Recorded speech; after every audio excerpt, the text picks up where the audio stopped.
ಕೊಂದಪ್ಪಡೆ ಶ್ರೀ ಅನಂತ ಪದ್ಮನಾಭ ದೇವಸ್ಥಾನದ ಭಕ್ತ ಮಹಾಶಯರು ಬಹಳ ದಿನಗಳಿಂದ ನಿರೀಕ್ಷಿಸುತ್ತಾ ಇರುವಂತಹ ಕಾರ್ಯಕ್ರಮ ಬ್ರಹ್ಮಕಲಶ ಮಹೋತ್ಸವ ಕಾರ್ಯಕ್ರಮ ಇವತ್ತು ಮಾರ್ಚ್ 1ನೇ ತಾರೀಕು ಬೆಳಿಗ್ಗೆ 7:50 8:30 ಗಂಟೆಯವರೆಗೆ ಮೀನ ಲಗ್ನದಲ್ಲಿ ಇವತ್ತು ಕಾರ್ಯಕ್ರಮ ನಡೀಲಿಕ್ಕಿದೆ. ಕೊಂದಪ್ಪಡೆ ಅನಂತ ಪದ್ಮನಾಭ ದೇವಸ್ಥಾನದ ಎಲ್ಲ ಭಕ್ತ ಬಾಂಧವರು ಕೂಡ ಶ್ರೀ ಕ್ಷೇತ್ರದಲ್ಲಿ ಸಮಾವೇಶಗೊಳ್ಳುತ್ತಾ ಇದ್ದಾರೆ.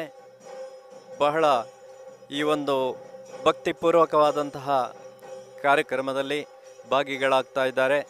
ಇವತ್ತು ಎಲ್ಲ ನಮ್ಮ ಕಡಬ ತಾಲೂಕು ಪುತ್ತೂರು ತಾಲೂಕಿನ ಭಕ್ತ ಮಹಾಶಯರು ಈ ಕಾರ್ಯಕ್ರಮದಲ್ಲಿ ಭಾಗವಹಿಸಲಿಕ್ಕಿದ್ದಾರೆ. ಅವರೆಲ್ಲ ಬಂದು ಇವತ್ತು ಮಧ್ಯಾಹ್ನ ಭೋಜನ ಪ್ರಸಾದವನ್ನು ಸ್ವೀಕರಿಸಬೇಕು. ಅದೇ ರೀತಿ ಶ್ರೀದೇವರ ಗಂಧ ಪ್ರಸಾದಾದಿಗಳನ್ನು ಸ್ವೀಕರಿಸಿ ಪುನೀತರಾಗಬೇಕು ಅಂತ ನಾವು ವಿಶೇಷವಾಗಿ ವಿನಂತಿಸ್ತಾ ಇದ್ದೇವೆ.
ಆಪಾದಮೌಲಿಪರ್ಯಂತಂ ಗುರುಣಾಮಾಕೃತಿಂ ಸ್ಮರೇತ್ ತೇನ ವಿಘ್ನಾ ಪ್ರಣಶ್ಯಂತಿ ಸಿದ್ಧ್ಯಂತಿ ತಮನೋರಥಾ.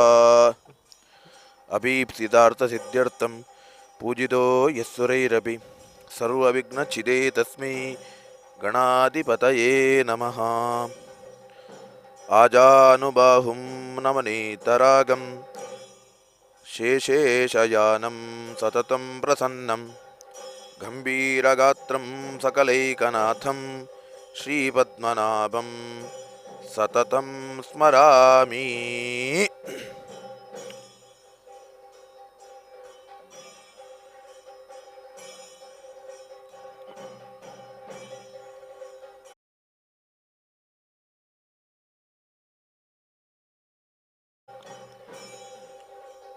ಶ್ರೀ ಕ್ಷೇತ್ರ ಅನಂತ ಪದ್ಮನಾಭ ದೇವಸ್ಥಾನ ಕೊಂಡಪ್ಪಡೆ ಇಲ್ಲಿನ ಬ್ರಹ್ಮಕಲಶೋತ್ಸವ ಕಾರ್ಯಕ್ರಮದ ನೇರ ಪ್ರಸಾರದಲ್ಲಿ ನಾವೆಲ್ಲ ಇದ್ದೇವೆ. ಎಲ್ಲರೂ ಕೂಡ ಈ ನೇರ ಪ್ರಸಾದದೊಂದಿಗೆ ದೇವರನ್ನು ನೋಡಿ, ದೇವರ ಬ್ರಹ್ಮಕಲಶಾದಿ ಉತ್ಸವಗಳನ್ನು ನೋಡಿ ದೇವರ ಅನುಗ್ರಹಕ್ಕೆ ಪಾತ್ರರಾಗುವಲ್ಲಿ ಪ್ರಯತ್ನ ಪಡೋಣ.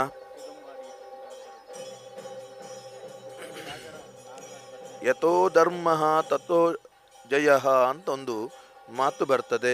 ಎಲ್ಲಿ ಧರ್ಮಾಚರಣೆ ಆಗ್ತದೋ ಅಲ್ಲಿ ನಮಗೆ ಖಂಡಿತವಾಗಿಯೂ ಜಯ ಉಂಟು ಅಂತ ಜ್ಞಾನಿಗಳೆಲ್ಲ ನಮಗೆ ವಿಚಾರವನ್ನು ಕೊಡ್ತಾ ಬರ್ತಾರೆ. ವಿಶೇಷವಾಗಿ ದೇವರ ಸೇವೆ ನಮಗೆ ಒದಗುವುದೇ ದೊಡ್ಡ ಸೌಭಾಗ್ಯ. ದೇವರ ಸೇವೆಯೇ ನಮ್ಮ ಜೀವನದ ದೊಡ್ಡ ಲಾಭ. ಅಯಮೇವ ಪರಮೋ ಲಾಭ ಅಂತ ಒಂದು ಮಾತು ಉಂಟು. ದೇವರ ಸೇವೆಯೇ ನಮಗೆ ದೊಡ್ಡ ಲಾಭ. ದೇವರನ್ನು ನಾವು ಆರಾಧನೆ ಮಾಡುವಂತಹ ವಿಚಾರಗಳೇನೆಲ್ಲ ಉಂಟು, ದೇವರಿಗೋಸ್ಕರ ಯಾವುದನ್ನೆಲ್ಲ ಅರ್ಪಣೆ ಮಾಡ್ತೇವೋ ಅದೆಲ್ಲ ಭಗವಂತನ ವಿಶೇಷವಾದಂತಹ ಅನುಗ್ರಹಕ್ಕೆ ಕಾರಣ ಆಗ್ತದೆ. ವಿಶೇಷವಾಗಿ ಅನಂತ ಪದ್ಮನಾಭ ದೇವರಿಗೆ ನಾವು ಬ್ರಹ್ಮಕಲಶೋತ್ಸವವನ್ನು ದೇವರು ನಮ್ಮ ಕೈಯಲ್ಲಿ ಮಾಡಿಸ್ತಾ ಇದ್ದಾರೆ. ನಾವು ಮಾಡುವುದಲ್ಲ, ದೇವರೇ ನಮ್ಮ ಕೈಯಲ್ಲಿ ಈ ಎಲ್ಲ ಸತ್ಕರ್ಮವನ್ನು ಮಾಡಿಸ್ತಾ ಇದ್ದಾರೆ. ಯಾಕೆ ಕೇಳಿದರೆ ದೇವರ ಅನುಗ್ರಹ ನಮಗೆಲ್ಲ ಬೇಕು. ನಮ್ಮ ಸೇವೆ ದೇವರಿಗೆ ಯಾವತ್ತೂ ಬೇಡ. ನಾವು ಮಾಡುವ ಸೇವೆಯಿಂದ ದೇವರಿಗೆ ಏನಾದರೂ ಲಾಭ ಉಂಟಾ ಕೇಳಿದರೆ ಖಂಡಿತವಾಗಿಯೂ ಇಲ್ಲ.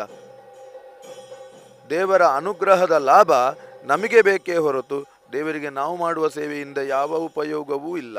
ಹಾಗಾಗಿ ದೇವರ ಸೇವೆಯನ್ನು ಮಾಡುವ ಯೋಗ ನಮಗೆ ಸಿಕ್ಕಿತು ಅಂತಾದರೆ, ಅಥವಾ ದೇವರ ಸೇವೆಯನ್ನು ನೋಡುವ ಯೋಗ ಸಿಕ್ಕಿತು ಅಂತಾದರೆ, ನಾವು ಪರಿಪೂರ್ಣವಾಗಿ ಪ್ರಯತ್ನಪಟ್ಟು ಆ ಸೇವೆಯನ್ನು ನಾವು ಮಾಡಿದೆವು ಅಂತಾದರೆ, ಅಥವಾ ವಿಶೇಷವಾಗಿ ಆ ಸೇವೆಯಲ್ಲಿ ಪಾಲ್ಗೊಂಡೆವು ಅಂತಾದರೆ ನಮಗೆ ದೇವರ ವಿಶೇಷ ಅನುಗ್ರಹಗಳು ಆಗಲಿಕ್ಕೆ ಸಾಧ್ಯ. ದೇವರನ್ನು ನಾವು ಒಲಿಸಿಕೊಳ್ಳಲಿಕ್ಕೆ ಕೆಲವೆಲ್ಲ ಮಾಧ್ಯಮಗಳು ನಮಗೆ ಜ್ಞಾನಗಳು ತೋರಿಸಿಕೊಟ್ಟಿದ್ದಾರೆ. ಈ ರೀತಿಯಾಗಿ ಎಲ್ಲ ದೇವರನ್ನು ಆರಾಧನೆ ಮಾಡಬಹುದು. ಈ ರೀತಿಯಾಗಿ ದೇವರ ಅನುಗ್ರಹವನ್ನು ನಾವು ಪಡೀಲಿಕ್ಕೆ ಪ್ರಯತ್ನ ಪಡಬಹುದು ಅಂತ ತುಂಬ ರೀತಿಯಲ್ಲಿ ದೇವರ ವಿಚಾರವನ್ನು ನಮಗೆ ತಿಳಿಸಿಕೊಟ್ಟಿದ್ದಾರೆ. ದೇವರನ್ನು 8 ವಿಧದಲ್ಲಿ ನಾವು ಆರಾಧನೆ ಮಾಡಲಿಕ್ಕೆ ಸಾಧ್ಯ. ಯಾವುದೆಲ್ಲ ಕೇಳಿದರೆ ಶೈಲಿ, ದಾರುಮಯೀ ಲೌಹಿ, ಲೇಪ್ಯ ಲೇಖ್ಯಾಚ ಸೈಕತಿ, ಮನೋಮಯೀ ಮಣಿಮಯೀ, ಪ್ರತಿಮಾ ಅಷ್ಟವಿಧಾ ಸ್ಮೃತಾ. ಶೈಲಿ ಲೋಹದ ಮೂಲಕವಾಗಿ ಅಥವಾ ಶಿಲೆಯ ಮೂಲಕವಾಗಿ ದೇವರ ಮೂರ್ತಿಯನ್ನು ನಾವು ರಚನೆ ಮಾಡಿಕೊಂಡು ಆ ಮೂಲಕವಾಗಿ ದೇವರ ಬಿಂಬವನ್ನು ಪ್ರತಿಷ್ಠೆ ಮಾಡಿಕೊಂಡು ಆರಾಧನೆ ಮಾಡಲಿಕ್ಕೆ ಸಾಧ್ಯತೆ ಉಂಟು. ದಾರುಮಯಿ ಮತ್ತು ಕೆಲವೆಲ್ಲ ನಾವು ನೋಡಲಿಕ್ಕೆ ಸಾಧ್ಯತೆ ಉಂಟು. ಮರದ ದೇವರ ಕೆತ್ತನೆಗಳು, ಮರದ ಮೂಲಕವಾಗಿ ದೇವರನ್ನು ವಿಶೇಷವಾಗಿ ವಿಗ್ರಹವನ್ನು ಕೆತ್ತಿ ಆ ಮೂಲಕವಾಗಿ ಆ ದೇವರನ್ನು ಉಪಾಸನೆ ಮಾಡುವಂತಹ ಕ್ರಮ. ಲೋಹದ ವಿಶೇಷವಾದಂತಹ ಮೂರ್ತಿಗಳನ್ನು ಆರಾಧನೆ ಮಾಡುವಂತಹ ಪ್ರಕ್ರಿಯೆ. ಲೇಪ್ಯ ಲೇಖ್ಯ ಲೇಪ್ಯ ಅಂದರೆ ಕೆಲವೆಲ್ಲ ಲೇಪ್ಯ ಬಿಂಬಗಳು ಅಂತುಂಟು. ನಾವೀಗ ಗಮನಿಸಿದೆವು ಅಂತಾದರೆ ಅನಂತಪುರದ ದೇವರು ಯಾರು ಏನಿದ್ದಾರೋ ಅದು ಲೇಪ್ಯ ಅಂತ ವಿಚಾರ ಬರ್ತದೆ. ಮತ್ತೊಂದು ನಮಗೆ ಪ್ರಸಿದ್ಧವಾದಂತಹ ಕ್ಷೇತ್ರ ರಾಜರಾಜೇಶ್ವರಿ ಕ್ಷೇತ್ರ ಪೊಳಲಿ, ಅದು ಕೂಡ ಲೇಪ್ಯ ಬಿಂಬ ಅಂತ ಜ್ಞಾನಿಗಳು ವಿಚಾರ ಕೊಡ್ತಾರೆ. ಲೇಖ್ಯ ಚ ಸೈಕತಿ, ಅದು ಆಗದಿದ್ದರೆ ನಮಗೆ ಲೇಖ್ಯ ಅಂದರೆ ವಿಶೇಷವಾಗಿ ದೇವರ ಚಿತ್ರವನ್ನು ಅಥವಾ ದೇವರ ಯಂತ್ರವನ್ನು ಚಿತ್ರದ ಮೂಲಕ ಬರೆದು ಆ ಮೂಲಕವಾಗಿ ಆರಾಧನೆ ಮಾಡುವಂತಹ ಕ್ರಮ ನಾವೆಲ್ಲ ನೋಡಿರ್ತೇವೆ. ಮಂಡಲಗಳ ಮೂಲಕ ಭಗವಂತನನ್ನು ಆರಾಧನೆ ಮಾಡುವಂತಹ ಕ್ರಮ. ಸೈಕತಿ, ಸೈಕತಿ ಅಂತಂದರೆ ಮರಳು ಅಂತ ಅರ್ಥ. ಸದ್ಯಕ್ಕೆ ನಮಗೆ ಗೊತ್ತಿರುವ ಹಾಗೆ ಎಲ್ಲಿ ಉಂಟು ಕೇಳಿದರೆ ಮಣ್ಣಿನ ದೇವರ ಮರಳಿನ ದೇವರ ವಿಶೇಷವಾದಂತಹ ಅನುಸಂಧಾನ ಎಲ್ಲಿ ಅಂತ ಕೇಳಿದರೆ ಅಡೂರು ಮಹಾಲಿಂಗೇಶ್ವರ, ಅದು ಕೂಡ ಮರಳಿನ ಲಿಂಗ ಆಗಿರ್ತದೆ. ನಂತರ ಮನೋಮಯಿ, ಕೆಲವೆಲ್ಲ ಎಲ್ಲ ಮಾಧ್ಯಮದಲ್ಲಿ ನಮಗೆ ದೇವರನ್ನ ಆರಾಧನೆ ಮಾಡುವುದು ಸುಲಭ. ಮನೋನ್ಮಯಿ ಆದರೆ ಮನಸ್ಸಿನ ಮೂಲಕವಾಗಿ ದೇವರ ಆರಾಧನೆ ನಮ್ಮಿಂದ ಸಾಧ್ಯ ಇಲ್ಲ. ಆದರೆ ದೊಡ್ಡ ದೊಡ್ಡ ಜ್ಞಾನಿಗಳೆಲ್ಲ ಮನಸ್ಸಿನ ಮೂಲಕವಾಗಿಯೇ ಭಗವಂತನನ್ನ ಆರಾಧನೆ ಮಾಡ್ತಾ ಇದ್ರು. ಮನಸ್ಸಲ್ಲೇ ಭಗವಂತನ ವಿಶೇಷವಾದಂತಹ ಅನುಸಂಧಾನವನ್ನ ಮಾಡ್ತಾ ಇದ್ರು. ಮನಸ್ಸಲ್ಲೇ ಭಗವಂತನನ್ನ ಆರಾಧನೆ ಮಾಡ್ತಾ ಇದ್ರು. ನಮಗೆ ಆ ರೀತಿಯಾದಂತಹ ಪರಿಪಕ್ವತೆ ಖಂಡಿತವಾಗಿಯೂ ಇಲ್ಲ, ಮನಸ್ಸಲ್ಲಿ ಪರಿಪೂರ್ಣ ಶುದ್ಧತೆ ನಮ್ಮಲ್ಲಿಲ್ಲ. ಮನಸ್ಸಲ್ಲಿ ಬೇರೆ ಯಾವ ಚಿಂತನೆಯೂ ಬಾರದ ಹಾಗೆ ಮನಸ್ಸಲ್ಲಿ ಭಗವಂತನ ಚಿಂತನೆಯನ್ನು ಮಾಡಿದರೆ ಅದು ಪರಿಪೂರ್ಣ ಅಂತ ಲೆಕ್ಕ. ಅದು ಶ್ರೇಷ್ಠವಾದಂತಹ ದಾರಿ, ಶ್ರೇಷ್ಠವಾದಂತಹ ವ್ಯವಸ್ಥೆ. ಯಾಕೆ ಕೇಳಿದರೆ, ಹಿಂದಿನ ಕಾಲದಲ್ಲಿ ತಪಸ್ಸನ್ನ ಆಚರಿಸುವ ಮೂಲಕ ದೇವರನ್ನ ಸಾಕ್ಷಾತ್ಕಾರ ಮಾಡ್ತಾ ಇದ್ರು, ಸಾಕ್ಷಾತ್ಕರಿಸ್ತಾ ಇದ್ರು. ಆದರೆ ಈಗ ನಮಗೆ ದೇವರು ಪ್ರತ್ಯಕ್ಷ ಆಗುವುದಿಲ್ಲ. ಕೇವಲ ದೇವರ ವಿಶೇಷವಾದಂತಹ ಬಿಂಬಗಳನ್ನು, ದೇವರ ಚಿತ್ರಗಳನ್ನು ಬರೆದು ಆ ಮೂಲಕವಾಗಿ ನಾವು ದೇವರನ್ನು ಆರಾಧನೆ ಮಾಡಿದರೆ ದೇವರ ಅನುಗ್ರಹ ಆಗ್ತದೆ.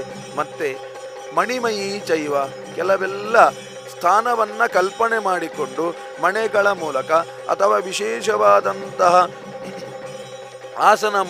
ಆಸನಗಳ ಮೂಲಕ ಭಗವಂತನ ಚಿಂತನೆ ಅಥವಾ ದೇವರ ಚಿಂತನೆ, ದೈವದ ಚಿಂತನೆಯನ್ನೆಲ್ಲ ಮಾಡುತ್ತಾ ಆರಾಧನೆ ಮಾಡಿದೆವು ಅಂತಾದರೆ ನಮಗೆ ದೇವರ ಅನುಗ್ರಹ ಆಗ್ತದೆ. ಅಷ್ಟವಿಧಾಃ ಸ್ಮೃತಾಃ, ಈ ರೀತಿಯಾಗಿ 8 ರೀತಿಯಲ್ಲಿ ನಾವು ಭಗವಂತನನ್ನ ಆರಾಧನೆ ಮಾಡಲಿಕ್ಕೆ ಸಾಧ್ಯತೆ ಉಂಟು. ಇವತ್ತಿನ ದಿವಸ ವಿಶೇಷವಾಗಿ ಅನಂತ ಪದ್ಮನಾಭ ದೇವರ ವೈಭವದ ಸೇವೆ ನಮಗೆಲ್ಲ ನೋಡುವಂತಹ ಸೌಭಾಗ್ಯ ದೇವರು ಕೊಟ್ಟದ್ದು. ಈ ಸೇವೆಯನ್ನು ನಾವು ಎಲ್ಲಿದ್ದರೂ ಕೂಡ ನೋಡುವ ಅವಕಾಶ ನಮಗೆ ಇವತ್ತು ಒದಗಿದೆ. ಹಾಗಾಗಿ ನಾವೆಲ್ಲ ಈ ಅವಕಾಶವನ್ನು ಸದುಪಯೋಗಪಡಿಸಿಕೊಳ್ಳುವ, ಮನೆಯಲ್ಲೇ ಇದ್ದುಕೊಂಡು ಈ ರೀತಿಯಾದಂತಹ ದೇವರ ಸೇವೆಯನ್ನು ನೋಡುತ್ತಾ, ವಿಶೇಷವಾಗಿ ದೇವರ ನಾಮಸ್ಮರಣೆಯನ್ನು ಮಾಡುತ್ತಾ ಆ ಪುಣ್ಯ ಕಾರ್ಯದಲ್ಲಿ ನಾವು ಭಾಗವಹಿಸಿ ನಮ್ಮಲ್ಲೂ ಕೂಡ ಪುಣ್ಯ ಸಂಪಾದನೆಯ ವ್ಯವಸ್ಥೆಯಲ್ಲಿ ನಾವು ತೊಡಗುವ ಪ್ರಯತ್ನ ಮಾಡೋಣ. ವಿಶೇಷವಾಗಿ ಈ ಕ್ಷೇತ್ರ ಕೊಂಡಪ್ಪಾಡಿ ಅಂತ ಒಂದು ಮಾತು ಉಂಟು. ಮತ್ತೆ ವಿಶೇಷವಾಗಿ ತುಳುವಲ್ಲಿ ಈ ಹೆಸರು ಹೇಗೆ ಬಂತು ಕೇಳುವುದಕ್ಕೆ 2 ರೀತಿಯಲ್ಲಿ ವಿಮರ್ಶೆಯನ್ನು ಕೊಡ್ತಾರೆ. ತಂದ ಕೊಡೆ ಕೊಂದಪ್ಪಡೆ ಅಂತ ಒಂದು ಅರ್ಥ, ಮತ್ತೊಂದು ತಂದು ಹಾಕಿದ ದೇವರು, ಹಾಗಾಗಿ ಕೊಂಡತ್ತು ಪಾಡಿ ದೇವರು ಅಂತ ಒಂದು ಅರ್ಥ, ಹಾಗಾಗಿ ಕೊಂಡಪ್ಪಾಡಿ ಅಂತ ಒಂದು ಅರ್ಥ ಆಗಿದೆ. ಹೀಗೆ ಇಷ್ಟು ವಿಶೇಷವಾದಂತಹ ಅರ್ಥ ಈ ಒಂದು ಕ್ಷೇತ್ರಕ್ಕೆ ಉಂಟು. ಈ ಕ್ಷೇತ್ರದ ಮಹಿಮೆ ತುಂಬ ರೀತಿಯಲ್ಲಿ ಖ್ಯಾತಿಯನ್ನು ಪಡೆದಿದೆ. ದೇವರ ಅನುಗ್ರಹ, ಈ ಒಂದು ಅನಂತ ಪದ್ಮನಾಭ ದೇವರ ವಿಶೇಷ ಸಾನ್ನಿಧ್ಯ ನಮ್ಮಲ್ಲಿ ಯಾವ ಎಲ್ಲ ಮನಸ್ಸಿನ ಕಾಮನೆಗಳುಂಟೋ ಅದನ್ನೆಲ್ಲ ಈಡೇರಿಸಲಿಕ್ಕೆ ಸಾಧ್ಯತೆ ಉಂಟು. ಹಾಗಾಗಿ ಭಕ್ತಿಯಿಂದ ಈ ಅನಂತ ಪದ್ಮನಾಭನ ಕ್ಷೇತ್ರಕ್ಕೆ ನಾವು ಬಂದರೆ ಖಂಡಿತವಾಗಿಯೂ ನಮ್ಮನ್ನ ದೇವರು ಕೈ ಬಿಡುವುದೇ ಇಲ್ಲ. ಸತತಂ ಪ್ರಸನ್ನಂ ಅಂತ ಹೇಳಿಕೊಂಡ ದೇವರ ವರ್ಣನೆಯನ್ನು ಮಾಡ್ತಾ ಬರ್ತಾರೆ. ದೇವರು ಯಾವಾಗಲೂ ಸಂತೋಷದಿಂದ ಇರ್ತಾರೆ. ಹೇಗೆ ಕೇಳಿದ್ರೆ ಆಜಾನುಬಾಹು, ಅನಂತ ಪದ್ಮನಾಭನ ಮೂರ್ತಿ ನೋಡಿದ್ರೆ ನಮಗೆ ತಿಳಿಯುತ್ತದೆ. ಹೇಗೆ ಕೇಳಿದ್ರೆ ಆಜಾನುಬಾಹು, ವಿಶಾಲವಾದಂತಹ ಬಾಹುಗಳು, ನವನೀತ ರಾಗಂ. ವಿಶೇಷವಾಗಿ ರಾಗಂ ಹೇಳುವುದಕ್ಕೆ ಅರ್ಥ ಏನು ಕೇಳಿದ್ರೆ ಅನುರಾಗ ಅಂತ ಒಂದು ಅರ್ಥ. ಅನುರಾಗ ಅಂತ ಕೇಳಿದ್ರೆ ಬೆಣ್ಣೆಯಂತ ಮೃದು ಮನಸ್ಸಿನ ಭಗವಂತನ ವಿಶೇಷವಾದಂತಹ ಸಾನ್ನಿಧ್ಯ. ಭಗವಂತ ಭಕ್ತರಿಗೆ ಒಲಿಲಿಕ್ಕೋಸ್ಕರ ಪರಿಪಕ್ವತೆಯಿಂದ ನಮ್ಮನ್ನ ಪ್ರೀತಿಯಿಂದ ಸಲಹುತ್ತಾನೆ. ಅದಕ್ಕಾಗಿ ನವನೀತ ರಾಗಂ, ಅನುರಾಗ, ನಮ್ಮನ್ನ ಬೆಣ್ಣೆಯಂತೆ ಅಷ್ಟು ಕೋಮಲವಾಗಿ ನಮ್ಮನ್ನ ಉದ್ಧಾರ ಮಾಡ್ತಾನೆ. ನಂತರ ವಿಶೇಷವಾಗಿ ಶೇಷೇಶಯಾನಂ, ದೇವರು ಎಲ್ಲಿ ಮಲಗಿದ್ದಾರೆ? ಶೇಷನ ಮೇಲೆ ಮಲಗಿದ್ದಾರೆ. ಸತತಂ ಪ್ರಸನ್ನಂ, ನಿತ್ಯಲು ದೇವರು ಸಂತೋಷದಿಂದಲೇ ಇರ್ತಾರೆ. ದೇವರಿಗೆ ದುಃಖ ಎಲ್ಲ ಬರುವುದು ಅಂತಿಲ್ಲ. ನಮಗಾದರೆ ದುಃಖಗಳು ವಿಶೇಷವಾಗಿ ತುಂಬ ರೀತಿಯಲ್ಲಿ ಪ್ರಾಪ್ತಿಯಾಗ್ತದೆ. ದಿನಕ್ಕೊಂದು ರೀತಿಯಾದಂತಹ ದುಃಖದಲ್ಲಿ, ದಿನಕ್ಕೊಂದು ರೀತಿಯಾದಂತಹ ಸಮಸ್ಯೆಯಲ್ಲಿ ನಾವು ಬಳಲ್ತಾ ಇರ್ತೇವೆ. ಹಾಗಾಗಿ ಅನಂತ ಪದ್ಮನಾಭನನ್ನು ನಾವು ಹೊರೆ ಹೊಂದಿದೆವು ಅಂತಾದರೆ ಸತತಂ ಪ್ರಸನ್ನಂ, ಅವ ನಮ್ಮಲ್ಲಿ ನಿರಂತರವಾಗಿ ಪ್ರಸನ್ನತೆಯನ್ನ, ಶಾಂತಿಯನ್ನ ಕಾಪಾಡ್ತಾನೆ. ಗಂಭೀರ ಗಾತ್ರಂ, ದೇವರ ಗಾತ್ರ ಅನ್ನೋದು ಗಂಭೀರ ಉಳ್ಳದ್ದಪ್ಪ.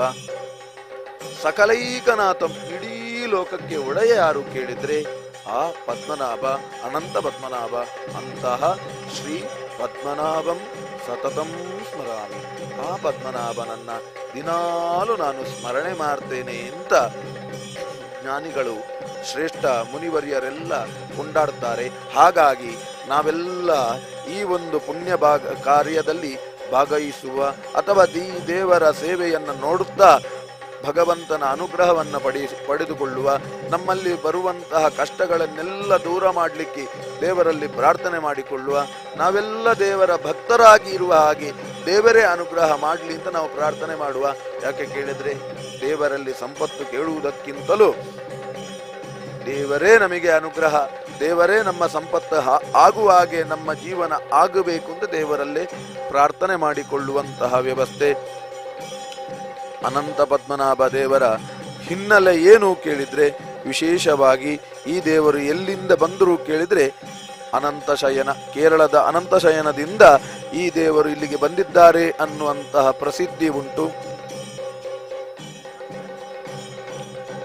ಅನಂತಕ್ಷಯನ ಕ್ಷೇತ್ರದ ದೇವತಾ ಸಾನ್ನಿಧ್ಯ ವಿಶೇಷವಾಗಿ ಬ್ರಾಹ್ಮಣನ ಮೂಲಕ ಅಥವಾ ಅಲ್ಲಿ ಪೂಜೆ ಮಾಡುತ್ತಿದ್ದಂತಹ ಬ್ರಾಹ್ಮಣನ ಅರ್ಚಕನ ಮೂಲಕ ಈ ಸರಿದಂತರ ಕ್ಷೇತ್ರ ಅಂದರೆ ಈ ಕುಂದಪ್ಪಾಡಿ ಕ್ಷೇತ್ರಕ್ಕೆ ಬಂದಿದ್ದಾರೆ ಅಂತ ಜ್ಞಾನಿಗಳೆಲ್ಲ ಆ ವಿಶೇಷವಾದಂತಹ ಕಥೆಯನ್ನ ಉಲ್ಲೇಖ ಮಾಡ್ತಾ ಬರ್ತಾರೆ. ಹಿಂದೆ ಕೇರಳದ ಅನಂತಶಯನದಲ್ಲಿ ಅರ್ಚಕ ಪೂಜೆ ಮಾಡ್ತಾ ಇದ್ದ. ಅಲ್ಲಿಯ ನಿಯಮ, ಒಂದು ಸಲ ಪೂಜೆಗೆ ನಾವು ಹೋದೆವು ಅಂತಾದ್ರೆ ಅಥವಾ ಪೂಜೆಯ ಕಾರ್ಯವನ್ನು ಆರಂಭ ಮಾಡಿದೆವು ಅಂತಾದ್ರೆ ಕೆಲವು ಸಮಯದ ತನಕ ಆ ಪೂಜೆಯ ಹೊರತಾಗಿ ಬೇರೆ ಎಲ್ಲೂ ಹೋಗ್ಲಿಕ್ಕೆ ಇಲ್ಲ ಅಥವಾ ಆ ಪ್ರದೇಶವನ್ನು ಬಿಟ್ಟು ಹೋಗುವ ವ್ಯವಸ್ಥೆ ಅಲ್ಲಿ ಇರಲಿಲ್ಲ ಅಂತ ನಿಯಮ ಇರಲಿಲ್ಲ. ಹಾಗಾಗಿ ಆ ಪೂಜೆಯನ್ನ ಅಲ್ಲಿ ಆ ಅರ್ಚಕ ಮಾಡ್ತಾ ಇದ್ದ. ಆದರೆ ಕೆಲವು ಸಮಯ ಕಳೆದ ನಂತರ ಮತ್ತೆ ಮುಂದಿನ ಅವಧಿಗೆ ಯಾವ ಅರ್ಚಕನೂ ಅಲ್ಲಿ ಒದಗದೇ ಇದ್ದಾಗ ಅಲ್ಲಿ ಆಳ್ವಿಕೆ ಮಾಡ್ತಾ ಇದ್ದಂತಹ ರಾಜ ಈ ಅರ್ಚಕನನ್ನ ಮನೆಗೆ ಕಳಿಸಲಿಕ್ಕೆ ಒಪ್ಪಲಿಲ್ಲ. ಈ ಅರ್ಚಕ ಪೂಜೆ ಮಾಡ್ತಿದ್ದಂತಹ ಅರ್ಚಕ ಎಲ್ಲಿಯವ ಕೇಳಿದ್ರೆ ತೌಳವ ಪ್ರಾಂತ್ಯದವ ಅಥವಾ ತೌಳವ ದೇಶದವ. ತನ್ನ ಊರನ್ನು ಬಿಟ್ಟು ಕೆಲವು ವರ್ಷಗಳ ಕಾಲ ಆ ಅನಂತ ಶಯನದಲ್ಲಿ ಸೇವೆ ಮಾಡ್ತಾ ಇದ್ದಂತಹ ಈ ಬ್ರಾಹ್ಮಣನನ್ನ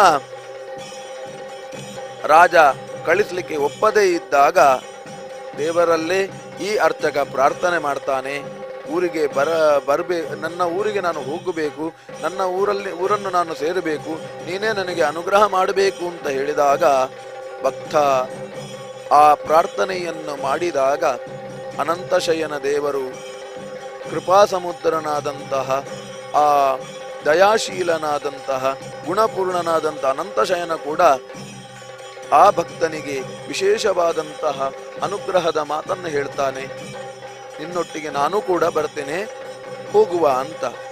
ಈ ರೀತಿಯಾಗಿ ಈ ರೀತಿಯಾಗಿ ಅನುಗ್ರಹದ ಮಾತನ್ನ ಕೇಳಿ ಆ ಬ್ರಾಹ್ಮಣ ಯೋಚನೆ ಮಾಡ್ತಾನೆ, ಯಾವ ರೀತಿ ನಾನು ನನ್ನ ಮನೆಗೆ ಹೋಗ್ಲಿ ಅಥವಾ ನನ್ನ ಊರಿಗೆ ಹೋಗ್ಲಿ ಅಂತ ಯೋಚನೆ ಮಾಡ್ತಾ ಅಲ್ಲಿಯೇ ಮಲಗಿದ ಸಂದರ್ಭ. ಮರು ದಿವಸ ಬೆಳಿಗ್ಗೆ ಎದ್ದು ನೋಡಿದಾಗ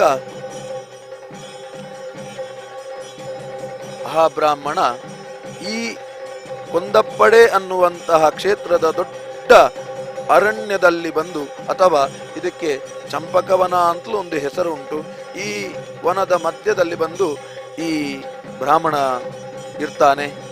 ಅದರ ಒಂದಿಗೆ ಅವನಲ್ಲಿರುವಂತಹ ಅಥವಾ ಅವನಿಗೆ ನಿಯಮವಾಗಿ ಕೊಟ್ಟಂತಹ ಕೊಡೆ ಸಮೇತ, ಪತ್ರದ ಕೊಡೆ ಸಮೇತ ಅವನೊಟ್ಟಿಗೆ ಬಂದಿರ್ತದೆ. ಆ ಕೊಡೆಯಲ್ಲಿ ಭಗವಂತ ನೆಲೆಸಿರ್ತಾನೆ, ಭಗವಂತ ಕೂಡ ಆ ಕೊಡೆಯಲ್ಲಿ ನೆಲೆಸಿರ್ತಾನೆ. ಭಗವಂತ ಆ ಕೊಡೆಯೊಂದಿಗೆ ವಿಶೇಷವಾಗಿ ಈ ಬ್ರಾಹ್ಮಣನೊಂದಿಗೆ ಈ ಕ್ಷೇತ್ರಕ್ಕೆ ಬಂದಿರ್ತಾನೆ. ಮರು ದಿವಸ ಬ್ರಾಹ್ಮಣ ಎದ್ದು ಬ್ರಾಹ್ಮಣ ಎದ್ದು ನೋಡಿದಾಗ ಈ ರೀತಿಯಾಗಿ ಚಂಪಕವನದಲ್ಲಿ ಇದ್ದಂತಹ ವ್ಯವಸ್ಥೆಯನ್ನು ಕಂಡು ಆಶ್ಚರ್ಯದಲ್ಲಿ ಹತ್ತಿರವೇ ಇದ್ದಂತಹ ಪತ್ರದ ಕೊಡೆಯನ್ನ ಎತ್ತಿಕೊಳ್ಳಿಕ್ಕೆ ಅಂತ ಮುಂದಾದಾಗ ಆ ಕೊಡೆ ಅವನಿಗೆ ತೆಗಿಲಿಕ್ಕೆ ಬರುವುದಿಲ್ಲ. ನಂತರ ಭಗವಂತನ ವಿಶೇಷವಾದಂತಹ ಮಾತು ಬರ್ತದೆ, ನಾನು ನಿನ್ನೊಟ್ಟಿಗೆ ಬಂದಿದ್ದೇನೆ, ನಾನು ಇಲ್ಲಿ ನೆಲೆಸ್ತೇನೆ ಅಂತ ಹೇಳಿ ಆ ಭಗವಂತ ಇಲ್ಲಿ ನೆಲೆಸಿದ್ದಾನೆ ಅಂತ ವಿಶೇಷವಾಗಿ ಪುರಾಣದಲ್ಲಿ ನಮಗೆ ಉಲ್ಲೇಖ ಸಿಗ್ತದೆ. ಹಿಂದಿನ ವ್ಯಕ್ತಿಗಳೆಲ್ಲ ಈ ವಿಚಾರವನ್ನು ನಮಗೆ ಕೊಟ್ಟಿರ್ತಾರೆ. ವಿಶೇಷವಾಗಿ ಭಕ್ತ ಬ್ರಾಹ್ಮಣನನ್ನ ಅನುಗ್ರಹಿಸಿ ಅನಂತ ಪದ್ಮನಾಭ ದೇವ ಕೊಂಡಕ್ಕೊಡೆ ಎಂಬ ಸ್ಥಳದಲ್ಲಿ ಉದ್ಭವಿಸಿ ಛತ್ರವೇ ಕಾರಣನಾದಂತಹ ನಾಮವನ್ನ ಪಡೆದು ಎಲ್ಲರಿಗೂ ಅನುಗ್ರಹ ಮಾಡ್ತಾ ಇದ್ದಾನೆ. ಆ ಮೂಲಕವಾಗಿ ದೇವರು ಪತ್ರದಲ್ಲಿ ಇದ್ದ ಕಾರಣ ಕೊಡೆಯಲ್ಲೇ ಇದ್ದಾರೆ ಅನ್ನುವ ಅನುಸಂಧಾನದೊಂದಿಗೆ ಕೊಂಡಪ್ಪಡೆ ಅನ್ನುವಂತಹ ಹೆಸರು ಈ ಕ್ಷೇತ್ರಕ್ಕೆ ಬಂದಿದೆ. ಹಾಗಾಗಿ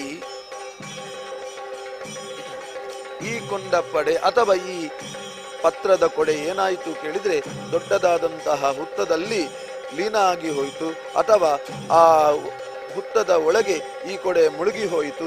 ನಂತರ ಆ ಕೊಡೆಯಲ್ಲಿ ಭಗವಂತ ಸನ್ನಿಹಿತನಾಗಿದ್ದಾನೆ ಅನ್ನುವುದು ಈಗಲೂ ಕೂಡ ಪ್ರತೀತಿ ಇದೆ. ಆ ಕೊಡೆಯ ಒಳಗೆ ಭಗವಂತ ಇದ್ದಾನೆ, ಅದರ ಮೇಲೆ ವಲ್ಮೀಕ ಇದೆ. ನಾವು ಸರಿಯಾಗಿ ಕ್ಷೇತ್ರದ ದೇವರನ್ನ ಗಮನಿಸಿದೆವು ಅಂತಾದ್ರೆ ಅದರ ಹಿಂದುಗಡೆ ದೇವರ ಬಿಂಬದ ಹಿಂದಿನ ಭಾಗದಲ್ಲಿ ವಲ್ಮೀಕ ಇದೆ, ಅಂದ್ರೆ ಹುತ್ತ ಇದೆ. ಭಗವಂತನ ಸಾನ್ನಿಧ್ಯ ಅದರ ಒಳಗೆ ಪರಿಪೂರ್ಣವಾಗಿದೆ. ನಾವು ಕಾಣುತ್ತಾ ಇರುವುದು ಹೊರಗಿನ ಬಿಂಬ ಆದರೂ ಕೂಡ ಅದರ ಹಿಂದೆ ವಲ್ಮೀಕದ ಒಳಗೆ ಭಗವಂತನ ಸಾಕ್ಷಾತ್ ಸಾನ್ನಿಧ್ಯ ಇದೆ. ಆ ಭಗವಂತನನ್ನ ನಾವು ನೋಡುವ ಸೌಭಾಗ್ಯ, ಆ ಭಗವಂತನ ಸೇವೆಯನ್ನು ಮಾಡುವ ಸೌಭಾಗ್ಯ ನಮಗೆ ಇವತ್ತೆಲ್ಲ ಬಂದು ಒದಗಿದೆ. ಭಗವಂತನ ಸೇವೆ ನಮ್ಮ ಜೀವನದ ದೊಡ್ಡ ಲಾಭ. ಈ ಸೇವೆ ನೋಡುವ ಅವಕಾಶ ಕೂಡ ನಮಗೆ ಪ್ರಾಪ್ತಿಯಾಗಿದೆ. ವಿಶೇಷವಾಗಿ ದೇವರಿಗೆ ಬ್ರಹ್ಮಕಲಶಾಭಿಷೇಕ ಆಗ್ತಾ ಇದೆ. ವಿಶೇಷವಾಗಿ ಬ್ರಹ್ಮಕಲಶದಲ್ಲಿ ಕೆಲವೆಲ್ಲ ವಿಭಾಗಗಳುಂಟು. ಒಳಗಿರದ್ದು ದೊಡ್ಡ ಕಲಶ ಯಾವತ್ತು ಬ್ರಹ್ಮಕಲಶ ಅಂತ ಹೆಸರು. ಬ್ರಹ್ಮ ಅಂತಂದ್ರೆ ಶ್ರೇಷ್ಠ ಅಂತ ಒಂದು ಅರ್ಥ. ಇನ್ನೊಂದು ವಿಶೇಷ ಅರ್ಥ ಏನು ಹೇಳಿದ್ರೆ ಬ್ರಹ್ಮ ಅಂತಂದ್ರೆ ವೇದ ಅಂತ ಅರ್ಥ, ಮತ್ತೊಂದು ಬ್ರಹ್ಮ ಅಂತಂದ್ರೆ ಭಗವಂತ ಅಂತಲೇ ಅರ್ಥ. ಯಾಕೆ ಕೇಳಿದ್ರೆ ನನಗೆ ವಿಷ್ಣು ಸಹಸ್ರನಾಮದಲ್ಲಿ ಬ್ರಹ್ಮ ಅನ್ನುವ ಶಬ್ದದ ಉಲ್ಲೇಖ ಬರ್ತದೆ. ಬ್ರಹ್ಮಣ್ಯೋ ಬ್ರಹ್ಮಕೃತ್ ಬ್ರಹ್ಮ, ದೊಡ್ಡ ಬ್ರಹ್ಮ ಯಾರು ಕೇಳಿದ್ರೆ ಭಗವಂತನೇ. ಹಾಗಾಗಿ ಆ ಭಗವಂತನ ವಿಶೇಷವಾದಂತಹ ಅನುಸಂಧಾನವನ್ನ ಮಾಡಿಕೊಂಡು ಭಗವಂತನ ಸಾನ್ನಿಧ್ಯವನ್ನೇ ಇಡೀ ಪ್ರಕೃತಿಯಲ್ಲಿರುವಂತಹ ವಿಶೇಷವಾದಂತಹ ಭಗವಂತನ ಸಾನ್ನಿಧ್ಯವನ್ನೆಲ್ಲ ಆ ಕಲಶದಲ್ಲಿ ಕ್ರೋಢೀಕರಿಸಿ ಆ ಬಿಂಬಕ್ಕೆ ನಾವು ಅಭಿಷೇಕ ಮಾಡಿದೆವು ಅಂತಾದ್ರೆ ಭಗವಂತನ ಸಾನ್ನಿಧ್ಯ ವೃದ್ಧಿಯಾಗ್ತದೆ.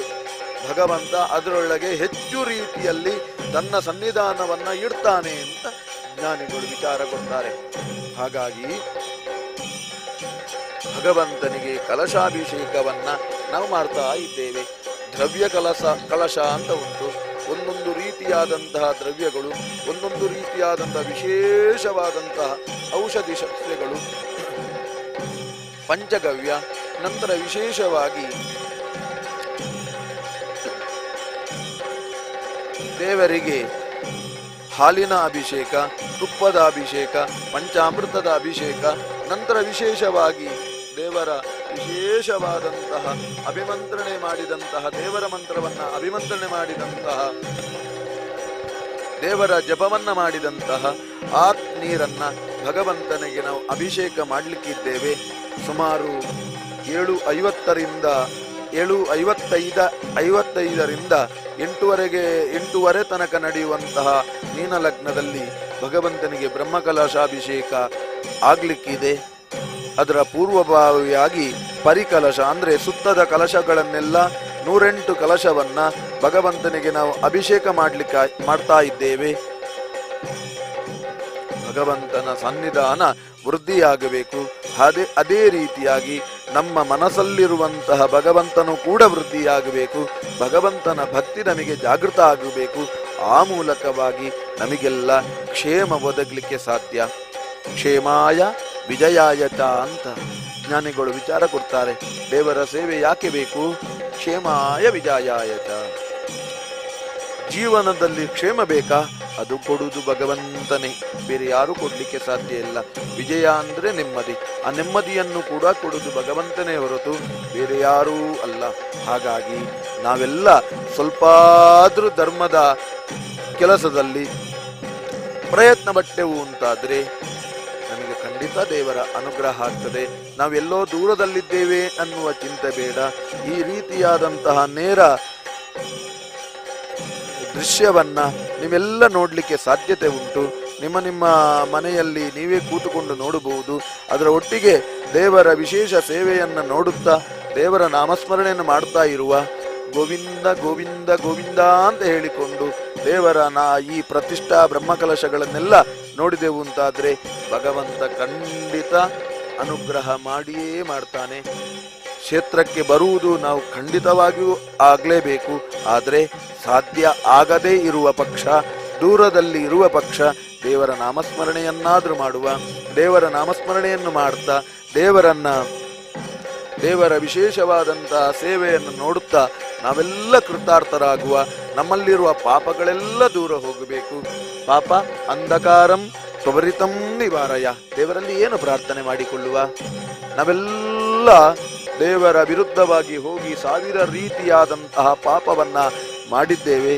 ಅದನ್ನೆಲ್ಲ ದೇವರು ದೂರ ಮಾಡಲಿ. ಪಾಪ ಅಂಧಕಾರ, ಜೀವನದಲ್ಲಿ ಪಾಪಗಳು, ಅದೇ ರೀತಿಯಾಗಿ ಆ ಪಾಪದಿಂದಾಗಿ ಅಂಧಕಾರ ನಮಗೆ ಪ್ರಾಪ್ತಿಯಾಗಿದೆ. ಅಂದರೆ ಜೀವನದಲ್ಲಿ ಸಮಸ್ಯೆ ಅನ್ನುವ ಕತ್ತಲು ನಮ್ಮಲ್ಲೆಲ್ಲ ತುಂಬಿದೆ. ಅದನ್ನೆಲ್ಲ ದೂರ ಮಾಡ್ತಾನೆ. ಪಾಪ ಅಂಧಕಾರಂ ಪವರಿತಂ ನಿವಾರಯ. ನಮ್ಮಲ್ಲಿರುವ ಪಾಪಗಳನ್ನ, ಆ ಮೂಲಕವಾಗಿ ಬಂದಂತಹ ಕತ್ತಲೆಯನ್ನ, ಈ ಎರಡನ್ನೂ ಭಗವಂತ ದೂರೀಕರಿಸಲಿ. ಪ್ರಜ್ಞಾನ ದೀಪಂ ಮನಸಿ ಪ್ರದೀಪಯ. ಇನ್ನು ಏನು ಕೇಳೋಣ ದೇವರಲ್ಲಿ? ಸಂಪತ್ತನ್ನೆಲ್ಲ ಕೇಳುವ ಬದಲಾಗಿ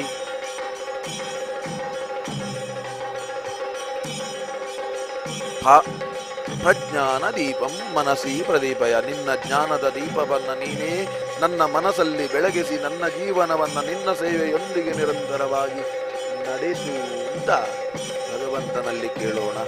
ಯಾಕೆ? ಇದು ಶ್ರೇಷ್ಠವಾದ ಸಂಪತ್ತು. ಭಗವಂತ ಮನಸ್ಸಿನ ಒಳಗೆ ಬಂದು ಕೂತ ಅಂತಾದ್ರೆ, ಭಗವಂತ ನಮ್ಮ ಒಟ್ಟಿಗೆ ಇದ್ದ ಅಂತಾದ್ರೆ, ಭಗವಂತನನ್ನ ನಾವು ಒಲಿಸಿದೆವು ಅಂತಾದ್ರೆ ನಮಗೆಲ್ಲವೂ ಸಾಧ್ಯ. ಕಿಮಲಭ್ಯಂ ಭಗವತಿ ಪ್ರಸನ್ನೆ ಶ್ರೀನಿಕೇತನೆ ಅಂತ ಭಾಗವತದಲ್ಲಿ ಒಂದು ಉಲ್ಲೇಖ ಬರ್ತದೆ. ಭಗವಂತ ಸಂತೋಷ ಆದ ಅಂತಾದ್ರೆ ಅಸಾಧ್ಯವಾದದ್ದು ಯಾವುದಿದೆ? ಎಲ್ಲವೂ ನಮಗೆ ಒದಗುತ್ತದೆ. ಹಾಗಾಗಿ ನಾವೆಲ್ಲ ಭಗವಂತನ ಸೇವೆಯಲ್ಲಿ ಪಾಲ್ಗೊಳ್ಳೋಣ. ಭಗವಂತನ ಸೇವೆಯನ್ನ ಸ್ವಲ್ಪ ಆದ್ರೂ ಮಾಡುವ ಪ್ರಯತ್ನ ಪಡೋಣ. ದೇವರ ಸೇವೆಯನ್ನ ನಾವು ಮಾಡ್ತಾ ಇರೋಣ. ನಮ್ಮೆಲ್ಲ ಕೆಲಸಗಳನ್ನ ಇವತ್ತಿನ ದಿವಸ ಬೇಗ ಬೇಗ ಮುಗಿಸೋಣ. ದೇವರ ಸೇವೆಯನ್ನ ನೋಡುತ್ತಾ ನಮ್ಮ ಜೀವನದಲ್ಲಿ ದೇವರ ಅನುಗ್ರಹವನ್ನ ಪಡೀಲಿಕ್ಕೆ ದೇವರ ನಾಮಸ್ಮರಣೆಯನ್ನ ಮಾಡುತ್ತಾ ಈ ಸೇವೆಯನ್ನ ನೋಡುತ್ತಾ ಜೀವನದಲ್ಲಿ ಭಗವಂತನ ಅನುಗ್ರಹವನ್ನ ಸಂಪಾದನೆ ಮಾಡುವ ಪ್ರಯತ್ನ ಮಾಡೋಣ. ಯಾಕೆ ಕೇಳಿದ್ರೆ ದೇವರಲ್ಲದೆ ಬೇರೆ ಯಾರೂ ಕೂಡ ನಮ್ಮನ್ನ ರಕ್ಷಣೆ ಮಾಡಲಿಕ್ಕೆ ಸಾಧ್ಯವೇ ಇಲ್ಲ. ಎಲ್ಲ ಕಾಲದಲ್ಲೂ ನಮ್ಮನ್ನ ರಕ್ಷಣೆ ಮಾಡುವವ, ಎಲ್ಲ ಕಾಲದಲ್ಲೂ ನಮ್ಮನ್ನು ಪೋಷಣೆ ಮಾಡುವವ ದೇವರೇ ಆಗಿರ್ತಾನೆ. ಹಾಗಾಗಿ ಇದೆಲ್ಲ ಏನು ಕೇಳಿದ್ರೆ ದೇವರು ನಮಗೆ ಕೊಟ್ಟ ಸೌಭಾಗ್ಯ ಅಂತ ಲೆಕ್ಕ. ಭಗವಂತ ಈ ಭೂಮಿಗೆ ಬಂದು ನಮಗೆ ಎಲ್ಲ ರೀತಿಯಾದಂತಹ ಈ ಸೇವೆಯನ್ನ ಕೊಟ್ಟದ್ದು ಯಾಕೆ? ನಮ್ಮ ಜೀವನ ಪಾವನ ಆಗಬೇಕು. ನಮ್ಮ ಜೀವನದಲ್ಲಿ ಶ್ರೇಷ್ಠತೆಯನ್ನು ಪಡೆಯಬೇಕು ಅಂತಿದ್ರೆ ಸಯೇವ ಬುದ್ಧಿಮಾನ್ನರಹ ಅಂತ ಒಂದು ಉಲ್ಲೇಖ ಬರ್ತದೆ. ನಮ್ಮಲ್ಲಿರುವ ಸಂಪತ್ತುಗಳೆಲ್ಲ ಖಂಡಿತವಾಗಿಯೂ ಶಾಶ್ವತ ಅಲ್ಲ. ಸ್ಥಿರಶ್ಚ ಧನಾದಿಭಿಹಿ, ನಮ್ಮ ಶರೀರ ಕೂಡ ಶಾಶ್ವತ ಅಲ್ಲ ಅಪ್ಪ. ಹಾಗಾಗಿ ಸಂಚಿನೋತಿ ಸ್ಥಿರಂ ಧರ್ಮಂ ಸಯೇವ ಬುದ್ಧಿಮಾನ್ನರಹ. ನಾವೇನು ಮಾಡೋಣ? ಧರ್ಮದ ಮೂಲಕವಾಗಿ ಭಗವಂತನ ಅನುಗ್ರಹವನ್ನ ಪಡೆದು ಪುಣ್ಯದ ಸಂಪಾದನೆಯ ಮೂಲಕ ನಮ್ಮ ಜೀವನವನ್ನ ಸಾರ್ಥಕಗೊಳಿಸೋಣ. ದೇವರು ಅನುಗ್ರಹ ಆಗುವ ಹಾಗೆ ನಮ್ಮ ಜೀವನ ನಡೀಬೇಕು. ಹಾಗಾಗಿ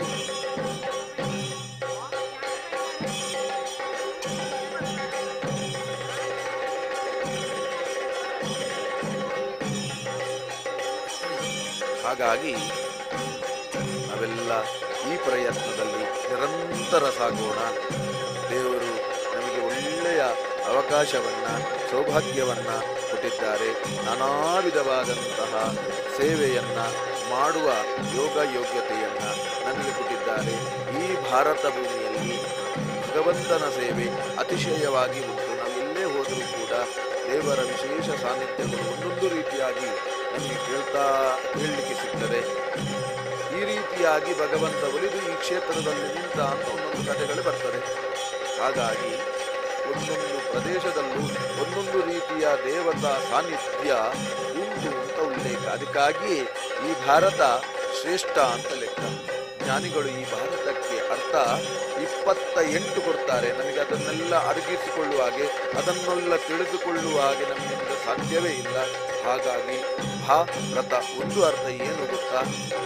ಜ್ಞಾನದಲ್ಲಿ ಆಸಕ್ತಿ ಉಳ್ಳವರು ಅಂತ ಲೆಕ್ಕ. ಭಾರತೀಯರು ಅಂತಂದ್ರೆ ಜ್ಞಾನದಲ್ಲಿ ಆಸಕ್ತಿ ಉಳ್ಳವರು ಅಂತ ಅಂದ್ರೆ ಭಗವಂತನ ವಿಚಾರವನ್ನ ತಿಳುಕೊಳ್ಳುವಲ್ಲಿ ನಾವೆಲ್ಲ ಆಸಕ್ತಿ ಉಳ್ಳವರು ಅಂತ ಅರ್ಥ.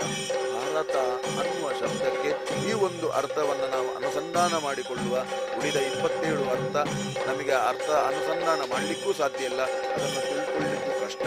ಹಾಗಾಗಿ ಈ ಅನುಸಂಧಾನವನ್ನ ಮಾಡಿಕೊಳ್ಳುವ ಭಗವಂತನ ಸೇವೆಯನ್ನು ನೋಡುವ. ಯಾಕೆ ಈ ವಿಚಾರ ಕೇಳಿದ್ರೆ ಇಡೀ ಪ್ರಪಂಚವನ್ನ ಒಂದು ಮನೆ ಅಂತ ಕಲ್ಪನೆ ಮಾಡಿದ್ರೆ ದೇವರ ಕೋಣೆ ಯಾವುದು ಕೇಳಿದ್ರೆ ಭಾರತ. ನಾವು ಎಲ್ಲಿದ್ದೇವೆ ಹೀಗೆ ಕೇಳಿದ್ರೆ ದೇವರ ಕೋಣೆಯಲ್ಲಿದ್ದೇವೆ. ಭಗವಂತನ ವಿಶೇಷವಾದಂತಹ ಅನುಗ್ರಹೋಪೇತವಾದಂತಹ ಎಲ್ಲ ಕಡೆಯಲ್ಲೂ ಭಗವಂತನ ವಿಶೇಷ ಸಾನ್ನಿಧ್ಯ ಇರುವಂತಹ ಭಾರತದಲ್ಲಿ ನಮಗೆ ಜನ್ಮ ಭಗವಂತ ಅನುಗ್ರಹ ಮಾಡಿದ್ದಾನೆ. ಅಂತಹ ಪುಣ್ಯ ಭೂಮಿಯಲ್ಲಿ ನಾವು ಬದುಕಿದ್ದೇವೆ. ಹಾಗಾಗಿ ಮತ್ತೆ ಮುಂದೆ ಕೂಡ ನಮಗೆ ಭಾರತದಲ್ಲೇ ಹುಟ್ಟುವಂತೆ ಆಗಬೇಕು ಅಂತಿದ್ರೆ ಭಗವಂತನ ಮೆಚ್ಚುವ ಪ್ರಯತ್ನವನ್ನ ನಾವು ಮಾಡಬೇಕು. ಭಗವಂತನಿಗೋಸ್ಕರ ಅಲ್ಲ, ನಮ್ಮ ಜೀವನದಲ್ಲಿ ಭಗವಂತನ ಅನುಗ್ರಹಕ್ಕೋಸ್ಕರ ನಾವು ಈ ರೀತಿಯಾದಂತಹ ವಿಚಾರದಲ್ಲಿ ನಾವು ಜೀವನವನ್ನ ಮುಡಿಪಾಗಿ ಇಡಲೇಬೇಕು. ಹಾಗೆಯೇ ದಾಸರು ಒಂದು ಕಡೆಯಲ್ಲಿ ಚಂದದಲ್ಲಿ ಮನುಷ್ಯ ಜನ್ಮದ ವ್ಯವಸ್ಥೆಯನ್ನ ನಮಗೆ ತಿಳಿಸಿಕೊಡ್ತಾರೆ. ಮಾನವ ಜನ್ಮ ದೊಡ್ಡದು, ಅದ ಹಾಳು ಮಾಡದಿರ ಹುಚ್ಚಪ್ಪಗಳಿರ. ಮನುಷ್ಯ ಜನ್ಮ ತುಂಬಾ ದೊಡ್ಡಪ್ಪ. ಇನ್ನೊಂದ್ಸಲ ಈ ರೀತಿಯಾದಂತಹ ಜನ್ಮ ಸಿಗ್ತದೆ ಅನ್ನುವ ಗ್ಯಾರಂಟಿ ಇಲ್ಲ. ನಮಗೆ ಮುಂದೆ ಕೂಡ ಮನುಷ್ಯನಾಗಿಯೇ ಬರಬೇಕು ಅಂತಿದ್ರೆ, ಈ ಜೀವಿ ಮನುಷ್ಯನಾಗಿಯೇ ಮನುಷ್ಯ ಶರೀರದಲ್ಲೇ ಹುಟ್ಟಬೇಕು ಅಂತಿದ್ರೆ ಭಗವಂತನ ಅನುಗ್ರಹವನ್ನ ಪಡೆದು ವಿಶೇಷವಾಗಿ ದೇವರಿಗೆ ಮೆಚ್ಚುವ ಕೆಲಸದ ಮೂಲಕ ಮನುಷ್ಯ ಜನ್ಮವನ್ನ ಪಡೆಕೊಳ್ಳಿ ಅಂತ ದಾಸರ ಎಚ್ಚರಿಕೆಯನ್ನು ಕೊಡ್ತಾರೆ. ಅದ ಹಾಳು ಮಾಡದಿರ ಹುಚ್ಚಪ್ಪಗಳಿರ. ನಾವು ಹುಚ್ಚರಾಗಬಾರದು. ಭಗವಂತನ ಜ್ಞಾನದಲ್ಲಿ ನಾವು ಆಸಕ್ತಿಯನ್ನು ಪಡೆಯುವ, ಭಗವಂತನ ವಿಶೇಷವಾದಂಥ ವಿಚಾರವನ್ನು ನಾವು ತಿಳ್ಕೊಳ್ಳುವ. ಇಡೀ ಪ್ರಕೃತಿ, ಇಡೀ ಭೂಮಿ, ಇಡೀ ಜಾಗ ದೇವರದ್ದೇ ಹೊರತು ನಮ್ಮದಲ್ಲ ಅನ್ನುವ ಎಚ್ಚರ ನಮಗೆ ಇಲ್ಲಿ ಬ್ರಹ್ಮಕಲಶದಲ್ಲಿ ಈ ಎಲ್ಲ ಅನುಸಂಧಾನವನ್ನು ನಾವು ಮಾಡಿಕೊಳ್ಳುವ. ಕೇವಲ ದೇವರ ಸೇವೆ ಮಾತ್ರ ಅಲ್ಲ, ದೇವರ ಜ್ಞಾನವನ್ನೂ ನಾವು ಪಡ್ಕೊಳ್ಬೇಕು. ಇಡೀ ಭೂಮಿ ಯಾರ್ದು ಕೇಳಿದರೆ ದೇವರದ್ದೇ ಅಪ್ಪ, ನಮ್ದಲ್ಲ. ದಾಸರೊಂದು ಕಡೆಯಲ್ಲಿ ಈ ಭೂಮಿ ಯಾರ್ದು ಅಂತ ನಮಗೆ ತಿಳಿಸಿಕೊಡ್ತಾರೆ. ಈ ಪರಿಯ ಸೊಬಗನು ಇನ್ನಾವ ದೇವರಲ್ಲಿ ಕಾಣೆ. ದೇವರಿಗಿಷ್ಟ ಇದ್ದಷ್ಟು ಸೊಬಗು, ದೇವರಲ್ಲಿದ್ದಂತಹ ಶ್ರೇಷ್ಠತೆ ಯಾರಲ್ಲೂ ಇಲ್ಲ. ಯಾಕೆ? ದೊರೆಯತನದಲ್ಲಿ ನೋಡೇ ಭೂದೇವಿ ರಮಣ. ಈ ಭೂಮಿಯ ಒಡೆಯ ಯಾರು ಕೇಳಿದ್ರೆ ಅದು ಭಗವಂತನೇ ಅಂತ ತಿಳಿಸಿಕೊಡ್ತಾರೆ. ಈ ಭೂಮಿ ದೇವಿಯ, ಭೂಮಿ ತಾಯಿಯ ಒಡೆಯ ಯಾರು? ಭಗವಂತ. ವಾಮನ ಅವತಾರದ ಕಥೆಯನ್ನು ಚಿಂತನೆ ಮಾಡಿದರೆ ಗೊತ್ತಾಗ್ತದೆ ನಾವೇನು ಅಂತ. ಜಗವ ಈರಡಿ ಮಾಡಿ ಇಡೀ ಜಗತ್ತನ್ನ ತನ್ನ ಪಾದದಡಿಗೆ ತಂದು ಆ ಬಲಿಚಕ್ರವರ್ತಿಗೆ ಜ್ಞಾನವನ್ನ ಕೊಟ್ಟ. ನಾವೆಲ್ಲ ಎಲ್ಲಿದ್ದೇವೆ? ಭಗವಂತನ ಪಾದದ ಅಡಿಯಲ್ಲೇ ಇದ್ದೇವಪ್ಪ, ಬೇರೆ ಯಾವ ಜಾಗದಲ್ಲೂ ಇಲ್ಲ. ನಾವು ಹೇಳಬಹುದು ನನಗೆ ಇಷ್ಟು ವ್ಯವಸ್ಥೆ ಉಂಟು, ಇಷ್ಟು ಸಂಪತ್ತುಂಟು, ಇಷ್ಟು ಆಸ್ತಿ ಉಂಟು, ಇಷ್ಟು ಜಾಗ ಉಂಟು, ಅದು ಏನಿದ್ರೂ ಕೂಡ ಈ ಜನ್ಮಕ್ಕೆ ಹೊರತು ಮುಂದಿನ ಜನ್ಮಕ್ಕೆ ಬರಲಿಕ್ಕೆ ಸಾಧ್ಯ ಇಲ್ಲ. ಹಾಗಾಗಿ ಎಚ್ಚರದ ಜೀವನ ನಮ್ಮದ್ದಾಗಲಿ, ದೇವರ ಸೇವೆಯನ್ನು ನಾವು ಮಾಡುವ, ದೇವರ ಸೇವೆಯನ್ನು ಈವಾಗ ನೋಡುವ. ಎಲ್ಲರೂ ಕೂಡ ಆದಷ್ಟು ಪ್ರಯತ್ನಪೂರ್ವಕವಾಗಿ ಭಗವಂತನ ಸೇವೆಯನ್ನು ನೋಡುವಲ್ಲಿ ಉತ್ಸುಕರಾದ್ರಿಂದಾದರೆ ಖಂಡಿತವಾಗಿಯೂ ದೇವರ ಅನುಗ್ರಹ ಆಗ್ತದೆ. ದೇವರಿಗೆ ಕಲಶಾಭಿಷೇಕ ನಡೀತಾ ಉಂಟು. ನೀವು ದೃಶ್ಯದಲ್ಲಿ ಗಮನಿಸ್ತಾ ಇರುವುದು ದೇವರಿಗೆ ವಿಶೇಷವಾಗಿ ತಂತ್ರಿವರೆಣ್ಯರಿಂದ ಅಭಿಷೇಕ ಕಾರ್ಯಗಳೆಲ್ಲ ನಡೀತಾ ಇದೆ. ಅದರಲ್ಲಿ ವಿಶೇಷವಾಗಿ ದ್ರವ್ಯ ಕಲಶಗಳು ಅಂತ ಉಂಟು. ಒಂದೊಂದು ದ್ರವ್ಯವನ್ನು ಕೂಡ ವಿಶೇಷವಾಗಿ ದೇವರಿಗೆ ಅಭಿಷೇಕ ಮಾಡಲಿಕ್ಕಿದೆ. ಪಂಚಗವ್ಯವನ್ನು ದೇವರಿಗೆ ಅಭಿಷೇಕ ಮಾಡಲಿಕ್ಕಿದೆ. ಹಾಲನ್ನು ದೇವರಿಗೆ ಅಭಿಷೇಕ ಮಾಡಲಿಕ್ಕಿದೆ. ವಿಶೇಷವಾಗಿ ಗೋಮೂತ್ರವನ್ನು ಅಥವಾ ಗೋಮಯವನ್ನು, ಹೀಗೆ ಎಲ್ಲ ಪ್ರತ್ಯೇಕ ಗವ್ಯ ಕಲಶಗಳನ್ನು ಕೂಡ ದೇವರಿಗೆ ಅಭಿಷೇಕ ಮಾಡಲಿಕ್ಕಿದೆ. ಮಂತ್ರ ವಿಶೇಷವಾಗಿ ಅರ್ಘ್ಯ, ಪಾದ್ಯ, ಆಚಮನ ಅಂತ ಹೇಳಿಕೊಂಡು ವಿಶೇಷವಾಗಿ ದೇವರಿಗೆ ಒಂದೊಂದು ರೀತಿಯಾದಂತಹ ದ್ರವ್ಯಗಳಲ್ಲೂ ಕೂಡ ಸೇವೆಯನ್ನು ನಾವು ಮಾಡಲಿಕ್ಕಿದ್ದೇವೆ, ಅಭಿಷೇಕವನ್ನು ಮಾಡಲಿಕ್ಕಿದ್ದೇವೆ. ದೇವರಿಗೆ ಯಾಕೆ ಅರ್ಘ್ಯ ಕೇಳಿದರೆ, ನಾವು ಬಂದಂತಹ ವಿಶೇಷವಾದಂತಹ ಅತಿಥಿಗಳಿಗೆಲ್ಲ ನಮ್ಮಲ್ಲೊಂದು ಸಂಪ್ರದಾಯ ಉಂಟು. ಅರ್ಘ್ಯವನ್ನು ಕೊಡೋದು, ಕೈ ತೊಳ್ಕೊಳ್ಳಿಕ್ಕೆ ನೀರು, ಕಾಲು ತೊಳ್ಕೊಳ್ಳಿಕ್ಕೆ ನೀರು, ಹೀಗೆ ದೇವರಲ್ಲೂ ಕೂಡ ಜಗತ್ತಿನ ದೊಡ್ಡ ಅತಿಥಿ, ಜಗತ್ತಿನ ದೊಡ್ಡ ಬಂಧು, ಭಗವಂತನಷ್ಟು ದೊಡ್ಡ ಬಂಧು ಯಾರೂ ಇಲ್ಲ. ಹಾಗಾಗಿ ಆ ಬಂಧುವನ್ನು ಈ ಒಂದು ಸಂದರ್ಭದಲ್ಲಿ ನಾವೆಲ್ಲ ಅರ್ಘ್ಯ, ಪಾದ್ಯ, ಆಚಮನ ಈ ರೀತಿಯಾದಂತಹ ಪ್ರಕ್ರಿಯೆಗಳಿಂದ ಅವನನ್ನ ಪ್ರೀತಿ ಗಳಿಸಿ ಲೋಕಾನುಗ್ರಹ ಹೇತ್ವರ್ತಂ ತಿರೀಭವ ಸುಖಾಯನಃ ಅಂತ ಪ್ರಾರ್ಥನೆಯನ್ನು ಮಾಡುವಂತಹ ಪ್ರಸಂಗ ಬರ್ತದೆ. ಲೋಕಕ್ಕೆ ಅನುಗ್ರಹಕ್ಕೋಸ್ಕರ ಈ ಒಂದು ಸನ್ನಿಧಾನದಲ್ಲಿ ಇದ್ದುಕೊಂಡು ನಮ್ಮನ್ನೆಲ್ಲ ಉದ್ಧರಿಸು ತಂದೆ ಅಂತ ಭಗವಂತನಲ್ಲಿ ನಾವು ಪ್ರಾರ್ಥನೆ ಮಾಡುವಂತಹ ವ್ಯವಸ್ಥೆ. ಅಂತಹ ವಿಶೇಷವಾದಂತಹ ಪುಣ್ಯಪ್ರದವಾದಂತಹ ಕಾರ್ಯದಲ್ಲೆಲ್ಲ ನಾವೆಲ್ಲ ಭಾಗಿಯಾಗುವ, ಭಗವಂತನ ಅನುಗ್ರಹದೊಂದಿಗೆ ಜೀವನ ಸುಖಮಯ ಆಗುವ ಹಾಗೆ ನಮ್ಮ ಪ್ರಯತ್ನ ನಾವು ಮಾಡಲೇಬೇಕಾಗ್ತದೆ. ಹಾಗಾಗಿ ದೇವರ ನಾಮಸ್ಮರಣೆಯನ್ನು ಮಾಡುತ್ತಾ ದೇವರ ಸೇವೆಯನ್ನು ನೋಡ್ತಾ ಇರುವ, ವಿಶೇಷವಾಗಿ ಬ್ರಹ್ಮಕಲಶದಲ್ಲೂ ಅಷ್ಟೇ, ಅಲ್ಲಿ ಮಂಡಲದಲ್ಲಿ ಕೆಲವೆಲ್ಲ ಕಲಶವನ್ನು ಪ್ರತಿಷ್ಠಾಪನೆ ಮಾಡಿದ್ದಾರೆ. ಎಲ್ಲ ದೇವತಾ ಚೈತನ್ಯವನ್ನು, ಪ್ರಕೃತಿಯಲ್ಲಿ ಇರುವಂತಹ ಎಲ್ಲ ದೇವತಾ ಸಾನ್ನಿಧ್ಯವನ್ನು ಈ ಕಲಶಕ್ಕೆ ಸನ್ನಿಹಿತ ಆಗಲಿ ಅಂತ ಪ್ರಾರ್ಥನೆಯ ಮೂಲಕವಾಗಿ, ಮಂತ್ರ ಮೂಲಕವಾಗಿ ಆವಾಹನೆಯನ್ನು ಮಾಡಿ ಆ ಮೂಲಕವಾಗಿ ಆ ಕಲಶವನ್ನು ಭಗವಂತನ ಬಿಂಬಕ್ಕೆ ಅರ್ಪಣೆ ಮಾಡುವುದು. ದೇವರ ಚೈತನ್ಯವನ್ನು ಕ್ರೋಢೀಕರಿಸಿ ದೇವರ ಬಿಂಬಕ್ಕೆ ನಾವು ಅರ್ಪಣೆ ಮಾಡುವುದು. ಹಾಗಾಗಿ ಭಗವಂತ ಪರಿಪೂರ್ಣ ಸಾನ್ನಿಧ್ಯದಿಂದ ನಮಗೆ ಅನುಗ್ರಹ ಮಾಡಲಿಕ್ಕೋಸ್ಕರ ಈ ಒಂದು ಬಿಂಬದಲ್ಲಿ ಪರಿಪೂರ್ಣನಾಗಿ ಇರ್ತಾನೆ ಅಂತ ನಮ್ಮೆಲ್ಲರ ನಂಬಿಕೆ. ಅಂತಹ ಸುಯೋಗ ನಮಗೆ ಇವತ್ತಿನ ದಿವಸ ಒದಗಿದೆ. ನಾವೆಲ್ಲ ದೇವರ ಸೇವೆಯನ್ನು ನೋಡ್ತಾ ದೇವರ ನಾಮಸ್ಮರಣೆಯನ್ನು ಪರಿಪರಿಯಾಗಿ ಮಾಡ್ತಾ ಇರುವ. ಯಾಕೆ ಕೇಳಿದರೆ, ಭಗವಂತನ ನಾಮಸ್ಮರಣೆ ಮಾಡದಂತಹ ಜನ್ಮ ವ್ಯರ್ಥ. ನರಜನ್ಮ ಬಂದಾಗ ನಾಲಿಗೆ ಇರುವಾಗ ಕೃಷ್ಣ ಎನ್ನಬಾರದೆ ಅಂತ ದಾಸರೊಂದು ಕಡೆಯಲ್ಲಿ ವಿಚಾರ ಕೊಡ್ತಾರೆ. ದೇವರು ಕೊಟ್ಟ ನಾಲಿಗೆ ಚಂದ ಇರುವಾಗ, ನಾಲಿಗೆ ಚೆನ್ನಾಗಿ ಉಚ್ಚಾರ ಮಾಡಲಿಕ್ಕೆ ಶಕ್ತಿಯನ್ನು ಪಡ್ಕೊಂಡು ಇರುವಾಗಲೂ ಕೂಡ ದೇವರ ನಾಮಸ್ಮರಣೆಯನ್ನು ಮಾಡಬೇಕಿದ್ರೆ ಅದು ವ್ಯರ್ಥಪ್ಪ. ಕೃಷ್ಣ ಎನ್ನಬಾರದೆ. ದೇವರ ನಾಮಸ್ಮರಣೆಯನ್ನು ನಿರಂತರ ನಾವು ಮಾಡ್ತಾ ಇರಬೇಕು. ದೇವರಿಗೋಸ್ಕರ ಅಲ್ಲ, ನಮ್ಮ ಜೀವನದ ಶ್ರೇಷ್ಠತೆಗೋಸ್ಕರ. ಮನುಷ್ಯ ಜನ್ಮ ಸಾಫಲ್ಯಂ ಕೇವಲಂ ಧರ್ಮ ಸಾಧನ. ಮನುಷ್ಯನ ಜನ್ಮ ಸಾಫಲ್ಯತೆ ಯಾವಾಗ ಆಗ್ತದೆ ಕೇಳಿದ್ರೆ ಧರ್ಮದ ಆಚರಣೆ ಮೂಲಕ ಮಾತ್ರ ಸಾಧ್ಯ ಅಂತ ಲೆಕ್ಕ. ಹಾಗಾಗಿ ಬ್ರಹ್ಮಕಲಶೋತ್ಸವದ ಈ ಸಂದರ್ಭದಲ್ಲಿ ದೇವರ ಸೇವೆಯನ್ನು ನೋಡ್ತಾ, ದೇವರ ನಾಮಸ್ಮರಣೆಯನ್ನು ಮಾಡ್ತಾ ವಿಶೇಷವಾಗಿ ನಾವೆಲ್ಲ ಪುಣ್ಯ ಸಂಪಾದನೆ ಮಾಡೋಣ.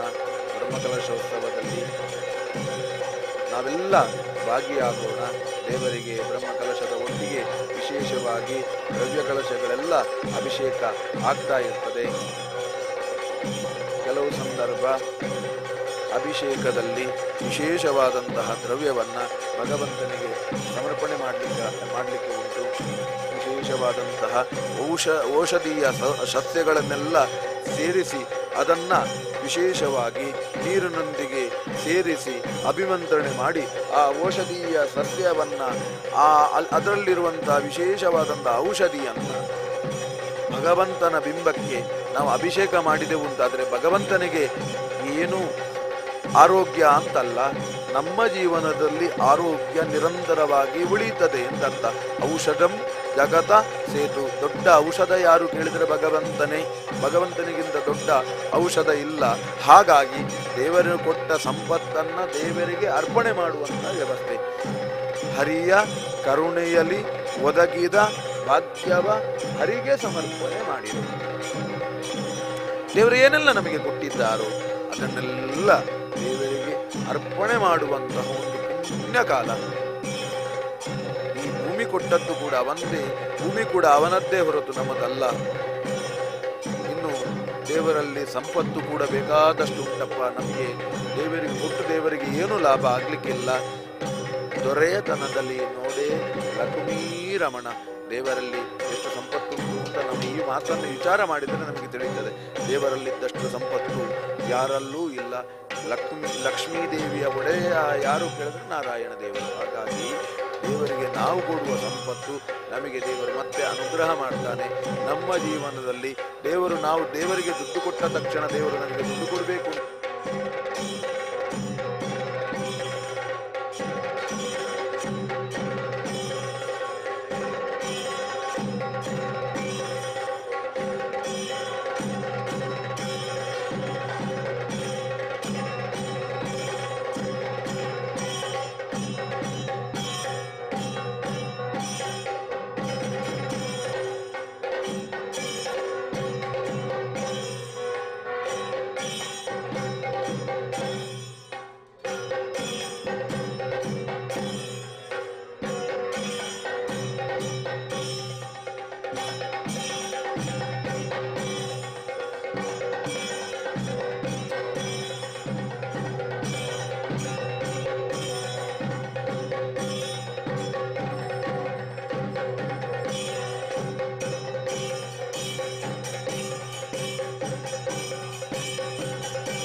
ಕೇರಳದ ಅರ್ಚಕ ಆರಾಧನೆ ಮಾಡ್ತಾ ಇದ್ದಾರೆ. ಕೇರಳದ ಅರ್ಚಕ ತನ್ನ ಊರಿಗೆ ಹಿಂದಿರುಗಿ ಬರಬೇಕು ಅಂತ ತೀರ್ಮಾನ ಮಾಡಿದ್ದರೂ ಸಹ ಅಲ್ಲಿ ಬೇರೆ ಅರ್ಚಕರು ಸಿಗದೇ ಇದ್ದಾಗ ರಾಜ ಅವನನ್ನು ಕಳಿಸಲಿಕ್ಕೆ ಒಪ್ಪದೇ ಇರುವಾಗ ದುಃಖದಿಂದ ಭಗವಂತನಲ್ಲಿ ಪ್ರಾರ್ಥನೆ ಮಾಡಿದಂತಹ ಅರ್ಚಕನೊಂದಿಗೆ ಭಗವಂತ ಇದ್ದುದನ್ನು ಉಳಿಸಿದ್ದಾನೆ. ಅಂತಹ ಪುಣ್ಯ ಕ್ಷೇತ್ರ ಕೊಡೆಯಲ್ಲಿ ಬಂದದೇವರು ಎಂದಪ್ಪಡೆ ಎಂದು ಹೇಳ್ತಾರೆ. ನಂತರ ಕೊಡತ್ತುಪಾಡಿನ ದೇವರು ಅಂತ ತುಳುವಲ್ಲಿ, ಹಾಗಾಗಿ ಕೊಡತ್ತುಪಾಡಿನ ದೇವರು ಕೊಂಡಪ್ಪಾಡಿ ಅಂತ ಉಪಯೋಗ ಮಾತು ಬರ್ತದೆ.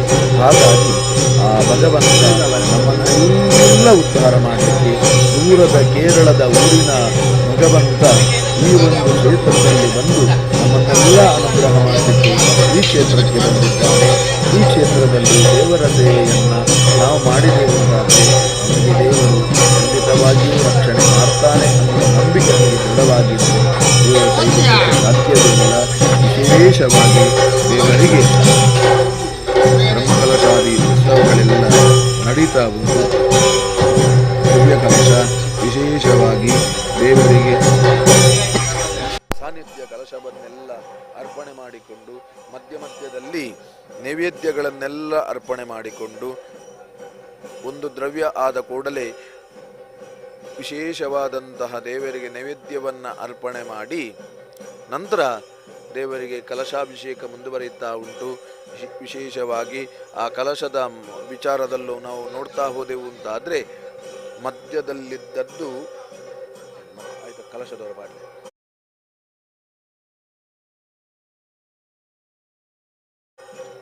ಕಲಶದ ಮಧ್ಯಭಾಗದಲ್ಲಿ ಇರುವಂತಹ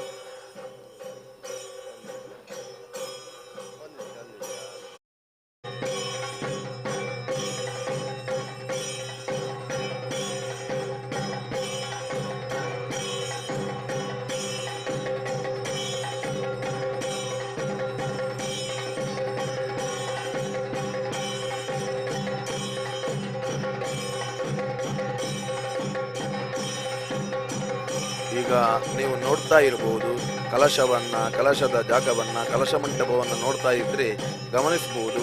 ಹೊರಗಿನ ಪ್ರಾಕಾರ ಏನುಂಟು ಅಲ್ಲಿದ್ದದ್ದೆಲ್ಲ ಕಲಶವನ್ನು ಮೊದಲಿಗೆ ಭಗವಂತನಿಗೆ ಅಭಿಷೇಕ ಮಾಡ್ತಾ ಇದ್ದೇವೆ. ಮಧ್ಯದಲ್ಲಿ ಮತ್ತೆ ಒಂದು ಪ್ರಾಕಾರದಲ್ಲಿ ಕಲಶಗಳು ಉಂಟು.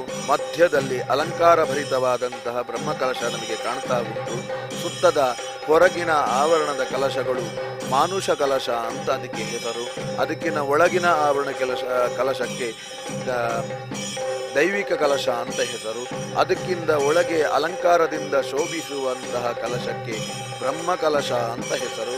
ಬ್ರಹ್ಮ ಅಂತಂದ್ರೆ ಒಂದು ಅರ್ಥ, ವೇದ ಅಂತ ಅರ್ಥ. ವೇದ ಮೂಲಕವಾಗಿ ಭಗವಂತನನ್ನ ವೇದ ಪಾರಾಯಣದೊಂದಿಗೆ ಅಭಿಷೇಕ ಮಾಡುವುದೇ ಬ್ರಹ್ಮ ಕಲಶ. ವಿಶೇಷವಾಗಿ ಆ ದೊಡ್ಡ ಅಲಂಕಾರ ಭರಿತವಾದಂಥ ಕಲಶಕ್ಕೆ ವೇದ ಪಾರಾಯಣಗಳನ್ನೆಲ್ಲ ಮಾಡಿ ವೇದಗಳನ್ನು ಅಭಿಮಂತ್ರಣ ಮಾಡಿ ಭಗವಂತನ ವಿಶೇಷವಾದಂತಹ ಗುಣಗಾನ ಮಾಡುವಂತಹ ವೇದಗಳನ್ನು ಅಭಿಮಂತ್ರಣೆ ಮಾಡಿ ಅದನ್ನು ಭಗವಂತನಿಗೆ ನಾವು ಅಭಿಷೇಕ ಮಾಡಲಿಕ್ಕಿದ್ದೇವೆ. ಅದೇ ಬ್ರಹ್ಮ ಕಲಶ.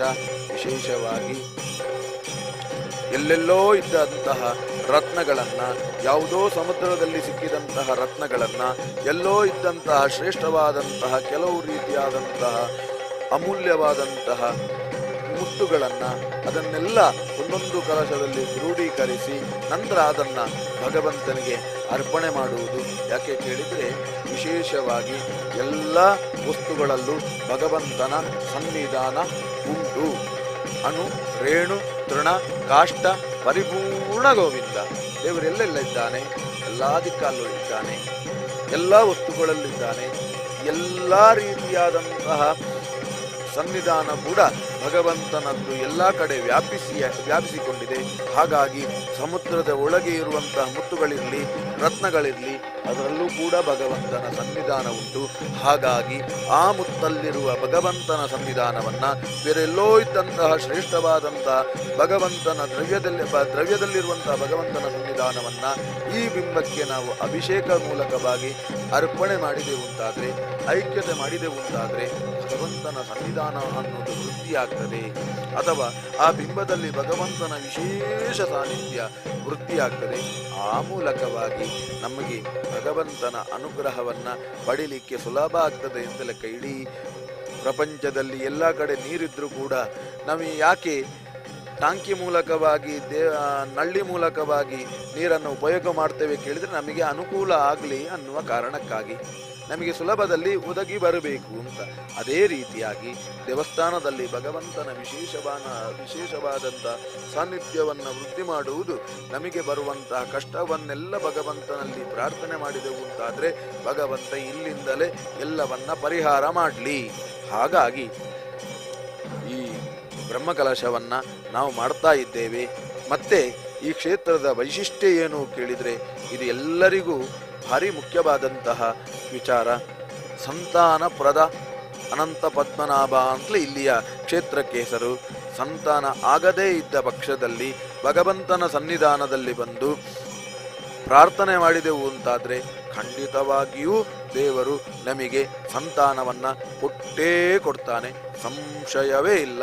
ವಿಶೇಷವಾಗಿ ಆಟಿ ಅಮಾವಾಸ್ಯೆ ಅನ್ನುವ ಶುಭ ದಿನ, ಆ ದಿವಸದಂದು ಇಲ್ಲೇ ಇರುವಂತಹ ಪುಷ್ಕರಣಿ ತೀರ್ಥದಲ್ಲಿ ಸ್ನಾನ ಮಾಡಿ ಈ ಭಗವಂತನ ಸನ್ನಿಧಾನದ ಎದುರು ಬಂದು ಪ್ರಾರ್ಥನೆ ಮಾಡಿ ಅಲ್ಲಿ ಕೊಡುವಂತಹ ವಿಶೇಷವಾದಂತಹ ಪ್ರಸಾದವನ್ನು ಮನೆಗೆ ತಗೊಂಡು ಹೋಗಿ ಪಾಯಸ ಮಾಡಿ ಊಟ ಮಾಡಿದೆವು ಅಂತಾದರೆ, ಅದನ್ನು ಭಕ್ತಿಯಿಂದ ಸ್ವೀಕಾರ ಮಾಡಿದೆವು ಅಂತಾದರೆ ಖಂಡಿತವಾಗಿಯೂ ನಮಗೆ ಭಗವಂತ ಅನುಗ್ರಹ ಮಾಡಿ ಸಂತಾನವನ್ನು ಕೊಡ್ತಾನೆ. ಖಾಲಿ ಭಗವಂತನ ಅನುಗ್ರಹ ಮಾತ್ರ ಅಲ್ಲ, ಶ್ರೇಷ್ಠವಾದಂತಹ ಸಂತಾನ, ಭಗವಂತನ ಅನುಗ್ರಹ ಇರುವಂತಹ ಸಂತಾನ ಅಥವಾ ಭಗವಂತ ಮೆಚ್ಚುವ ಹಾಗೆ ನಮಗೆ ಸಂತಾನ ಪ್ರಾಪ್ತಿಯಾಗ್ತದೆ ಅಂತ ನಿರ್ಣಯ. ಹಾಗಾಗಿ ನೀವೆಲ್ಲ ಎಲ್ಲೇ ದೂರದಲ್ಲಿ ಈ ಒಂದು ದೃಶ್ಯವನ್ನು ನೋಡ್ತಾ ಇದ್ರು, ಈ ಬ್ರಹ್ಮಕಲಶ ಉತ್ಸವವನ್ನು ನೋಡ್ತಾ ಇದ್ರು, ಸಾಧ್ಯವಾದರೆ ಒಂದು ಸಲ ಬನ್ನಿ, ಈ ಕ್ಷೇತ್ರವನ್ನು ನೋಡಿ. ಕೇರಳದಲ್ಲಿರುವಂತಹ ಅನಂತಶಯನನ ವಿಶೇಷವಾದಂತಹ ಸನ್ನಿಧಾನ ಇಲ್ಲಿ ಇದೆ. ಹಾಗಾಗಿ ಈ ಅನಂತಶಯನನನ್ನ, ಈ ಅನಂತ ಪದ್ಮನಾಭನನ್ನ ನಾವು ನೋಡಿ ಕೃತಾರ್ಥರಾಗೋಣ. ನಮ್ಮ ಜೀವನ ಪಾವನವಾಗಲಿ. ಆ ಪ್ರಯತ್ನವನ್ನು ನಾವು ನಿರಂತರ ಮಾಡ್ತಾ ಇರುವ. ವಿಶೇಷವಾಗಿ ದೇವರ ಕಲಶಾಭಿಷೇಕವನ್ನು ನೋಡ್ತಾ ಇದ್ದೇವೆ. ಆ ಕಲಶಾಭಿಷೇಕದಲ್ಲಿ ಕೆಲವೆಲ್ಲ ದ್ರವ್ಯಗಳನ್ನು ಇದೀಗಾಗಲೇ ಅರ್ಪಣೆ ಮಾಡಿದ್ದಾರೆ. ನಂತರ ವಿಶೇಷವಾದಂತಹ ನೈವೇದ್ಯವನ್ನು ಅರ್ಪಣೆ ಮಾಡಿದ್ದಾರೆ. ನಂತರದಲ್ಲಿ ಕಲಶಾಭಿಷೇಕ ಮುಂದುವರಿಯುತ್ತಾ ಉಂಟು. ನೀರಲ್ಲಿ ಭಗವಂತನ ವಿಶೇಷವಾದಂತಹ ಸಾನ್ನಿಧ್ಯ ಇದೆ ಎಂದು ಲೆಕ್ಕ. ನಾರಾಯಣ ಅನ್ನುವ ಶಬ್ದ ಏನು ಅರ್ಥವನ್ನು ಪ್ರತಿಪಾದನೆ ಮಾಡ್ತದೆ ಅಂತ ಕೇಳಿದರೆ, ನಾರಾಹ ಅಯನಂ ಯಸ್ಯ ಸಹ, ನೀರಿನಲ್ಲೇ ಮಲಗಿದವ ಯಾರು ಕೇಳಿದರೆ ನಾರಾಯಣ. ನೀರನ್ನೇ ಆಶ್ರಯವಾಗಿಸಿಕೊಂಡವ ಯಾರು ಕೇಳಿದರೆ ಅದು ನಾರಾಯಣ. ನೀರನ್ನೇ ಆಶ್ರಯ ಅಂದರೆ ಭಗವಂತ ಎಲ್ಲರನ್ನೂ ಕೂಡ. ನೀರು ಅನ್ನೋದು ಮನುಷ್ಯನ ಜೀವನಕ್ಕೆ ಪ್ರಥಮ ಆಧಾರ, ಅಥವಾ ಜೀವಿಗಳ ಜೀವನಕ್ಕೆ ಪ್ರಥಮ ಆಧಾರ ಯಾವುದು ಕೇಳಿದರೆ ನೀರು. ಅಂತಹ ನೀರಿನಲ್ಲಿ ಭಗವಂತನ ಸನ್ನಿಧಾನ ಇದ್ದರೆ ನಮ್ಮ ಜೀವನ ಪೂರ್ಣ ಆಗ್ತದೆ ಅಂತ ಲೆಕ್ಕ. ಇನ್ನೊಂದು ಅರ್ಥವನ್ನು ಜ್ಞಾನಿಗಳು ತಿಳಿಸ್ತಾರೆ. ನ ವಿದ್ಯತೆ ಅರಾಹ ಯಸ್ಯ ಸಹ, ಚೂರೂ ಕೂಡ ದೋಷ ಇಲ್ಲದ, ಚೂರೂ ಕೂಡ ಕಲ್ಮಶ ಇಲ್ಲದ ಒಂದು ಸನ್ನಿಧಾನ ಅಂತ ಹೇಳಿದರೆ ಅದು ನಾರಾಯಣ ದೇವರು ಅಂತ ಲೆಕ್ಕ. ಜಗತ್ತಿನಲ್ಲಿ ನಾರಾಯಣ ದೇವರ ನಾಮಸ್ಮರಣೆಯನ್ನು ಮಾಡಿದರೆ ಏನೆಲ್ಲ ಫಲ. ಅರ್ಥ ವಿಷಣ್ಣ ಶಿಥಿಲಾಶ್ಚ ಭೀತಾಃ ಘೋರೇಷು ವ್ಯಾಧಿಷು ವರ್ತಮಾನ ಸಂಕೀರ್ತ್ಯ ನಾರಾಯಣ ಶಬ್ದ ಮಾತ್ರಂ ವಿಮುಕ್ತ ದುಃಖ ಸುಖಿನೋ ಭವಂತು. ಅರ್ಥ, ಯಾವುದೇ ಕಷ್ಟ ಇದ್ರೂ ಕೂಡ ಭಗವಂತನ ನಾಮಸ್ಮರಣೆ ಮಾಡಿದ್ರೆ ಪರಿಹಾರ ಆಗ್ತದೆ. ವಿಷಣ್ಣಾಹ, ಕೆಲವೆಲ್ಲ ಜೀವನದಲ್ಲಿ ರೋಗ ರುಜಿನಗಳಿಂದ ನಾವು ಸಮಸ್ಯೆ ಬಳಲ್ತಾ ಇದ್ರೆ, ಅಥವಾ ವಿಷ ಸಂಬಂಧವಾದಂತಹ ವಿಚಾರದಲ್ಲಿ ನಮಗೆ ಸಮಸ್ಯೆ ಬಂತು ಅಂತಿದ್ರೆ, ದೊಡ್ಡ ದೊಡ್ಡ ದುಃಖಗಳು ಪ್ರಾಪ್ತಿಯಾಯಿತು ಅಂತಿದ್ರೆ, ಅದೆಲ್ಲ ಘೋರೇಶು ವ್ಯಾಧಿಷು ವರ್ತಮಾನ, ಏನೆಲ್ಲ ದೊಡ್ಡ ದೊಡ್ಡ ರೋಗಗಳು ಇದ್ರೆ ಅದೆಲ್ಲ ಪರಿಹಾರ ಆಗ್ಲಿಕ್ಕೆ ಈ ಭಗವಂತನ ನಾಮಸ್ಮರಣೆ ಒಂದೇ ಸಾಕು ಅಂತ ಲೆಕ್ಕ. ಹಾಗಾಗಿ ಅರ್ಥ ವಿಷಣ್ಣ ಶಿಥಿಲಾಶ್ಚ ಭೀತಾ ಘೋರೇಶು ವ್ಯಾಧಿಷು ವರ್ತಮಾನ ಸಂಕೀರ್ತ್ಯ ನಾರಾಯಣ ಶಬ್ದ ಮಾತ್ರ. ದಿನಕ್ಕೆ ಭಗವಂತನ ನಾಮಸ್ಮರಣೆಯನ್ನ ಸ್ವಲ್ಪ ನಾವು ಹೇಳಿದೆವು ಅಂತಾದ್ರೆ, ದಿನಾಲು ಭಗವಂತನ ನಾಮಸ್ಮರಣೆಯನ್ನ ನಮ್ಮ ಜೀವನದಲ್ಲಿ ನಾವು ರೂಢಿಸಿಕೊಂಡೆವು ಅಂತಾದ್ರೆ, ವಿಮುಕ್ತ ದುಃಖ ಸುಖಿನೋ ಭವಂತು, ಎಲ್ಲ ರೀತಿಯಾದಂತಹ ದುಃಖಗಳನ್ನು ದೇವರು ದೂರ ಮಾಡ್ತಾನೆ. ಇಂತಹ ಅನಂತ ಪದ್ಮನಾಭನನ್ನ ವಿಶೇಷವಾಗಿ ದಿನಾಲೂ ಸ್ಮರಿಸೋಣ. ದೇವರ ಅನುಗ್ರಹವನ್ನು ನಾವು ನಿರಂತರವಾಗಿ ಪಡೆದುಕೊಳ್ಳೋಣ. ದೇವರ ಅನುಗ್ರಹದ ಸಂಪತ್ತು ಒಂದಿದ್ದರೆ ನಮಗೆ ಬೇರೆ ಯಾವುದೂ ಅಗತ್ಯ ಇಲ್ಲ. ದಾಸರು ಒಂದು ಕಡೆಯಲ್ಲಿ ವಿಚಾರವನ್ನು ಕೊಡ್ತಾರೆ, ಹರಿಯ ಕರುಣೆ ನಮ್ಮ ಮೇಲಿದ್ದರೆ ನಾವು ಜಗಜಟ್ಟಿ. ಭಗವಂತ ನಮ್ಮ ಮೇಲೆ ಅನುಗ್ರಹ ಮಾಡ್ತಾ ಇದ್ದ ಅಂತ ಅಂದ್ರೆ ನಾವು ಜಗಜಟ್ಟಿ ಅಂತ, ಯಾವ ಸಮಸ್ಯೆಗಳು ಬರುವುದಿಲ್ಲ. ಎಷ್ಟೇ ರೀತಿಯಾದಂತಹ ಸಮಸ್ಯೆಗಳು ಬಂದರೂ ಕೂಡ ನಮ್ಮ ಜೀವನದಲ್ಲಿ ಏನೂ ವ್ಯತ್ಯಾಸ ಆಗದ ಹಾಗೆ ಇರ್ತೇವೆ ನಾವು. ಎಲ್ಲ ಸಮಸ್ಯೆಯನ್ನು ಎದುರಿಸಲಿಕ್ಕೆ ಶಕ್ತಿ ಯಾರು ಕೊಡುವುದು ಕೇಳಿದ್ರೆ ಭಗವಂತ. ಹಾಗಾಗಿ ಹರಿಯ ಕರುಣೆ ನಮ್ಮ ಮೇಲಿದ್ದರೆ ನಾವು ಜಗಜಟ್ಟಿ. ಭಗವಂತನ ಕರುಣೆ ನಮ್ಮ ಮೇಲೆ ಇತ್ತು ಅಂತಾದ್ರೆ ನಾವು ಜಗಜಟ್ಟಿಯಾಗಿ ಬದುಕಲಿಕ್ಕೆ ಸಾಧ್ಯ. ಅಕಸ್ಮಾತ್ ಆಗಿ ದೇವರ ಕರುಣೆಯನ್ನು ನಾವು ಪಡೆಯದೆ ಅದರಿಂದ ವಿರುದ್ಧವಾಗಿ ಇದ್ದಿರು ಅಂತಾದ್ರೆ ತಾಪತ್ರಯ ಬೆನ್ನಟ್ಟಿ. ದೇವರು ನಮ್ಮನ್ನು ಬಿಟ್ಟ ಅಂತಾದ್ರೆ, ದೇವರನ್ನು ನಾವು ಬಿಟ್ಟಿ ಅಂತಾದ್ರೆ ತಾಪತ್ರಯ ಬೆನ್ನಟ್ಟಿ. ಸಮಸ್ಯೆ ಅನ್ನುವುದು ಬಿಡುವುದೇ ಇಲ್ಲ. ಏನು ಹೋದ್ರೂ ಕೂಡ, ಯಾವ ಕೆಲಸ ಕೂಡ ಆಗುವುದಿಲ್ಲ. ಎಲ್ಲಿ ಹೋದ್ರೂ ಕೂಡ ನಮಗೆ ಸಮಸ್ಯೆ, ಎಲ್ಲಿ ಹೋದ್ರೂ ಕೂಡ ಕೆಲವು ರೀತಿಯ ತೊಂದರೆ, ಆಪತ್ತುಗಳು, ದುರಿತಗಳು, ಸಮಸ್ಯೆಗಳೆಲ್ಲ ಬರ್ತಾ ಇರ್ತದೆ. ಹಾಗಾಗಿ ಹರಿಯ ಕರುಣೆಯನ್ನ ನಾವು ಪಡೆಯುವ ಪ್ರಯತ್ನ, ಅದು ನಮಗೆ ಇವತ್ತಿನ ದಿವಸ ದೇವರು ಅನುಗ್ರಹ ಮಾಡಿದ್ದಾನೆ. ವಿಶೇಷವಾಗಿ ದೇವರ ಬ್ರಹ್ಮಕಲಶೋತ್ಸವವನ್ನು ನಾವು ನೋಡುವ ಯೋಗ, ದೇವರು ನಮಗೆಲ್ಲ ಬ್ರಹ್ಮಕಲಶದಲ್ಲಿ ಪಾಲ್ಗೊಳ್ಳುವಂಥ ಅವಕಾಶವನ್ನು ಕೊಟ್ಟಿದ್ದಾನೆ. ದೂರದಲ್ಲಿದ್ದರೂ ಕೂಡ, ನಾವೆಲ್ಲೆಲ್ಲೋ ನಮ್ಮ ಮನೆಯಲ್ಲಿದ್ದರೂ ಕೂಡ ಇವತ್ತಿನ ದಿವಸ ಈ ಒಂದು ಸೇವೆಯನ್ನು ನೋಡುವ ಅವಕಾಶವನ್ನು ದೇವರು ನಮಗೆ ಒದಗಿಸಿಕೊಟ್ಟಿದ್ದಾನೆ, ಸೌಭಾಗ್ಯವನ್ನು ನಮಗೆ ಒದಗಿಸಿಕೊಟ್ಟಿದ್ದಾನೆ. ಹಾಗಾಗಿ ನಾವೆಲ್ಲ ಈ ಒಂದು ಸೇವೆಯನ್ನು ನೋಡುತ್ತಾ, ದೇವರ ನಾಮಸ್ಮರಣೆಯನ್ನು ಮಾಡುತ್ತಾ, ದೇವರ ಅನುಗ್ರಹವನ್ನು ಪಡೆಯುವಲ್ಲಿ ಪ್ರಯತ್ನ ಪಡೋಣ. ದೇವರಿಗೆ ಕಲಶಾಭಿಷೇಕವನ್ನು ತಂತ್ರಿವರೇಣ್ಯರು ಮಾಡ್ತಾ ಇದ್ದಾರೆ. ವಿಶೇಷವಾಗಿ ದ್ರವ್ಯ ಕಲಶದ ನಂತರ ನೈವೇದ್ಯ ಸಮರ್ಪಣೆ ಮಾಡಿ ಮತ್ತೆ ಮುಂದೆ ಕಲಶಾಭಿಷೇಕವನ್ನು ಮುಂದುವರಿಸುವಂತಹ ಕ್ರಮ. ಪರಿಕಳಶಗಳೆಲ್ಲ ಮುಗಿತಾ ಬಂತು.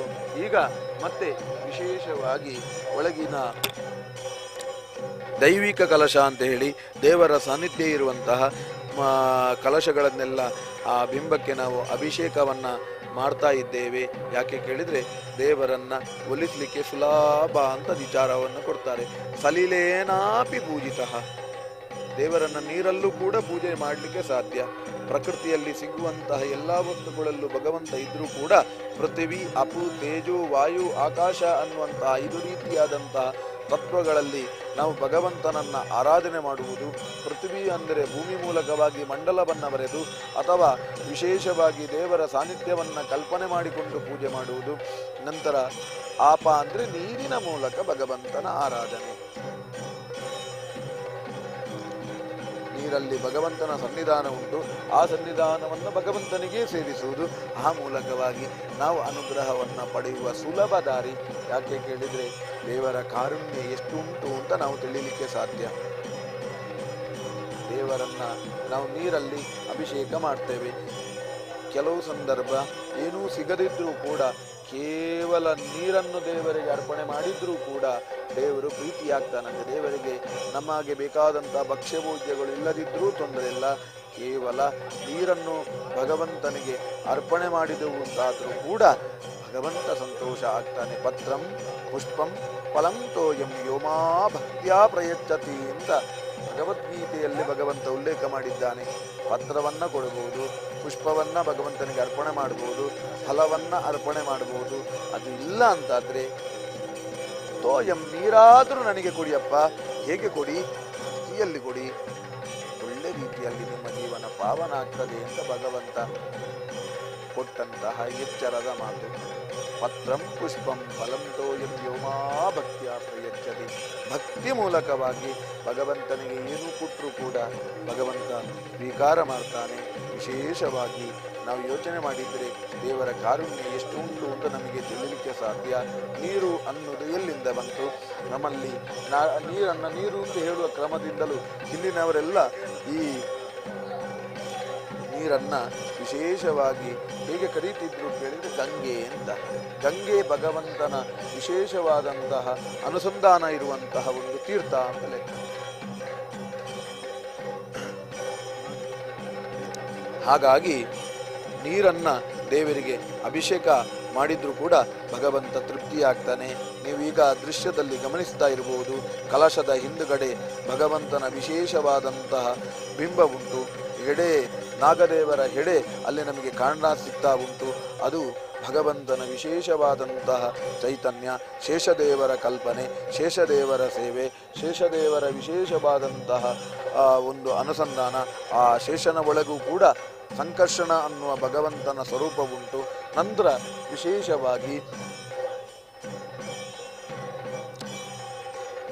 ಭಗವಂತನ ಹಾಸಿಗೆಯೂ ಕೂಡ ಶೇಷ ಆಗಿದ್ದಾನೆ. ಹಾಗಾಗಿ ಆ ಸಾನ್ನಿಧ್ಯವನ್ನು ಅಲ್ಲಿ ಪ್ರತಿಷ್ಠೆ ಮಾಡಲಿಕ್ಕೆ ಉಂಟು. ಆ ಭಗವಂತನನ್ನು ನಾವು ಬಿಂಬರೂಪಿಯಾಗಿ ನೋಡುವ ಅವಕಾಶ, ಭಗವಂತನನ್ನು ಆ ಮನಸ್ಸಿನಲ್ಲಿ ಆರಾಧನೆ ಮಾಡಲಿಕ್ಕೆ, ಭಗವಂತನ ಚೈತನ್ಯವನ್ನು ಮನಸ್ಸಲ್ಲಿ ಚಿಂತನೆ ಮಾಡಲಿಕ್ಕೆ, ಭಗವಂತನ ಸ್ವರೂಪವನ್ನು ಮನಸ್ಸಲ್ಲಿ ಚಿಂತನೆ ಮಾಡಲಿಕ್ಕೆ ನಮಗೆ ಕಷ್ಟ ಸಾಧ್ಯ. ಅದಕ್ಕೋಸ್ಕರವಾಗಿ ವಿಶೇಷವಾದಂತಹ ಬಿಂಬದ ಮೂಲಕ ಭಗವಂತನನ್ನು ಆರಾಧನೆ ಮಾಡುವಂತಹ ವ್ಯವಸ್ಥೆ. ಆ ಒಂದು ದೃಶ್ಯವನ್ನು ನೀವು ನೋಡ್ತಾ ಇದ್ದೀರಿ. ಅಲ್ಲಿ ವಿಶೇಷವಾಗಿ ಕಲಶದ ಒಂದಿಗೆ ವಿಶೇಷವಾಗಿ ಆ ನಾಗದೇವರ ಹೆಡೆ ಅಥವಾ ಶೇಷ, 7 ಹೆಡೆಯ ಶೇಷನ ವಿಶೇಷವಾದಂತಹ ಚಿಂತನೆ ಅಲ್ಲಿ ಉಂಟು. ಶೇಷ ಆ ಭಗವಂತನ ಹಾಸಿಗೆಯಾಗಿದ್ದಾನೆ. ಭಗವಂತನನ್ನು ವಿಶೇಷವಾಗಿ ನಿತ್ಯಲು ತನ್ನ ಶರೀರದಲ್ಲಿ ಧಾರಣೆ ಮಾಡಿದ್ದಾನೆ. ಅಂದರೆ ಇದರಲ್ಲಿ ಒಂದು ಅರ್ಥವನ್ನು ನಾವು ಕಲ್ಪನೆ ಮಾಡಬಹುದು. ಭಗವಂತನನ್ನು ನಿತ್ಯ ನಾವು ಆಶ್ರಯ ಮಾಡಿದೆವು ಅಂತಾದರೆ ನಮಗೆ ಖಂಡಿತವಾಗಿಯೂ ದೇವರು ನಮ್ಮನ್ನು ಬಿಡಲಿಕ್ಕೆ ಸಾಧ್ಯವೇ ಇಲ್ಲ. ಶೇಷನ ಮೇಲೆ ಭಗವಂತ ಮಲಗೊಂಡಿದ್ದಾನೆ ಅಂತ ಅರ್ಥ. ಆ ರೀತಿಯಾಗಿ ಯೋಚನೆ ಮಾಡುವುದಕ್ಕಿಂತಲೂ ಭಗವಂತನ ವಿಶೇಷವಾದಂತಹ ಕಾರುಣ್ಯ ಶೇಷನ ಮೇಲೆ ಉಂಟು ಅಂತ ಅರ್ಥ. ಹಾಗಾಗಿ ನಾವೆಲ್ಲ ಮನಸ್ಸಿನಲ್ಲಿ ಭಗವಂತನನ್ನು ವಿಶೇಷವಾಗಿ ಪ್ರತಿಷ್ಠಾಪನೆ ಮಾಡುವ, ಮನಸ್ಸಲ್ಲಿ ಭಗವಂತನ ಚಿಂತನೆಯನ್ನು ಮಾಡುವ, ಆ ಮೂಲಕವಾಗಿ ಶೇಷನಷ್ಟು ಅಲ್ಲದಿದ್ದರೂ ಕೂಡ ಸ್ವಲ್ಪ ಆದರೂ ಭಗವಂತನ ಒಟ್ಟಿಗೆ ಇರುವ ಪ್ರಯತ್ನ. ಶೇಷ ಯಾವತ್ತೂ ಭಗವಂತನನ್ನು ಬಿಟ್ಟಿರುವುದಿಲ್ಲ. ಹಾಗೆಯೇ ನಾವು ಕೂಡ ಭಗವಂತನನ್ನು ಬಿಡದೆ ಇರುವ ಹಾಗೆ ನಮ್ಮ ಪ್ರಯತ್ನ ಸಾಗಲಿ. ವಿಶೇಷವಾಗಿ ಆ ಕಲಶಾಭಿಷೇಕವನ್ನು ನೋಡ್ತಾ ಇದ್ದೀರಿ. ಅಲ್ಲಿ ಅನೇಕ ವಿಧವಾದಂತಹ ದ್ರವ್ಯಗಳ ಕಲಶಗಳನ್ನೆಲ್ಲ ಅರ್ಪಣೆ ಮಾಡಿಕೊಂಡು ದೇವರಿಗೆ ಅಭಿಷೇಕ ಮಾಡಿಕೊಂಡು ದೇವರ ಸಾನ್ನಿಧ್ಯಕ್ಕೆ ವಿಶೇಷವಾಗಿ ಅಭಿಷೇಕ ಮಾಡಿಕೊಂಡು ದೇವರ ವಿಶೇಷವಾದಂತಹ ಸಾನ್ನಿಧ್ಯ ವೃದ್ಧಿಯ ಪ್ರಕ್ರಿಯೆ ನಡೀತಾ ಉಂಟು. ಅನಂತ ಪದ್ಮನಾಭ ಕ್ಷೇತ್ರ ಭಾರೀ ಶ್ರೇಷ್ಠವಾದಂತಹ ಅನುಗ್ರಹಕ್ಕೆ ಕಾರಣವಾದಂತಹ ಕ್ಷೇತ್ರ. ಸಂತಾನಪ್ರದ ಅನಂತ ಪದ್ಮನಾಭ ದೇವಸ್ಥಾನ ನಿಮ್ಮ ಹತ್ತಿರದಲ್ಲಿ ಸಂತಾನ ಇಲ್ಲದೆ ಬಳಲುತ್ತಿರುವಂತಹ ಯಾವ ಭಕ್ತರನ್ನು ಕೂಡ ಇಲ್ಲಿಗೆ ಕಳಿಸಿ, ಖಂಡಿತವಾಗಿಯೂ ದೇವರ ಅನುಗ್ರಹ ಆಗ್ತದೆ. ನೀವು ಕೂಡ ಬನ್ನಿ. ದೂರದಲ್ಲಿ ಯಾರೆಲ್ಲ ಮನೆಯಲ್ಲೇ ಕೂತು ಈ ದೃಶ್ಯವನ್ನೆಲ್ಲ ನೋಡ್ತಾ ಇದ್ದೀರೋ ಅವರೆಲ್ಲ ಭಗವಂತನ ಸೇವೆಯನ್ನು ನೋಡುವುದರೊಂದಿಗೆ ಭಗವಂತನ ಸನ್ನಿಧಾನಕ್ಕೆ ಬರುವಂತಹ ಪ್ರಯತ್ನವನ್ನು ನೀವು ಮಾಡಿ. ಕಾಡಿನ ಮಧ್ಯದಲ್ಲಿ ಹಿಂದೆ ಈ ಒಂದು ದೇವಸ್ಥಾನ ಇತ್ತಾದರೂ ಕೂಡ 2002ನೇ ಇಸವಿಯಲ್ಲಿ ಏನೋ ಈ ಬ್ರಹ್ಮಕಲಶ ನವೀಕರಣಗೊಂಡಂತಹ ವಿಶೇಷವಾದಂತಹ ಆರೂಢದಲ್ಲಿ ಭಗವಂತನನ್ನು ನಾವು ಪ್ರತಿಷ್ಠೆ ಮಾಡಿದ್ದೇವೆ, ಭಗವಂತನನ್ನು ಬ್ರಹ್ಮಕಲಶ ಮಾಡಿದ್ದೇವೆ. ಅಂತಹ ವಿಶೇಷವಾದಂತಹ ಕೇರಳದ ಅನಂತಶಯನನ ಸಾನ್ನಿಧ್ಯ ಇರುವಂತಹ ಆ ಅನಂತ ಪದ್ಮನಾಭ ಕ್ಷೇತ್ರಕ್ಕೆ ನೀವೊಮ್ಮೆ ಬನ್ನಿ. ಭಗವಂತನ ಅನುಗ್ರಹವನ್ನು ನಾವೆಲ್ಲ ಪಡೆದುಕೊಳ್ಳುವ ಪ್ರಯತ್ನ ಮಾಡೋಣ. ಸಂತಾನ ವಿಶೇಷವಾಗಿ ದೇವರಲ್ಲಿ ಪ್ರಾರ್ಥನೆ ಮಾಡಿದರೆ ಖಂಡಿತವಾಗಿಯೂ ಆಗಿಯೇ ಆಗ್ತದೆ. ಅಂತಹ ವಿಶೇಷವಾದಂತಹ ಕಾರುಣ್ಯ ಭಗವಂತನಲ್ಲಿ ಉಂಟು. 2002ನೇ ಇಸವಿಯಲ್ಲಿ ಇದು ಜೀರ್ಣೋದ್ಧಾರ ಆಗಿ ನೂತನವಾದಂತಹ ಹೊಸದಾದಂತಹ ಆರೂಢವನ್ನು ಭಗವಂತನಿಗೆ ಅರ್ಪಣೆ ಮಾಡುವಂತಹ ಯೋಗ 2002ರಲ್ಲಿ ಬಂತು. ಹಾಗಾಗಿ ಶಿಲಾಮಯ ದೇವಸ್ಥಾನವನ್ನು 2002ರಲ್ಲಿ ಮಾಡಲಾಯಿತು. ಬ್ರಹ್ಮಕಲಶವೆಲ್ಲ ಆ ಸಂದರ್ಭದಲ್ಲಾಗಿದೆ. ನಂತರ ವಿಶೇಷವಾಗಿ ಇವತ್ತಿನ ದಿವಸ ಬೇಕಾದ ಹಾಗೆ ಭಗವಂತನ ಸಾನ್ನಿಧ್ಯ ವೃದ್ಧಿಗೋಸ್ಕರ ಕಲಶಾಭಿಷೇಕವನ್ನು ನಾವು ಮಾಡ್ತಾ ಇದ್ದೇವೆ. ಮೊನ್ನೆ 27ನೇ ತಾರೀಕು ಬೆಳಗಿನಿಂದ ಆರಂಭಗೊಂಡು 28 ಫೆಬ್ರವರಿ 27 ಬೆಳಗಿನಿಂದ ಆರಂಭಗೊಂಡು ಫೆಬ್ರವರಿ 28 ನಿನ್ನೆ 1 ತಾರೀಕು ಇವತ್ತಿನ ದಿವಸ ದೇವರಿಗೆ ಬ್ರಹ್ಮಕಲಶ. ನಿನ್ನೆ ದಿವಸ ದೇವರಿಗೆ ವಿಶೇಷವಾಗಿ ಪ್ರಾಯಶ್ಚಿತ್ತ ಹೋಮಗಳು, ಶಾಂತಿ ಹೋಮಗಳು, ನಂತರ ವಿಶೇಷವಾಗಿ ದೇವರಿಗೆ ಕಲಶಾಭಿಷೇಕ, ಅನುಜ್ಞಾ ಕಲಶ, ಹೀಗೆ ಅನೇಕ ವಿಧವಾಗಿ ಬಿಂಬದ ಚೈತನ್ಯದ ವಿಶೇಷವಾದಂತಹ ಸಾನ್ನಿಧ್ಯ ವೃದ್ಧಿಗೆ ಬೇಕಾದಂತಹ ವೈದಿಕ ವಿಧಾನಗಳನ್ನು ಆಚರಿಸಿ ಇವತ್ತಿನ ದಿವಸ ದೇವರಿಗೆ ನಾವು ಬ್ರಹ್ಮಕಲಶ ಮಾಡ್ತಾ ಇದ್ದೇವೆ. ನಿನ್ನೆಯ ದಿವಸ ಬೆಳಿಗ್ಗೆ 4 ಗಂಟೆಯಿಂದ ದೇವತಾ ಕಾರ್ಯಕ್ರಮ ಆರಂಭಗೊಂಡಿದೆ. 4 ಗಂಟೆಯಿಂದ ಬೆಳಿಗ್ಗೆ 4 ಗಂಟೆಯಿಂದ ಎಲ್ಲ ತಂತ್ರಿಗವರೆಣ್ಯರು ಹಾಗೂ ಋತ್ವಿಜರು ಈ ಭಗವಂತನ ಸೇವೆಯಲ್ಲಿ ಪಾಲ್ಗೊಂಡಿದ್ದಾರೆ. ಭಗವಂತನ ಸೇವೆಯನ್ನು ಬಹಳ ಅಚ್ಚುಕಟ್ಟಾಗಿ ವಿಧಿಪೂರ್ವಕವಾಗಿ ಮಾಡ್ತಾ ಇದ್ದಾರೆ. ನೋಡುವವರಿಗೆ ಸಂಭ್ರಮ ಆದರೂ ಅದರಲ್ಲಿ ಅಷ್ಟೇ ಶ್ರಮ ತಂತ್ರಿವರೆಣ್ಯರಿಂದಲೂ ಆಗ್ತದೆ ಅನ್ನುವ ಯೋಚನೆ ನಾವು ಮಾಡಲೇಬೇಕಾಗ್ತದೆ. ದೇವರ ಸಾನ್ನಿಧ್ಯ ವೃದ್ಧಿಯಾಗಬೇಕು ಅಂತಂದರೆ ತಂತ್ರಿ ವರೆಣ್ಯರ ಪರಿಶ್ರಮ ಅಷ್ಟೇ ಇರ್ತದೆ. ನಿನ್ನೆ ಬೆಳಿಗ್ಗೆ 4 ಗಂಟೆಯಿಂದ ರಾತ್ರಿ 10:30 ತನಕ ನಿರಂತರವಾದಂತಹ ಕೆಲಸದಲ್ಲಿ ಎಲ್ಲ ಋತ್ವಿಜರು ಭಗವಂತನ ಸೇವೆಯನ್ನು, ಭಗವಂತನ ಸಾನ್ನಿಧ್ಯ ವೃದ್ಧಿಗೆ ಬೇಕಾದಂತಹ ಕಾರ್ಯಕ್ರಮವನ್ನು ಮಾಡ್ತಾ ಬಂದಿದ್ದಾರೆ. ಬೆಳಿಗ್ಗೆ ಬೇಕಾದ ಹಾಗೆ ಸಾನ್ನಿಧ್ಯ ವೃದ್ಧಿಗೆ ಬೇಕಾದಂತಹ ತತ್ವ ಹೋಮಗಳನ್ನೆಲ್ಲ ಅರ್ಪಣೆ ಮಾಡಿಕೊಂಡು, ಶಾಂತಿ ಹೋಮಗಳನ್ನು ಅರ್ಪಣೆ ಮಾಡಿಕೊಂಡು, ನಂತರ ವಿಶೇಷವಾಗಿ ದೇವಿಯ ಸಾನ್ನಿಧ್ಯ, ಇಲ್ಲಿ ದುರ್ಗಾದೇವಿಯ ಸನ್ನಿಧಾನ ಕೂಡ ಇದೆ. ನಾರಾಯಣ ಇದ್ದಲ್ಲಿ ಲಕ್ಷ್ಮಿ ಇದ್ದಾಳೆ ಅನ್ನುವುದು ಸತ್ಯ. ಹಾಗಾಗಿ ಅವಳನ್ನು ವರ್ಣನೆ ಮಾಡುವುದೇ ಅನಪಗಾಮಿನಿ. ಯಾವತ್ತೂ ಕೂಡ ನಾರಾಯಣ ದೇವರನ್ನು ಅವಳು ಬಿಟ್ಟೇ ಇರುವುದಿಲ್ಲ. ದುರ್ಗೆ ಅಂದರೆ ಲಕ್ಷ್ಮಿಯೇ ಅವಳು ಆಗಿದ್ದಾಳೆ. ಅಂತಹ ಲಕ್ಷ್ಮಿಯ ಸಾನ್ನಿಧ್ಯ ಕೂಡ ಇಲ್ಲಿ ಇದೆ. ಹಾಗಾಗಿ ಆ ಲಕ್ಷ್ಮಿಯ ಪ್ರೀತಿಗೋಸ್ಕರ ನಿನ್ನೆಯ ದಿವಸ ಮಧ್ಯಾಹ್ನ ಕಾಲದಲ್ಲಿ ಚಂಡಿಕಾ ಹವನವನ್ನು ಅರ್ಪಣೆ ಮಾಡಿದ್ದೇವೆ. ಆ ಪುಣ್ಯ ಕಾರ್ಯದಲ್ಲಿ ಎಲ್ಲ ಭಕ್ತರು ಪಾಲ್ಗೊಂಡಿದ್ದಾರೆ. ನಂತರ ಸಾಯಂಕಾಲ ದೇವರಿಗೆ ಬ್ರಹ್ಮಕಲಶದ ಅಧಿವಾಸ ಹೋಮ ಇದೆಲ್ಲ ನಡೀತಾ ಬಂದಿದೆ. ನಿನ್ನೆ ಬ್ರಹ್ಮಕಲಶ ಅಂತ ಹೇಳಿದ್ರೆ ನಮಗೆ ನೋಡುವಾಗ ಚಂದ ಮಂಡಲ ಹಾಕಿರ್ತಾರೆ, ದೇವರ ಕಲಶ ಅಲ್ಲಿ ಇರ್ತದೆ, ನಂತರ ಅಭಿಷೇಕ ಮಾಡ್ತಾರೆ ಅಂತ ನಾವು ಸಾಮಾನ್ಯ ಮಾತಲ್ಲಿ ಹೇಳ್ಬೋದು. ಅಷ್ಟು ಮಾತ್ರ ಅಲ್ಲ, ಅದಕ್ಕೆ ಅಷ್ಟೇ ಪರಿಶ್ರಮವನ್ನು ತಂತ್ರಿವರೆಣ್ಯರೆಲ್ಲ ಮಾಡಿರ್ತಾರೆ. ಮಧ್ಯಾಹ್ನ ಬೆಳಿಗ್ಗೆ ಅದರ ಮಂಡಲ ರಚನೆ ಆಗಿರ್ತದೆ. ಆ ಮಂಡಲ ರಚನೆ ಮಾಡಲಿಕ್ಕೂ ಕೆಲವೆಲ್ಲ ಋತ್ವಿಜರು 7-8 ಋತ್ವಿಜರು ಸೇರಿದ್ದರೂ ಕೂಡ 4-5 ಗಂಟೆಗಳ ಪರಿಶ್ರಮ ಇರ್ತದೆ. ನಂತರ ತಂತ್ರಿವರೆಣ್ಯರು ನಿನ್ನೆ ಸಾಯಂಕಾಲ 5 ಗಂಟೆಯಿಂದ ಸುಮಾರು ರಾತ್ರಿ 10 ಗಂಟೆ ತನಕ ಆ ಕಲಶ ಅಧಿವಾಸ ಪ್ರಕ್ರಿಯೆಯನ್ನು ಮಾಡಿದ್ದಾರೆ. 5 ಗಂಟೆಯಿಂದ ರಾತ್ರಿ 10 ಗಂಟೆ ತನಕ ಈ ಕಲಶ ಅಧಿವಾಸ ಪ್ರಕ್ರಿಯೆಯಲ್ಲಿ ತಂತ್ರಿಗವರೆಣ್ಯರು ಭಾಗವಹಿಸಿದ್ದಾರೆ. ಅವರ ಶ್ರಮದೊಂದಿಗೆ, ಭಗವಂತನ ಅನುಗ್ರಹದೊಂದಿಗೆ ಬ್ರಹ್ಮಕಲಶ ಅಧಿವಾಸ ನಿನ್ನೆಯ ದಿವಸ ಮಾಡಿಕೊಂಡು ವಿಶೇಷವಾಗಿ ಇವತ್ತಿನ ದಿವಸ ಬೆಳಿಗ್ಗೆ 6 ಗಂಟೆಯಿಂದ ದೇವರಿಗೆ ಪಂಚಾಮೃತ ಅಭಿಷೇಕ, ನಂತರ ವಿಶೇಷವಾಗಿ ದೇವರ ಕಲಶಾಭಿಷೇಕವನ್ನೆಲ್ಲ ನಾವು ಅರ್ಪಣೆ ಮಾಡ್ತಾ ಇದ್ದೇವೆ. ಆ ದೃಶ್ಯವನ್ನೆಲ್ಲ ನಾವು ನೋಡ್ತಾ ಇದ್ದೇವೆ. ನೇರ ದೃಶ್ಯವನ್ನು ನಮಗೆಲ್ಲ ನೋಡುವಂತಹ ವ್ಯವಸ್ಥೆ ಇಲ್ಲಿ ಮಾಡಿದ್ದಾರೆ. ಹಾಗಾಗಿ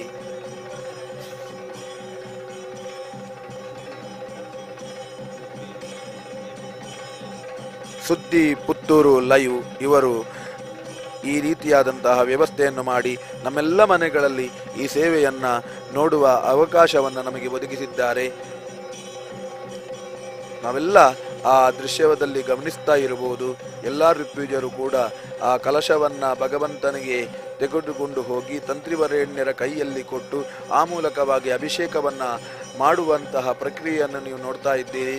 ಕಲಶದ ಮಂಡಲವನ್ನು ನಾವು ಗಮನ ಮಾಡಿದೆವು ಅಂತಾದರೆ ಅಲ್ಲಿ ಎಲ್ಲ ಕಲಶಗಳು ಕೂಡ ಮುಕ್ತಾಯದ ಹಂತಕ್ಕೆ ಬಂದಿದೆ. ವಿಶೇಷವಾಗಿ ಇನ್ನು ಪರಿಕಲಶ 8 ಕೆಲವು ಕಲಶಗಳು ಮಾತ್ರ ನಮಗೆ ಅಲ್ಲಿ ಕಾಣಸಿಗ್ತದೆ. ನಂತರ ಬ್ರಹ್ಮಕಲಶ ಸುಮಾರು 7:55ರಿಂದ 8:30 ತನಕ ಜರುಗುವಂತಹ ಮೀನಲಗ್ನದಲ್ಲಿ ದೇವರಿಗೆ ಬ್ರಹ್ಮಕಲಶ ಆಗಲಿಕ್ಕಿದೆ. ಅದನ್ನೆಲ್ಲ ನಾವು ನೋಡುವ, ದೇವರ ಬ್ರಹ್ಮಕಲಶದ ಉತ್ಸವದಲ್ಲಿ ನಾವೆಲ್ಲ ಪಾಲ್ಗೊಳ್ಳುವ, ಭಗವಂತನ ವಿಶೇಷವಾದಂತಹ ಅನುಗ್ರಹವನ್ನು ಪಡೆಯುವ, ಆದಷ್ಟು ನಾವು ದೇವರ ಕ್ಷೇತ್ರಕ್ಕೆ ಬರುವ ಪ್ರಯತ್ನ ಪಡುವ. ಈ ಅನಂತ ಪದ್ಮನಾಭ ಕ್ಷೇತ್ರಕ್ಕೆ ನಮ್ಮ ಎಲ್ಲ ಸುತ್ತಮುತ್ತದವರನ್ನೆಲ್ಲ ಕರೆದುಕೊಂಡು ಬನ್ನಿ. ಯಾವ ಸಮಸ್ಯೆ ಇದ್ದರೂ ಕೂಡ ಈ ದೇವರಲ್ಲಿ ಪ್ರಾರ್ಥನೆ ಮಾಡಿದರೆ ಖಂಡಿತವಾಗಿಯೂ ಪರಿಹಾರ ಆಗಿಯೇ ಆಗ್ತದೆ. ಎಲ್ಲ ಸಂಪತ್ತನ್ನು ಕೂಡ ಭಗವಂತ ಅನುಗ್ರಹ ಮಾಡ್ತಾನೆ.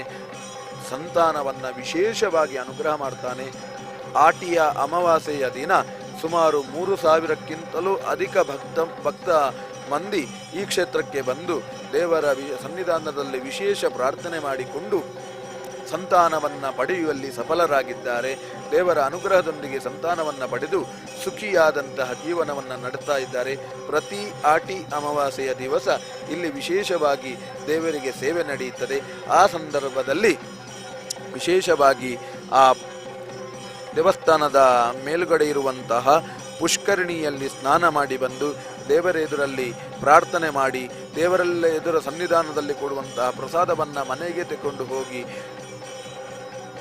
ಪ್ರಸಾದದ ರೂಪದಲ್ಲಿ, ಪಾಯಸದ ರೂಪದಲ್ಲಿ ನಾವು ಸ್ವೀಕಾರ ಮಾಡಿದೆವು ಅಂತಾದರೆ ಖಂಡಿತವಾಗಿಯೂ ಭಗವಂತ ಅನುಗ್ರಹ ಮಾಡಿಯೇ ಮಾಡ್ತಾನೆ. ಯಾಕೆ ಕೇಳಿದರೆ ಸಂತಾನ ಕೊಡುವಂತಹ ಅನಂತ ಪದ್ಮನಾಭ ಅಷ್ಟು ಪರಿಪೂರ್ಣವಾದಂತಹ ಕಾರುಣ್ಯ ಸಾನ್ನಿಧ್ಯ ಈ ಒಂದು ಕ್ಷೇತ್ರದಲ್ಲಿ ಉಂಟು. ಯಾಕೆ ಕೇಳಿದರೆ ವಿಷ್ಣು ಸಹಸ್ರನಾಮದಲ್ಲಿ ಒಂದು ಮಾತು ಬರ್ತದೆ, ಅದೃತ ಸ್ವದೃತ ಸ್ವಾಸ್ಯ ಪ್ರಾಗ್ವಂಶೋ ವಂಶವರ್ಧನ. ವಂಶವನ್ನು ವರ್ಧನೆ ಮಾಡುವಂತಹ, ವಂಶಕ್ಕೆ ವಿಶೇಷವಾದಂತಹ ಶ್ರೇಷ್ಠವಾದಂತಹ ಸಂತಾನವನ್ನು ಕೊಡುವಂತಹ ಆ ಅನಂತ ನಮ್ಮ ಕ್ಷೇತ್ರದಲ್ಲಿದ್ದಾನೆ. ಆ ಕ್ಷೇತ್ರಕ್ಕೆ ನಾವೆಲ್ಲ ಬರುವ, ಕ್ಷೇತ್ರದಲ್ಲಿ ದೇವರ ಸೇವೆಯನ್ನು ಆದಷ್ಟು ನಾವು ಮಾಡುವ. ನಮ್ಮ ಮನುಷ್ಯ ಜನ್ಮ, ಈ ಒಂದು ಮನುಷ್ಯ ಜನ್ಮದಲ್ಲಿ ಭಗವಂತನ ಸೇವೆ ಮಾಡಲಿಕ್ಕೆ ಪೂರ್ಣ ಅವಕಾಶ ನಮಗೆ ಇದ್ರೂ ಕೂಡ ನಾವು ಮಾಡದೇ ಇದ್ದರೆ ವ್ಯರ್ಥ ಆಗ್ತದೆ. ಹಾಗಾಗಿ ನರಜನ್ಮ ಬಂದಾಗ ನಾಲಿಗೆ ಇರುವಾಗ ಕೃಷ್ಣ ಎನ್ನಬಾರದೆ. ಮನುಷ್ಯ ಜನ್ಮ ಬಂದು ನಮಗೆ ನಾಲಿಗೆ ಚಂದದಲ್ಲಿ ಇದ್ದು ಕೂಡ ವಿಶೇಷವಾಗಿ ಭಗವಂತನ ನಾಮಸ್ಮರಣೆ ಮಾಡದಿದ್ದರೆ ಜನ್ಮ ವ್ಯರ್ಥ ಆಗ್ತದೆ. ಅದನ್ನೇ ಮತ್ತೊಂದು ಕಡೆಯಲ್ಲಿ ದಾಸರು ವರ್ಣನೆ ಮಾಡ್ತಾರೆ. ವ್ಯರ್ಥವಲ್ಲವೇ ಜನ್ಮ ವ್ಯರ್ಥವಲ್ಲವೇ, ಅರ್ತಿಯಿಂದ ಹರಿಯ ಸ್ಮರಣೆ ಮಾಡದವನ ಜನ್ಮ. ಭಗವಂತನ ನಾಮಸ್ಮರಣೆ ಮಾಡದಂತಹ ಮನುಷ್ಯ ಜನ್ಮ ಇದ್ದು ಪ್ರಯೋಜನ ಇಲ್ಲ ಅಂತ ಎಚ್ಚರದ ಮಾತನ್ನು ನಮಗೆ ಕೊಡ್ತಾರೆ. ಹಾಗಾಗಿ ದೇವರನ್ನು ನಾವೆಲ್ಲ ಪ್ರಾರ್ಥನೆ ಮಾಡಿಕೊಳ್ಳುವ. ಆ ನಾರಾಯಣ ದೇವರು ಅನಂತ ಪದ್ಮನಾಭನಾಗಿ ಈ ಒಂದು ಕ್ಷೇತ್ರದಲ್ಲಿ ನೆಲೆಸಿದ್ದಾನೆ. ನಮ್ಮನ್ನೆಲ್ಲ ಅನುಗ್ರಹ ಮಾಡಲಿಕ್ಕೋಸ್ಕರ ಎಲ್ಲ ಕೆಲಸಗಳನ್ನು ನಮ್ಮ ಕೈಯಿಂದ ಮಾಡಿಸ್ತಾ ಇದ್ದಾನೆ. ದೇವರ ಪರಿವಾರ ಅನ್ನೋದು ಭಾರಿ ದೊಡ್ಡದಪ್ಪ. ಈ ಜಗತ್ತಿಗೆ ಸರ್ವಲೋಕೈಕನಾಥಂ, ಇಡೀ ಲೋಕಕ್ಕೆ ಒಡೆಯ ಯಾರು ಕೇಳಿದರೆ ನಾರಾಯಣ ದೇವರು, ಅನಂತ ಪದ್ಮನಾಭ. ನೀವು ಅನಂತ ಪದ್ಮನಾಭ ದೇವರ ಮೂರ್ತಿಯನ್ನು ಸರಿಯಾಗಿ ಗಮನ ಮಾಡಿದ್ರಿಂತಾದರೆ ಅದರಲ್ಲಿ ವಿಶೇಷವಾಗಿ ದೇವರು ಹಾಸಿಗೆಯಾಗಿ ಶೇಷನನ್ನು ಮಾಡಿಕೊಂಡು ಮಲಗಿದ್ದಾರೆ. ಅದರ ನಂತರ ನಾಭಿಯಲ್ಲಿ, ಭಗವಂತನ ನಾಭಿಯಲ್ಲಿ ಬ್ರಹ್ಮನ ವಿಶೇಷವಾದಂತಹ ಹುಟ್ಟು ಆಯಿತು ಅಂತ ಲೆಕ್ಕ. ದೇವರು ಬ್ರಹ್ಮನನ್ನ ತನ್ನ ನಾಭಿಕಮಲದ ಮೂಲಕ ಪಡೆದ್ರು ಅಂತ ಲೆಕ್ಕ. ಭಗವಂತನನ್ನ ವಿಶೇಷವಾಗಿ ನಾವು ಸರಿಯಾಗಿ ಗಮನಿಸಿದೆವು ಅಂತಾದರೆ, ಅನಂತ ಪದ್ಮನಾಭನ ಮೂರ್ತಿಯನ್ನು ನೀವು ಸರಿಯಾಗಿ ಗಮನಿಸಿದೆವು ಅಂತಾದರೆ, ಹೊಟ್ಟೆಯಿಂದ ನಾಭಿಯ ಮೂಲಕವಾಗಿ ಭಗವಂತ ಬ್ರಹ್ಮನನ್ನ ಪಡಿತಾನೆ. ಅದನ್ನೇ ನಾವೆಲ್ಲ ಮಂಗಳಾಷ್ಟಕವನ್ನು ಹೇಳಿದಾಗ ಎಲ್ಲ ಚಿಂತನೆ ಬರ್ತದೆ. ದೇವರ ಕುಟುಂಬ ಅನ್ನೋದು ಭಾರೀ ದೊಡ್ಡದು ಅಂತ. ಲಕ್ಷ್ಮೀರ್ಯಸ್ಯ ಪರಿಗ್ರಹ ಕಮಲಭೂಹು ಸುನುರ್ಗೃತ್ಮಾನೃತಃ ಪೌತ್ರ ಚಂದ್ರ ವಿಭೂಷಣ ಸುರಗುರು ಶೇಷಶ್ಚ ಶಯ್ಯ ಪುನಃ ಅಂತ ಆ ಶ್ಲೋಕ ಈ ರೀತಿಯಾಗಿ ಉಂಟು. ಹಾಗಾಗಿ ಲಕ್ಷ್ಮೀರ್ಯಸ್ಯ ಪರಿಗ್ರಹ, ಲಕ್ಷ್ಮಿಯೊಂದಿಗೆ ನಿತ್ಯ ಲವ ಇರ್ತಾನೆ. ಲಕ್ಷ್ಮಿಯೊಂದಿಗೆ ಸೇರಿದ ಆ ನಾರಾಯಣ ಹೇಗಿದ್ದಾನೆ, ಅವನ ವಿಶೇಷವಾದ ಕುಟುಂಬ ಹೇಗೆ ಉಂಟು ಕೇಳಿದರೆ, ಲಕ್ಷ್ಮೀರ್ಯಸ್ಯ ಪರಿಗ್ರಹ ಕಮಲಭೂಹು, ಭಗವಂತ ತನ್ನ ನಾಭಿಯ ಮೂಲಕವಾಗಿ ಬಂದಂತಹ ಕಮಲದಲ್ಲಿ ವಿಶೇಷವಾಗಿ ಬ್ರಹ್ಮನನ್ನ ಸೃಷ್ಟಿ ಮಾಡ್ತಾರೆ. ನಂತರ ಪೌತ್ರ ಚಂದ್ರ ವಿಭೂಷಣ ಸುರಗುರು, ಬ್ರಹ್ಮದೇವರು ಮಗ ಅಂತಾದ್ರೆ ಬ್ರಹ್ಮದೇವರ ಮಗ ಯಾರು? ಅದು ಯಾರು ಕೇಳಿದರೆ ರುದ್ರದೇವರು. ಪೌತ್ರ ಚಂದ್ರ ವಿಭೂಷಣ, ಚಂದ್ರನನ್ನ ತಲೆಯಲ್ಲಿ ಧಾರಣೆ ಮಾಡಿದವ, ಚಂದ್ರನನ್ನ ಅಲಂಕಾರ ರೂಪದಲ್ಲಿ ಶರೀರದಲ್ಲಿ ಧಾರಣೆ ಮಾಡಿದಂತಹ ರುದ್ರದೇವರು ಬ್ರಹ್ಮನ ಮಗ. ಹಾಗಾಗಿ ನಾರಾಯಣ ದೇವರಿಗೆ ರುದ್ರದೇವರು ಏನಾಗಬೇಕು ಅಂತ ಕೇಳಿದ್ರೆ, ಪೌತ್ರ ಅಂದ್ರೆ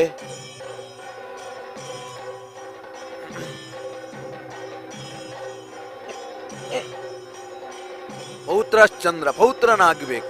ಹಾಗಾಗಿ ಅಜ್ಜನಾದಂತಹ ನಾರಾಯಣನ ವಿಶೇಷವಾದಂತಹ ಅನುಗ್ರಹ ಅಂದರೆ ರುದ್ರದೇವರ ಅನುಗ್ರಹ ಆಗಬೇಕು ಅಂದಿದ್ರೆ ನಾರಾಯಣ ದೇವರನ್ನು ನಾವು ಆರಾಧನೆ ಮಾಡಬೇಕು. ತನ್ನ ಅಜ್ಜನನ್ನ ಆರಾಧನೆ ಮಾಡಿದ್ರೆ ಈಶ್ವರ ದೇವರು ಕೂಡ ನಮಗೆ ಅನುಗ್ರಹ ಮಾಡ್ತಾರೆ. ಹಾಗಾಗಿ ಪೌತ್ರ ಚಂದ್ರ ವಿಭೂಷಣ,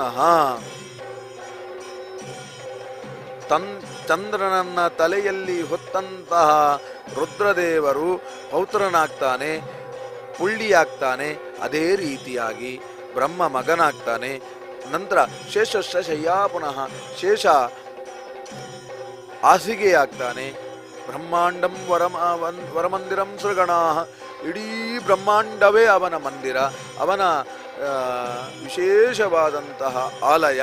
ನಂತರ ವಿಶೇಷವಾಗಿ ಸುರಗಣಾ ಯಸ್ಯ ಪ್ರಭೋ ಸೇವಕಾ, ಎಲ್ಲ ಸುರ ದೇವತೆಗಳು ಏನಿದ್ದಾರೋ, ಇಂದ್ರಾದಿ ದೇವತೆಗಳು ಯಾರೆಲ್ಲ ಇದ್ದಾರೋ ಎಲ್ಲರೂ ಕೂಡ ಭಗವಂತನ ಸೇವಕರಪ್ಪ. ಹಾಗಾಗಿ ನಾವು ಭಗವಂತನ ಸೇವೆಯನ್ನು ಮಾಡುವ, ದೇವರೆಲ್ಲ ಸೇವೆ ಮಾಡ್ತಾರೆ, ದೇವರೆಲ್ಲ ಭಗವಂತನ ಸೇವೆಯನ್ನು ಮಾಡ್ತಾರೆ. ಇಂದ್ರಾದಿ ದೇವತೆಗಳು, ರುದ್ರ ಬ್ರಹ್ಮದೇವರು, ನಂತರ ಮುಖ್ಯ ಪ್ರಾಣ, ಇವರೆಲ್ಲ ದೇವರ ಸೇವೆ ಮಾಡುವಾಗ ನಾವೆಲ್ಲ ಸ್ವಲ್ಪ ಆದ್ರೂ ಮಾಡುವ. ಅದಕ್ಕೆ ವ್ಯರ್ಥವಲ್ಲವೇ ಜನ್ಮ, ವ್ಯರ್ಥವಲ್ಲವೇ ಅಂತ ದಾಸರು ಕೊಟ್ಟದ್ದು. ಮನುಷ್ಯ ಜನ್ಮ ಹುಟ್ಟಿದ ಮೇಲೂ, ಮನುಷ್ಯನ ಜನ್ಮದಲ್ಲಿ ಬಂದರೂ ಕೂಡ ನಾರಾಯಣನನ್ನ ಆರಾಧನೆ ಮಾಡಿದಂತಹ ಜನ್ಮ ಏನುಂಟು ಅದು ವ್ಯರ್ಥ ಆಗ್ತದೆಪ್ಪ. ದೇವಾದಿ ದೇವತೆಗಳೆಲ್ಲ ಆರಾಧನೆ ಮಾಡುವಂತಹ ಈ ನಾರಾಯಣನನ್ನ, ದೊಡ್ಡ ವಿಶ್ವ ಕುಟುಂಬಿನಿಯಾದಂತಹ, ವಿಶ್ವ ಕುಟುಂಬನಾದಂತಹ ಭಗವಂತನನ್ನ ನಾವು ಆರಾಧನೆ ಮಾಡೋಣ. ನಾವು ವಿಶೇಷವಾಗಿ ದೇವರ ಸ್ಮರಣೆ ಮಾಡೋಣ. ನಾವು ದೇವರ ಪೂಜೆಯನ್ನು ಪೂರ್ತಿಯಾಗಿ ಮಾಡಲಿಕ್ಕೆ ಆಗದಿದ್ದರೂ ತೊಂದರೆ ಇಲ್ಲ, ನಾಮಸ್ಮರಣೆಯನ್ನು ನಾವು ಮಾಡ್ತಾ ಇದ್ದೇವೆ ಅಂತ ಆದರೆ ನಮಗೆ ಪರಿಪೂರ್ಣವಾದ ದೇವರ ಅನುಗ್ರಹ ಆಗ್ತದೆ. ಸಂಸಾರ ಸಾಗರ ಸಮುತ್ತರಣೈಕ ಮಂತ್ರ, ನಮ್ಮೆಲ್ಲ ಜೀವನದಲ್ಲಿರುವಂತಹ ದೋಷಗಳನ್ನು ದೂರ ಮಾಡುವಂತಹ ಒಂದು ದೊಡ್ಡ ಒಂದು ವ್ಯವಸ್ಥೆ ಅಂತ ಇದ್ದರೆ ಅದು ನಾರಾಯಣನ ನಾಮಸ್ಮರಣೆ.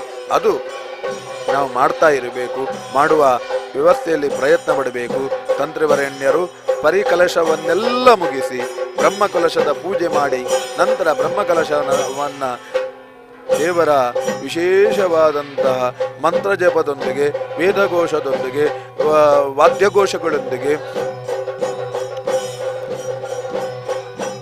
ಸಾನ್ನಿಧ್ಯ ಕಲಶವನ್ನ, ಬ್ರಹ್ಮಕಲಶವನ್ನ ಭಗವಂತನ ಸನ್ನಿಧಾನಕ್ಕೆ ತೆಗೆದುಕೊಂಡು ನಂತರ ವಿಶೇಷವಾಗಿ ಆ ಬಿಂಬಕ್ಕೆ ಅಭಿಷೇಕ ಮಾಡಲಿಕ್ಕಿದ್ದಾರೆ. ವಿಶೇಷವಾದಂತಹ ಪ್ರಧಾನ ಘಟ್ಟಕ್ಕೆ ನಾವೆಲ್ಲ ಬಂದಿದ್ದೇವೆ. ಬ್ರಹ್ಮಕಲಶದ ಅಭಿಷೇಕದ ಸುಸಂದರ್ಭ. ಎಲ್ಲೇ ನೀವಿದ್ರೂ ಕೂಡ ಈ ಕ್ಷಣ ದೇವರ ಸಾನ್ನಿಧ್ಯವನ್ನ ನೋಡುವುದರಲ್ಲಿ ಪ್ರಯತ್ನ ಪಡಿ. ಬ್ರಹ್ಮಕಲಶವನ್ನ ನೋಡುವ ಸೌಭಾಗ್ಯ ಈ ಕ್ಷಣದಲ್ಲಿ ನಮಗೆ ಒದಗ್ತಾ ಉಂಟು. ಅದಕ್ಕೆ ಬೇಕಾದ ವ್ಯವಸ್ಥೆ ನಮ್ಮಿಂದ ಈ ಕ್ಷೇತ್ರದಿಂದ ನಡೀತಾ ಇದೆ. ಬ್ರಹ್ಮಕಲಶದ ಪೂಜೆ ನಡೀತಾ ಇದೆ. ನಂತರ ಬ್ರಹ್ಮಕಲಶವನ್ನು ವಿಶೇಷವಾಗಿ ಕ್ಷೇತ್ರದ ಪ್ರಧಾನ ಅರ್ಚಕರ ಕೈಯೊಂದಿಗೆ ದೇವರ ಸಾನ್ನಿಧ್ಯಕ್ಕೆ ತೆಗೆದುಕೊಂಡು ಹೋಗಿ ನಂತರ ಭಗವಂತನ ವಿಶೇಷವಾದಂತಹ ಸಾನ್ನಿಧ್ಯಕ್ಕೆ ಈ ಕಲಶದಲ್ಲಿರುವಂತಹ ಎಲ್ಲ ಚೈತನ್ಯವನ್ನ ಅಭಿಷೇಕದ ಮೂಲಕ ಭಗವಂತನಿಗೆ ಅರ್ಪಣೆ ಮಾಡುವಂತಹ ದೊಡ್ಡ ಘಟ್ಟ ಕುಂಬೇಶ ಕರ್ಕರಿ ಅನ್ನುವ ಕಲಶ, ಪರಿವಾರ ಕಲಶ, ಇದೆಲ್ಲ ಭಗವಂತನಿಗೆ ಈಗ ಅರ್ಪಣೆ ಆಗ್ಲಿಕ್ಕೆ ಇದೆ. ಎಲ್ಲವನ್ನ ದೇವರು ಸಂತೋಷದಿಂದ ಸ್ವೀಕಾರ ಮಾಡಲಿ. ನಮ್ಮನ್ನೆಲ್ಲ ದೇವರು ಅನುಗ್ರಹ ಮಾಡಲಿ. ದೇವರ ಬ್ರಹ್ಮ ಕಲಶದ ಸಮಯ ನಮಗೆ ಈಗ ಒದಗಿ ಬಂದಿದೆ. ಸುಲಗ್ನ ಒದಗಿ ಬಂದಿದೆ. 7:55ರಿಂದ ಬ್ರಹ್ಮಕಲಶದ ಲಗ್ನ ಆರಂಭ ಆಗಿದೆ. 7:55ರಿಂದ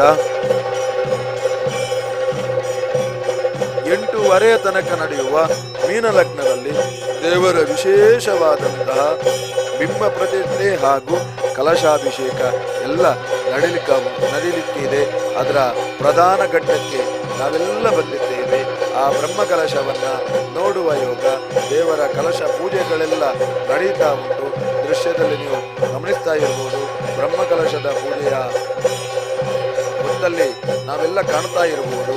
ಕುಂಬೇಶ ಕರ್ಕರಿ ಪೂಜೆಯಿಂದ ಪರಿಕಲಶವನ್ನ ದೇವರ ಸನ್ನಿಧಾನಕ್ಕೆ ತೆಗೆದುಕೊಂಡು ಹೋಗುವಂತಹ ವಿಶೇಷವಾದಂತಹ ಅನುಸಂಧಾನ, ನಂತರ ವಿಶೇಷವಾಗಿ ಬ್ರಹ್ಮಕಲಶ, ಇದೆಲ್ಲ ಈಗ ದೇವರಿಗೆ ಅಭಿಷೇಕ ಆಗ್ಲಿಕ್ಕೆ ಉಂಟು.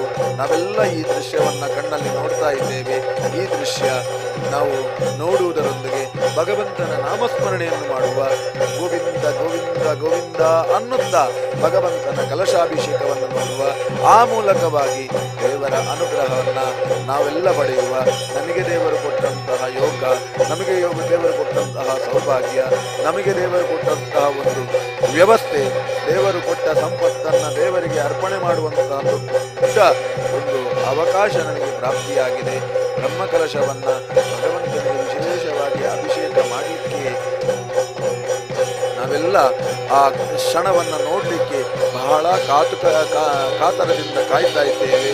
ವಿಶೇಷವಾಗಿ ಹೋಮದಲ್ಲಿರುವಂತಹ ಚೈತನ್ಯವನ್ನೆಲ್ಲ ಕಲಶಕ್ಕೆ ಪ್ರವಾಹನೆ ಮಾಡಿ ಆ ಕಲಶವನ್ನು ವಿಶೇಷವಾಗಿ ಮುದ್ರೆಗಳಿಂದ ವಿಶೇಷವಾಗಿ ಭದ್ರತೆಯನ್ನು ಮಾಡಿ ಬ್ರಹ್ಮಕಲಶವನ್ನು ಇವಾಗ ವಾದ್ಯಘೋಷಗಳೊಂದಿಗೆ ವೇದಘೋಷಗಳೊಂದಿಗೆ ಆ ಭಗವಂತನ ಸನ್ನಿಧಾನಕ್ಕೆ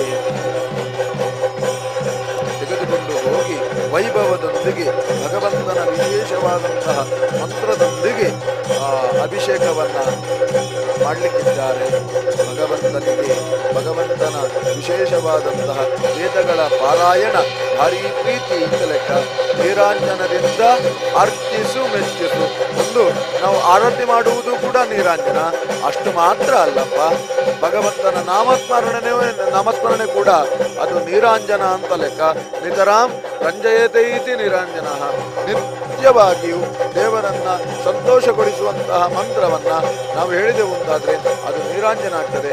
ಅಂತಹ ನೀರಾಂಜನವನ್ನ ಭಗವಂತನಿಗೆ ನಾವು ಮಾಡಿದೆವು ಅಂತಾದ್ರೆ ನಿತ್ಯಲು ಬಾಯಿಯಲ್ಲಿ ನೀರಾಂಜನವನ್ನ ಅಥವಾ ದೇವರ ನಾಮಸ್ಮರಣೆಯನ್ನ, ದೇವರ ವಿಶೇಷವಾದಂತಹ ಭಜನೆಯನ್ನು ನಾವು ಹೇಳಿದ್ರು ಕೂಡ ಅದು ಭಗವಂತನಿಗೆ ನಾವು ಮಾಡುವ ನೀರಾಂಜನ ಆಗ್ತದೆ. ನಾವೆಲ್ಲ ನೀರಾಂಜನದಿಂದ ಅರ್ಪಿಸಿ ಮೆಚ್ಚಿಸಿ ಭಗವಂತನ ಅನುಗ್ರಹವನ್ನು ಪಡೆಯುವ, ಬ್ರಹ್ಮಕಲಶವನ್ನ ಆ ಪ್ರತಿಷ್ಠಾಪನೆ ಮಾಡಿದ ಜಾಗದಿಂದ ತಂತ್ರಿವರೇಣ್ಯರು ಅರ್ಚಕರ ಕೈಗೆ ಇಟ್ಟಿದ್ದಾರೆ. ಆ ಕಲಶವನ್ನ ಮುಂದೆ ಅಭಿಷೇಕವನ್ನ ಮಾಡಲಿಕ್ಕಿದೆ. ತಂತ್ರಿ ದ್ವಯರು ಕೂಡ ಈ ಒಂದು ದೃಶ್ಯದಲ್ಲಿ ನಮಗೆ ಕಾಣಲಿಕ್ಕೆ ಸಿಗ್ತಾರೆ. ಕೆಮ್ಮಿಂಜೆ ನಾಗೇಶ ತಂತ್ರಿಗಳು ಹಾಗೂ ವಿಶೇಷವಾಗಿ ಕಾರ್ತಿಕ ತಂತ್ರಿಗಳು.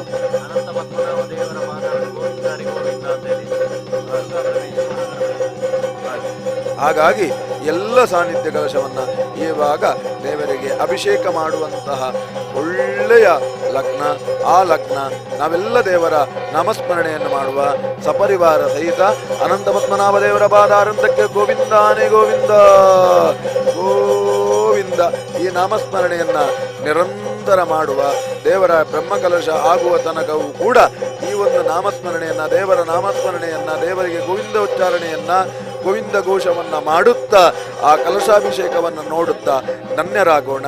ನಾವೆಲ್ಲ ಈ ಒಂದು ಕೆಲಸದಲ್ಲಿ ಭಾಗಿಯಾಗೋಣ. ದೇವರ ಸೇವೆಯನ್ನ ನೋಡುವಂತಹ ಸೌಭಾಗ್ಯದಿಂದ ಪರಿಪೂರ್ಣವಾಗಿ ಜೀವನದಲ್ಲಿ ಪರಿಶುದ್ಧತೆಯನ್ನು ಪಡೆಯೋಣ.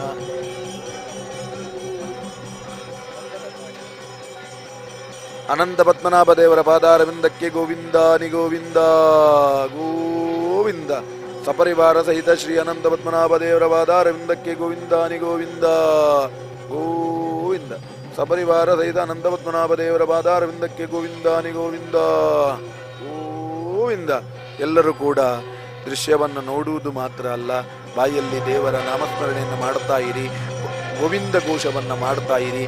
ಆ ಮೂಲಕವಾಗಿ ದೇವರ ಅನುಗ್ರಹಕ್ಕೆ ನಾವೆಲ್ಲ ಪಾತ್ರರಾಗೋಣ.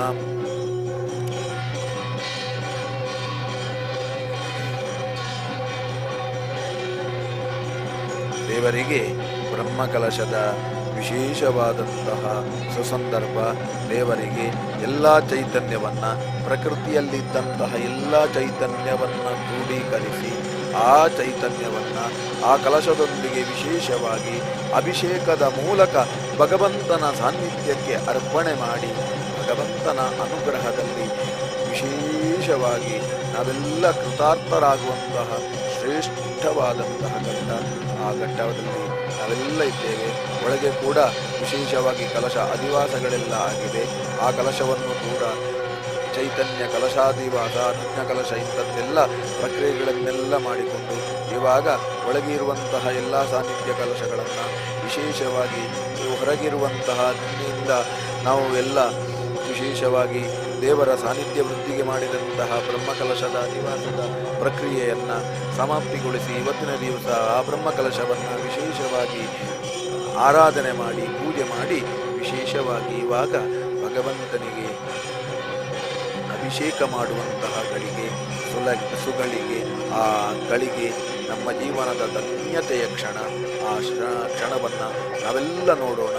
ಆ ಭಗವಂತನ ಅನುಗ್ರಹದೊಂದಿಗೆ ಜೀವನವನ್ನು ಪಾವನವಾಗಿಸೋಣ. ಭಗವಂತನ ವಿಶೇಷ ಅನುಸಂಧಾನ.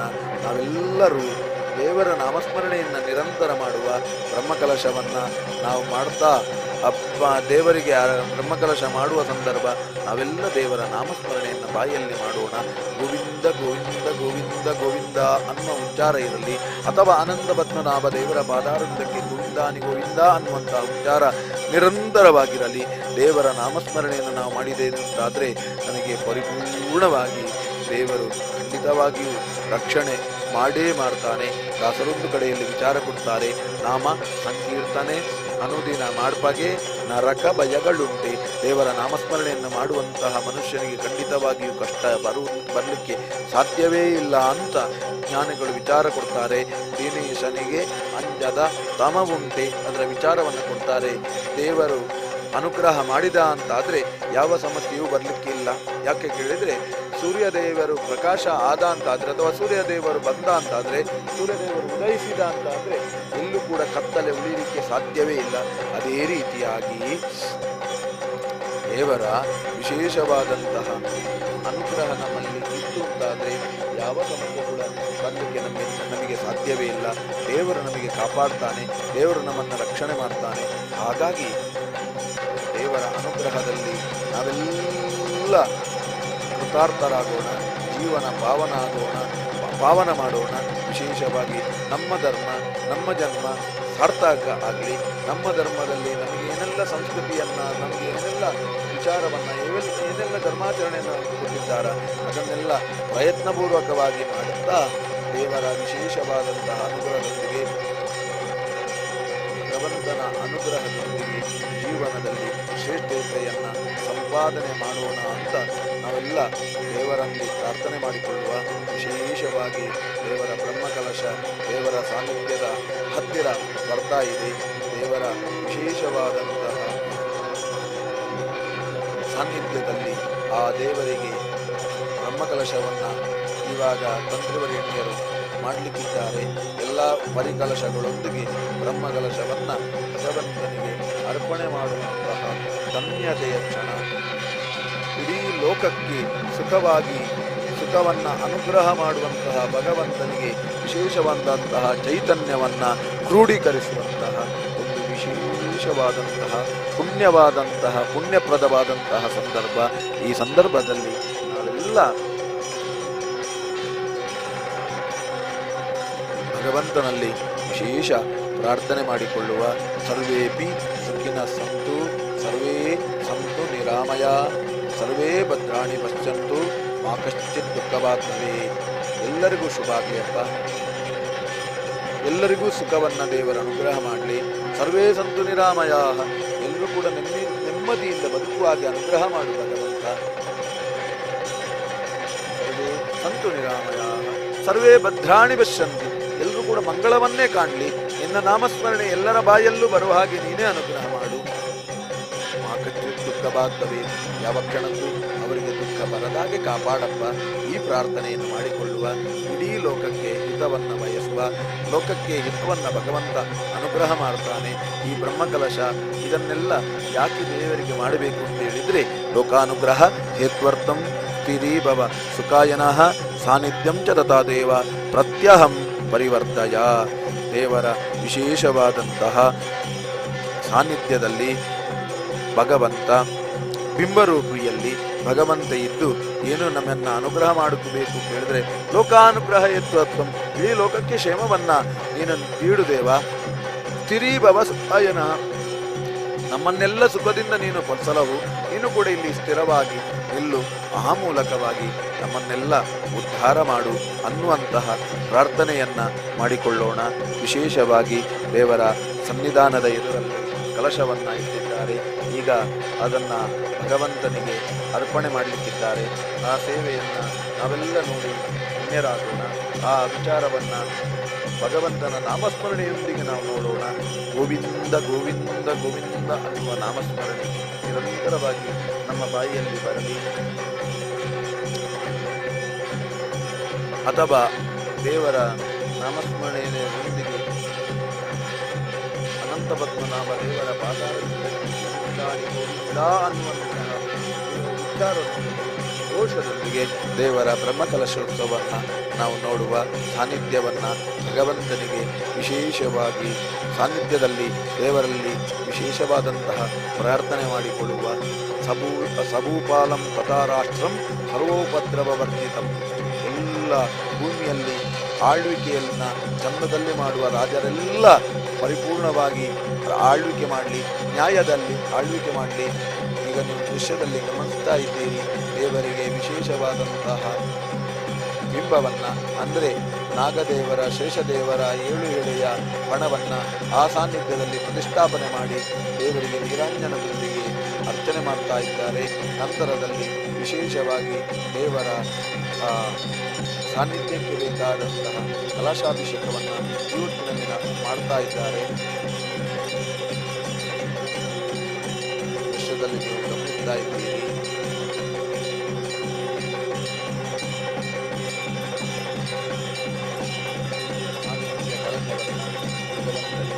ವಿಶೇಷವಾಗಿ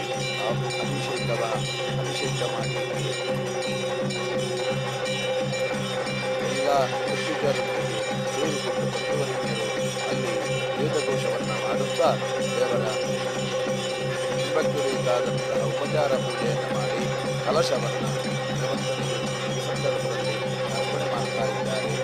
ನಾವೆಲ್ಲ ಆ ದೃಶ್ಯವನ್ನು ಮಾಧ್ಯಮದ ಮೂಲಕ ನೋಡ್ತಾ ಇದ್ದೇವೆ. ನೇರ ಪ್ರಸಾರವನ್ನು ಸುದ್ದಿ ಲೈವ್ ಚಾನಲ್ ಒದಗಿಸಿದ್ದಾರೆ. ನಾವೆಲ್ಲ ಮನೆಯಲ್ಲೇ ಕೂತು ಈ ಬ್ರಹ್ಮಕಲಶವನ್ನು ನೋಡುವ ಪ್ರಯತ್ನವನ್ನು ಮಾಡಬಹುದು, ನಾವೆಲ್ಲ ಪ್ರಯತ್ನ ಪಡಬಹುದು. ಹಾಗಾಗಿ ಆ ದೇವರ ಬ್ರಹ್ಮಕಲಶೋತ್ಸವವನ್ನು ನೋಡುವ ಯೋಗ ನಮಗೆ ದೇವರು ಅನುಗ್ರಹ ಮಾಡಿದ್ದಾರೆ.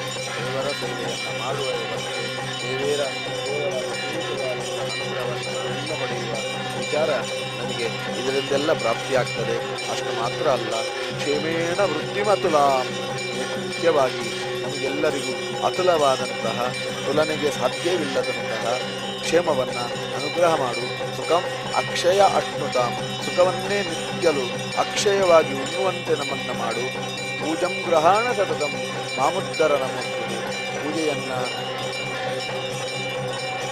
ನಮ್ಮ ಕೈಯಿಂದ ನಿರಂತರವಾಗಿ ದೇವರೇ ಸ್ವೀಕರಿಸು. ಮಾಮುದ್ದರ ನಮಸ್ತುತೆ, ನಮ್ಮನ್ನೆಲ್ಲ ಉದ್ಧರಿಸು.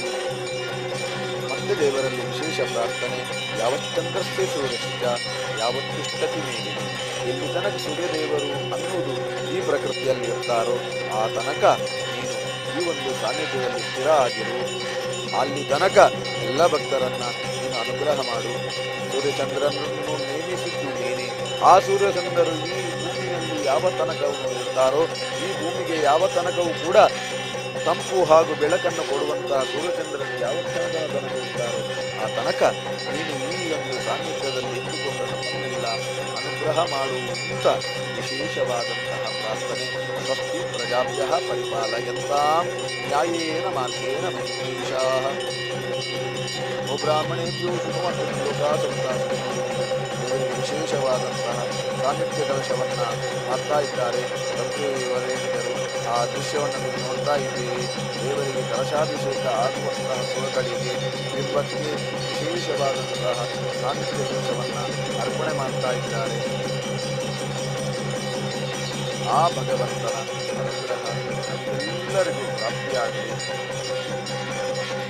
ಕಾಲೇ ವರ್ಷದ ಪರ್ಯಂತ ಈ ರೀತಿಯಾದಂತಹ ಪ್ರಕ್ರಿಯೆಯಿಂದಾಗಿ ಇಡೀ ಲೋಕಕ್ಕೆ ಬೇಕಾದಂತಹ ಕಾಲಕಾಲದಲ್ಲಿ ಮಳೆ ಬೆಳೆಗಳು ಆಗುವಾಗಿ ಬರುವಂತಹ ಅನುಗ್ರಹ ಮಾಡಲಿ. ಪೃಥ್ವೀ ಸಸ್ಯಹಾಲಿನಿ, ಎಲ್ಲ ಭೂಮಿಯಲ್ಲಿ ಎಲ್ಲ ಸಸ್ಯ ಸಮೃದ್ಧಿಗಳು, ಔಷಧಿ ಸಸ್ಯಗಳು, ಧಾನ್ಯ ಸಸ್ಯಗಳು ಎಲ್ಲ ವೃದ್ಧಿಯಾಗಲಿ. ದೇಶೋಯಂ ಶೋಭರಹಿತ, ಯಾವತ್ತೂ ಕೂಡ ದೇಶಕ್ಕೆ ಶೋಭೆ ಬರದೇ ಇರಲಿ. ದೇಶದ ಕೀರ್ತಿ ಯಾವತ್ತೂ ಹಾಳಾಗದಿರಲಿ. ದೇಶ ಯಾವಾಗಲೂ ಚಂದದಲ್ಲಿ ವಿಜೃಂಭಿಸಲಿ. ಸಜ್ಜನ ಸಂತು ನಿರ್ಭಯ. ದೇವರೇ, ನಿನ್ನ ಭಕ್ತರು ಯಾರೆಲ್ಲ ಇದ್ದಾರೋ, ಸಜ್ಜನ ಅಂತ ಹೇಳುವುದು ಅದಕ್ಕೆ ಭಗವಂತನ ಭಕ್ತ ಯಾರೋ ಅವೆಲ್ಲರೂ ಸಜ್ಜನರು. ಹಾಗಾಗಿ ಸಜ್ಜನ ಸಂತು ನಿರ್ಭಯ, ನಿನ್ನ ಭಕ್ತರಾದಂತಹ ಸಜ್ಜನರು ಯಾರೆಲ್ಲ ಇದ್ದಾರೋ ಅವರನ್ನೆಲ್ಲ ನಿರ್ಭಯದಿಂದ ನೀನು ಅನುಗ್ರಹಿಸು. ಯಾವ ಕಾರಣಕ್ಕೂ ಅವರಿಗೆ ಕಷ್ಟ ಬರದಂತೆ ಅನುಗ್ರಹ ಮಾಡುವಂತ ವಿಶೇಷವಾದಂತಹ ಅನುಸಂಧಾನ. ಸಜ್ಜನ ಸಂತು ನಿರ್ಭಯ, ಎಲ್ಲರಿಗೂ ಕೂಡ ಸಜ್ಜನರಿಗೆ ನಿರ್ಭಯದಿಂದ ಬದುಕುವ ಅವಕಾಶವನ್ನು ಮಾಡಿಕೊಡುವಂತ ದೇವರಲ್ಲಿ ಪ್ರಾರ್ಥನೆ ಮಾಡಿಕೊಳ್ಳುವ ನಂತರದಲ್ಲಿ ಈಗ ಬ್ರಹ್ಮಕಲಶದ ವಿಶೇಷವಾದಂತಹ ಅಭಿಷೇಕ ನಡೆಯುತ್ತಿದೆ. ಪ್ರಧಾನ ತಂತ್ರಿಗಳಾದಂತಹ ಹೀಗೆ ನಾಗೇಶ ತಂತ್ರಿಗಳು ಈ ಕಾರ್ಯಕ್ರಮವನ್ನು ಮಾಡ್ತಾ ಇದ್ದಾರೆ. ತಂತ್ರಿ ವರೇಣ್ಯರ ಮೂಲಕ ಭಗವಂತನ ವಿಶೇಷವಾದಂತಹ ಸಾನ್ನಿಧ್ಯ ವೃತ್ತಿಗೆ ಬೇಕಾದಂತಹ ಬ್ರಹ್ಮಕಲಶಾಭಿಷೇಕಾದಿ ಪ್ರಕ್ರಿಯೆಗಳು ನಡೀತಾ ಇದೆ. ಕಲಾಹ ಕ್ಷೀರತೆ ಇದು ಕಲಶ ಅಂತ ಜ್ಞಾನಿಗಳು ಕಲಶದ ಬಗ್ಗೆ ವಿಚಾರವನ್ನು ಕೊಡ್ತಾರೆ. ಎಲ್ಲ ಶ್ರೇಷ್ಠವಾದಂತಹ ಭಗವಂತನ ಚೈತನ್ಯ ಅನ್ನುವ ಕಲೆಯನ್ನು ಆ ಸನ್ನಿಧಾನದ ಒಳಗೆ ಕ್ರೋಢೀಕರಿಸಿ ಅದನ್ನು ಕ್ಷೇರತೆ ಅಂದರೆ ಕ್ರೋಢೀಕರಿಸಲು ಶೇಖರಿಸುವುದು ಅಂತ ಆ ಕಲಶವನ್ನು ಭಗವಂತನಿಗೆ ನಾವು ಅಭಿಷೇಕ ಮಾಡಿದೆವು ಅಂತಾದರೆ ಕಲಶಃ ಕೀರ್ತಿ ಆಯುಷ್ಯ ಪ್ರಜ್ಞಾ ಮೇಧಾಂಶಿ ಆ ದೇವರಿಗೆ ಕಲಶಾಭಿಷೇಕ ಮಾಡಿದರೆ ಲಾಭ ಯಾರಿಗೆ ಹೇಳಿದರೆ ನನಗೆ. ಇದು ಭಗವಂತನ ಕಾರಣ. ದೇವರಿಗೆ ಯಾವ ಸೇವೆ ಮಾಡಿದರೂ ಕೂಡ ಅದರ ಲಾಭ ದೇವರಿಗಲ್ಲ, ನನಗೆ ಕೊಡ್ತಾನೆ. ಭಗವಂತನಿಗೆ ಯಾವ ಸೇವೆಯನ್ನು ಅರ್ಪಣೆ ಮಾಡಿದರೂ ಕೂಡ ಅದರ ಫಲ ನಮಗೆ ಖಂಡಿತವಾಗಿಯೂ ಪ್ರಾಪ್ತಿಯಾಗ್ತದೆ ಎಂಬ ಲೆಕ್ಕ. ಹಾಗಾಗಿ ದೇವರಿಗೆ ಕಲಶಾಭಿಷೇಕವನ್ನು ಮಾಡ್ತಾ ಇದ್ದಾರೆ.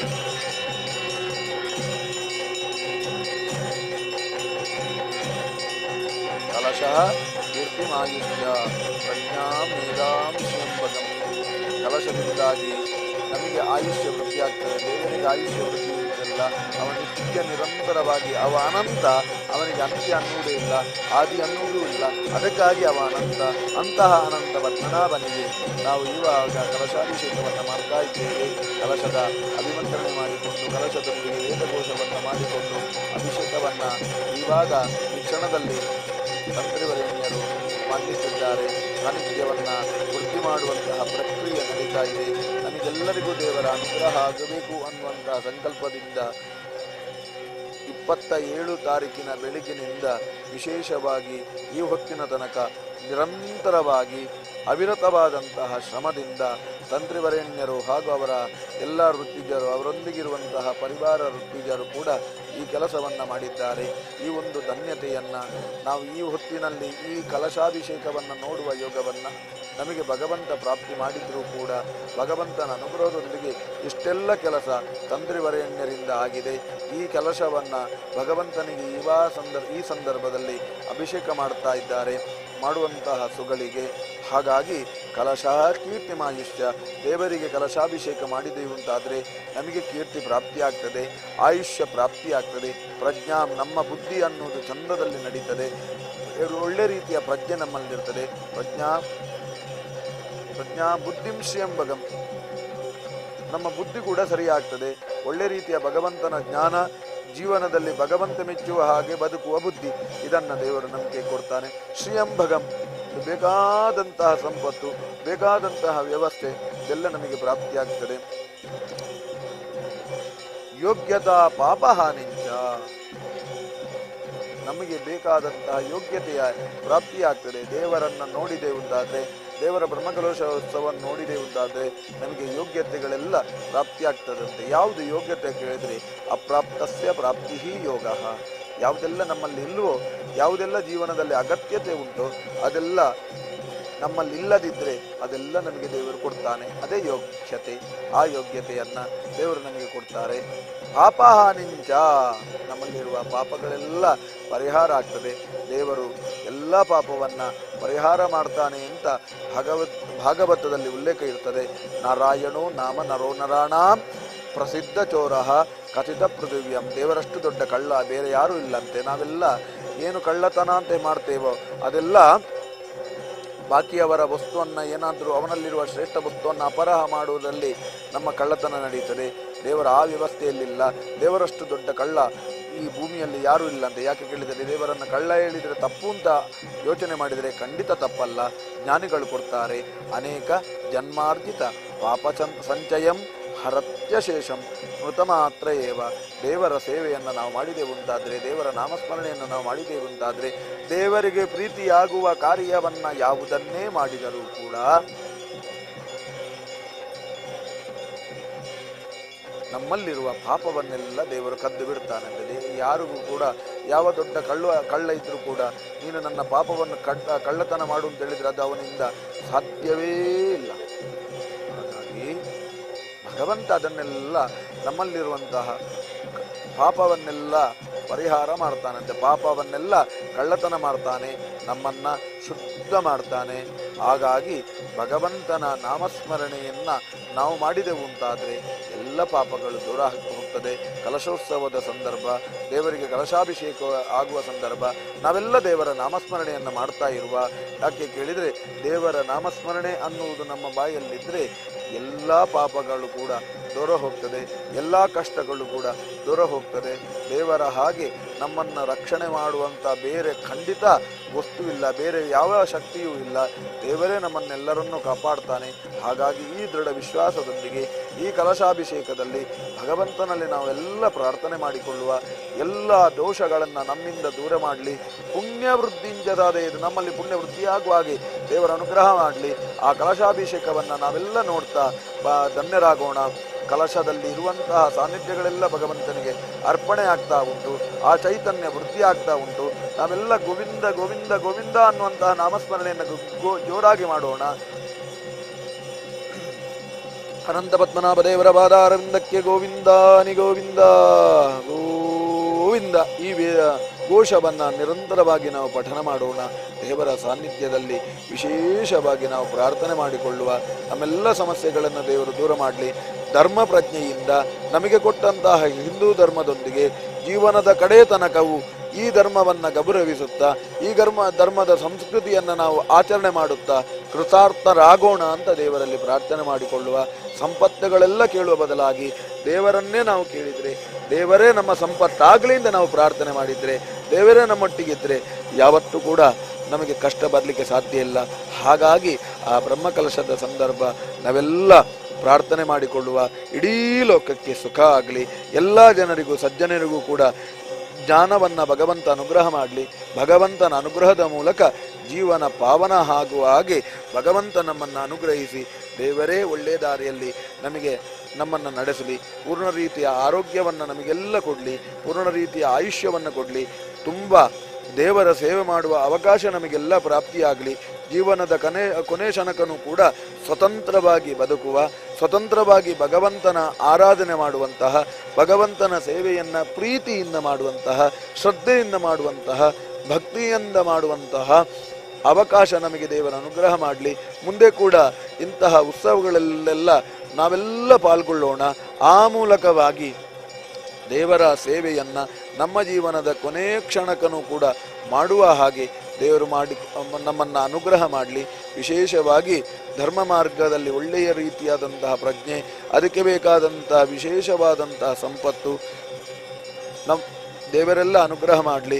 ನಮ್ಮಲ್ಲಿರುವಂತಹ ಕಾಮ, ಕ್ರೋಧ, ಲೋಭ, ಮೋಹ, ಮದ, ಮತ್ಸರ ಅನ್ನುವಂತಹ ಅರಿಷಡ್ಗವನ್ನು ದೇವರು ದೂರ ಮಾಡಲಿ. ಅದೇ ಹೆಸರಿನ ಮಿತ್ರರನ್ನು ನಮ್ಮ ಶರೀರದಲ್ಲಿ ಧಾರಣೆ ಮಾಡುವ ಹಾಗೆ ಅನಂತ ಪದ್ಮನಾಭ ದೇವರು ಅನುಗ್ರಹ ಮಾಡಲಿ. ಕಾಮ, ಕ್ರೋಧ, ಲೋಭ, ಮೋಹ, ಮದ, ಮತ್ಸರ ಅನ್ನುವಂತಹ ಎಲ್ಲ ಅರಿಷಡ್ವರ್ಗ ಏನು ಕೇಳಿದರೆ ದುಷ್ಟ ವಿಚಾರದಲ್ಲಿ ಕಾಮ, ಅದೇ ರೀತಿಯಾಗಿ ಕ್ರೋಧ ಅಂತ ಹೇಳಿದರೆ ನಮಗೆ ಸಿಗಲಿಲ್ಲ ಅಂತಾದರೆ ಅಗತ್ಯ ಇದ್ದ ವಸ್ತುಗಳು ಸಿಗದಿದ್ದರೆ ಕ್ರೋಧ ಬರ್ತದೆ. ಆದಮೇಲೆ ಕಾಮ, ಕ್ರೋಧ, ಲೋಭ, ಅತಿಯಾದಂಥ ಆಸೆ ಇದ್ರೂ ಕೂಡ ಇನ್ನಷ್ಟು ಬೇಕು ಅನ್ನುವಂತಹ ಆಸೆ, ಇದೆಲ್ಲ ನಮಗೆ ದುಷ್ಟ ಅರಿಷಡ್ವರ್ಗ ಅಂತ ಲೆಕ್ಕ. ನಂತರ ಮದ, ಅಹಂಕಾರದಿಂದ ಮೆರೆಯುವುದು. ಮೋಹ, ಅತಿಯಾದಂತಹ ಮೋಹ, ವಸ್ತುಗಳ ಮೇಲೆ ದೊಡ್ಡದಾದಂತಹ ಮೋಹ, ಇದೆಲ್ಲ ನಮಗೆ ಇರ್ತದೆ. ಅದೇ ಮತ್ಸರ, ನಮ್ಮಲ್ಲೆಲ್ಲರಲ್ಲೂ ಮತ್ಸರ ಉಂಟು. ಒಬ್ಬರ ಏಳಿಗೆಯನ್ನು ನಾವು ಸಹಿಸಿಕೊಳ್ಳಿಕ್ಕೆ ಸಾಧ್ಯ ಆಗದೆ ಮತ್ಸರ ಬರ್ತೇವೆ. ಇದನ್ನೆಲ್ಲ ದೇವರು ನಮ್ಮಿಂದ ದೂರೀಕರಿಸಲಿ. ವಿಶೇಷವಾಗಿ ಅದೇ ಹೆಸರಿನ ಆ ಅರಿಷಡ್ವರ್ಗ ಏನಿದೆಯೋ ಅದೇ ಹೆಸರಿನ 6 ಜನ ಮಿತ್ರರು ಇದ್ದಾರೆ, ಅವರನ್ನು ನಮ್ಮ ಶರೀರದಲ್ಲಿ ಧಾರಣೆ ಆಗುವ ಹಾಗೆ ಅನಂತ ಪದ್ಮನಾಭ ದೇವರು ಅನುಗ್ರಹ ಮಾಡಲಿ. ಕಾಮ, ಭಗವಂತನ ಸೇವೆಯಲ್ಲಿ ನಮಗೆ ಕಾಮ ಬರಲಿ. ಆಸೆ ನಮಗೆ ಯಾವುದರಲ್ಲಿ ಬರಬೇಕು ಕೇಳಿದರೆ ಭಗವಂತನ ಸೇವೆಯಲ್ಲಿ ಆಸೆ ಬರಬೇಕು. ಅದನ್ನು ದೇವರು ನಮಗೆ ಅನುಗ್ರಹ ಮಾಡಲಿ. ಕ್ರೋಧ, ಭಗವಂತನ ದ್ವೇಷಿಗಳು ಯಾರಿದ್ದಾರೋ, ಭಗವಂತನ ವಿಚಾರದಲ್ಲಿ ದೂಷಣೆ ಯಾರು ಮಾಡ್ತಾರೋ ಅವರ ಮೇಲೆ ನಮಗೆ ಕ್ರೋಧ ಬರಲಿ. ಮೋಹ, ಸಜ್ಜನರ ಸಂಘ ಆಗಬೇಕು ಅನ್ನುವಂತಹ ಆಸೆ ನಮಗೆ ಜಾಸ್ತಿ ಆಗಲಿ. ಆ ಮೂಲಕ ಮೋಹ ನಮ್ಮಲ್ಲಿ ಇರಲಿ. ಸಜ್ಜನರ ಮೇಲೆ ಹೆಚ್ಚಿನ ಪ್ರೀತಿ ಬರಲಿ, ಆ ಮೋಹ ನಮ್ಮಲ್ಲಿರಲಿ. ಅಥವಾ ಭಗವಂತನ ಭಕ್ತರ ಮೇಲೆ ನಮಗೆ ಮೋಹ ಬರುವ ಹಾಗೆ ದೇವರ ಅನುಗ್ರಹ ಮಾಡಲಿ. ಮದ, ಭಗವಂತನ ಕಥೆಯನ್ನು ಕೇಳುತ್ತಾ ನಮಗೆ ಮದ ಬರಲಿ. ಭಗವಂತನ ಅನುಗ್ರಹವನ್ನು ಪಡೆದುಕೊಳ್ಳುವಲ್ಲಿ ನಾವು ಮದದಿಂದ ವ್ಯವಹಾರ ಮಾಡೋಣ. ಭಗವಂತನ ಅನುಗ್ರಹವನ್ನು ಪಡೆದುಕೊಂಡು ಭಗವಂತನ ವಿಚಾರದಲ್ಲಿ ಜ್ಞಾನವನ್ನು ಪಡ್ಕೊಂಡು ಆ ಮೂಲಕವಾಗಿ ಮದವನ್ನು ನಾವು ಪಡ್ಕೊಳ್ಳೋಣ. ಆ ಮದವನ್ನು ಭಗವಂತ ಅನುಗ್ರಹ ಮಾಡಲಿ. ಮಾತ್ಸರ್ಯ, ಪುಣ್ಯ ಸಂಪಾದನೆ ವಿಚಾರದಲ್ಲಿ ನಮಗೆ ಮಾತ್ಸರ್ಯ ಬರಲಿ. ಮತ್ತೊಬ್ಬನಿಗಿಂತ ಹೆಚ್ಚು ನಾನು ಪುಣ್ಯ ಸಂಪಾದನೆ ಮಾಡಬೇಕು ಅನ್ನುವಂತಹ ಮತ್ಸರ ಬರಬೇಕು. ಈ ಅರಿಷಡ್ ವರ್ಗವನ್ನು, ಈ ರೀತಿಯಾದಂತಹ 6 ಜನ ಮಿತ್ರರನ್ನು ದೇವರು ನಮ್ಮ ಶರೀರದಲ್ಲಿ ಧಾರಣೆ ಮಾಡಲಿ. ಆ ಮೂಲಕವಾಗಿ ನಮ್ಮನ್ನೆಲ್ಲ ದೇವರು ಚಂದದಲ್ಲಿ ರಕ್ಷಣೆ ಮಾಡಲಿ. ಈ ಎಲ್ಲ ಪ್ರಾರ್ಥನೆಯನ್ನು ಭಗವಂತನಲ್ಲಿ ಮಾಡುತ್ತಾ, ವಿಶೇಷವಾಗಿ ಜ್ಞಾನಿಗಳು ಮತ್ತೊಂದು ಕಡೆಯಲ್ಲಿ ಒಂದು ಚಂದದ ಮಾತನ್ನು ಹೇಳ್ತಾರೆ. ಆಲೋಡ್ಯ ಸರ್ವಶಾಸ್ತ್ರಾಣಿ ವಿಚಾರ್ಯಮಾಣ ಪುನಃ ಪುನಃ ಅಯಮೇಕಂ ಸುವಿತ್ಪನ್ನಂ ದೇಯೋ ನಾರಾಯಣ ಸದಾ. ಇಡೀ ಜಗತ್ತಲ್ಲಿ ಎಲ್ಲ ಶಾಸ್ತ್ರವನ್ನು ವಿಚಾರ ಮಾಡಿದೆವು ಅಂತಾದರೆ ಅದರಲ್ಲಿ ವಿಶೇಷವಾದಂತಹ ವಿಚಾರ್ಯಮಾಣ ಪುನಃ ಪುನಃ ಮತ್ತೆ ಮತ್ತೆ ವಿಚಾರಣೆ ಮಾಡಿದೆವು ಅಂತಾದರೆ ನಮಗೊಂದು ಮಾತ್ರ ಖಂಡಿತ ಗೊತ್ತಾಗಿ ಬಿಡ್ತದೆ, ಒಂದು ಖಾತ್ರಿ ಆಗ್ತದೆ. ವಿಶೇಷವಾಗಿ ಯಾವುದು ಕೇಳಿದೆ, ದೇಯೋ ನಾರಾಯಣ ಸದಾ. ನಾರಾಯಣನೇ ಎಲ್ಲರಿಗೂ ಧ್ಯೇಯ, ಎಲ್ಲರಿಗೂ ಆರಾಧನೆ ಮಾಡಲಿಕ್ಕೆ ಯೋಗ್ಯ ಅಂತ ವಿಶೇಷವಾಗಿ ಜ್ಞಾನಿಗಳೆಲ್ಲ ನಮಗೆ ಮಾತನ್ನ ಕೊಡ್ತಾರೆ. ವಿಶೇಷವಾಗಿ ಮತ್ತೊಂದು ಕಡೆಯಲ್ಲಿ ಜ್ಞಾನಿಗಳು ವಿಚಾರವನ್ನು ಕೊಡ್ತಾರೆ. ಏತೇನರ ಪಶವೋ ಲೋಕೆ ಕಿಂತೇಷಾಂ ಜೀವಿತೇ ಫಲಂ ಏರ್ನ ಲಬ್ಧ ಹರೇರ್ ದೀಕ್ಷಾ ನಾರ್ಚಿತೋ ವಾ ಜನಾರ್ದನಃ. ಅಂದ್ರೆ ಯಾರು ಭಗವಂತನ ಸೇವೆಯನ್ನು ಮಾಡುವುದಿಲ್ಲವೋ, ಭಗವಂತನ ಭಕ್ತ ಆಗುವುದಿಲ್ಲವೋ, ಹರಿಯನ್ನ ದೇವರನ್ನ ಆರಾಧನೆ ಮಾಡದಿದ್ದಂತಹ ಮನುಷ್ಯರು ಯಾರಿದ್ದಾರೋ ಅವರೆಲ್ಲ ಪಶು ಸಮಾನ ಅಂತ. ಹಾಗಾಗಿ ಅಂತಹ ಮನುಷ್ಯರು ಈ ಭೂಮಿಯಲ್ಲಿ ಇದ್ದು ಏನು ಫಲ ಅಂತ ಜ್ಞಾನಿಗಳು ನಮಗೆ ಎಚ್ಚರದ ಮಾತನ್ನ ಕೊಡ್ತಾರೆ. ಸಂಸಾರೇಸ್ಮಿನ್ ಮಹಾಘೋರೆ ಜನ್ಮ ರೋಗ ಭಯಾಕುಲೆ ಅಯಮೇಕು ಮಹಾಮಾಗಃ ಉಜ್ಯತೆ ಯದ ಅದೋಕ್ಷಜಃ ಅಂತ ಉಂಟು. ಹುಟ್ಟು ರೋಗ ಭಯಗಳಿಂದ ಗೊಂದಲಗಳಿಂದ ಮಹಾಭಯಂಕರವಾದ ಸಂಸಾರದಲ್ಲಿ ಪ್ರಾಪ್ತಿಯಾದಂತಹ ಕಷ್ಟಗಳನ್ನ ಪರಿಹಾರ ಮಾಡಲಿಕ್ಕೆ ಒಂದೇ ದಾರಿ. ಅದೇನು ಕೇಳಿದರೆ ಭಗವಂತನ ಪೂಜೆ, ಭಗವಂತನ ನಾಮಸ್ಮರಣೆ. ಹಾಗಾಗಿ ನಾವೆಲ್ಲ ಭಗವಂತನ ನಾಮಸ್ಮರಣೆಯನ್ನ ಮಾಡುವ. ಯಜ್ಞಾನಾಂ ತಪಸಾಂ ಚೈವ ಶುಭಾಂ ಚೈವ ಕರ್ಮಣಾಂ ತದ್ವಿಶಿಷ್ಟ ಫಲಂ ನೃಣಾಂ ಶೈವಾರಾಧನಂ ಹರೇ ಅಂತ ಒಂದು ಮಾತು ಬರ್ತದೆ. ಮಾನವರಿಗೆ ಯಜ್ಞಗಳ, ತಪಸ್ಸುಗಳ ಹಾಗೂ ಶುಭಕರ್ಮಗಳ ವಿಶಿಷ್ಟವಾದ ಫಲ ಸದಾ ದೇವರ ಆರಾಧನೆಯಿಂದಲೇ ನಮಗೆ ಪ್ರಾಪ್ತಿಯಾಗ್ತದೆ. ದೇವರನ್ನು ನೋಡುವುದೇ ನಮಗೆ ವಿಶೇಷವಾದಂತಹ ಜೀವನದ ಏಳಿಗೆಗೆ ಕಾರಣ. ದೇವರ ನಾಮಸ್ಮರಣೆಯನ್ನೇ ನಾವು ನಿರಂತರವಾಗಿ ಮಾಡ್ತಾ ಇರಬೇಕು ಅಂತ ವಿಚಾರವನ್ನು ಕೊಡ್ತಾರೆ. ಕಲಿಗಾಲದಲ್ಲಿ ಕಲಿದೋಷವನ್ನು ನಾವು ಪರಿಹಾರ ಮಾಡಬೇಕು ಅಂತಿದ್ರೆ, ಸಕಲ ಪಾಪವನ್ನು ದೂರ ಮಾಡಬೇಕು ಅಂತಿದ್ರೆ ಭಗವಂತನನ್ನ ಆರಾಧನೆ ಮಾಡಲೇಬೇಕು. ಸದಾ ನಾರಾಯಣನನ್ನ ನಾವು ಆರಾಧನೆ ಮಾಡಬೇಕು. ಅಂತಹ ಅನಂತ ಪದ್ಮನಾಭನನ್ನ ನಾವು ನಿತ್ಯಲು ಆರಾಧನೆ ಮಾಡೋಣ. ನಿತ್ಯಲು ಮನಪೂರ್ವಕವಾಗಿ ಮನಸ್ಸಿನಲ್ಲಿ ದೇವರಿಗೊಂದು ದೇವಸ್ಥಾನವನ್ನು ಕಟ್ಟಿ ಮನಮೂಲಕವಾಗಿ ಭಗವಂತನನ್ನ ಆರಾಧನೆ ಮಾಡೋಣ. ಮನಸ್ಸಲ್ಲಿ ಸ್ವಲ್ಪ ರೀತಿಯಾದಂತಹ ಜಾಗವನ್ನು ಭಗವಂತನಿಗೋಸ್ಕರ ಕೊಟ್ಟು ಭಗವಂತನ ಸೇವೆಯನ್ನು ದಿನದಲ್ಲಿ ಕೆಲವು ನಿಮಿಷವಾದರೂ, ಕನಿಷ್ಠ 5 ನಿಮಿಷವಾದರೂ ನಾವು ಮಾಡಿದೆವು ಅಂತಾದರೆ ದೇವರು ನಮ್ಮನ್ನು ಕೈ ಬಿಡಲಿಕ್ಕೆ ಸಾಧ್ಯವೇ ಇಲ್ಲ. ಹಾಗಾಗಿ ಭಗವಂತನನ್ನ ನಾವು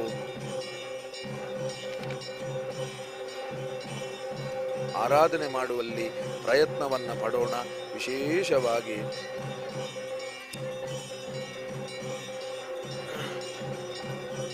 ಭಗವಂತನ ಸೇವೆ ನಡೀತಾ ಉಂಟು. ಬ್ರಹ್ಮಕಲಶೋತ್ಸವ ನಡೆಯಿತು.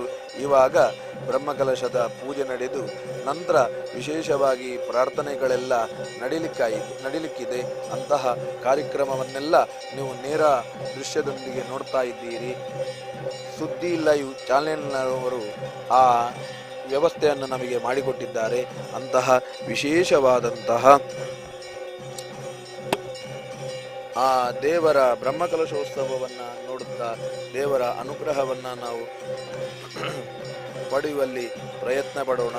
ದೇವರ ಅನುಗ್ರಹವನ್ನು ನಿರಂತರವಾಗಿ ನಾವು ಪಡೆಯುವಲ್ಲಿ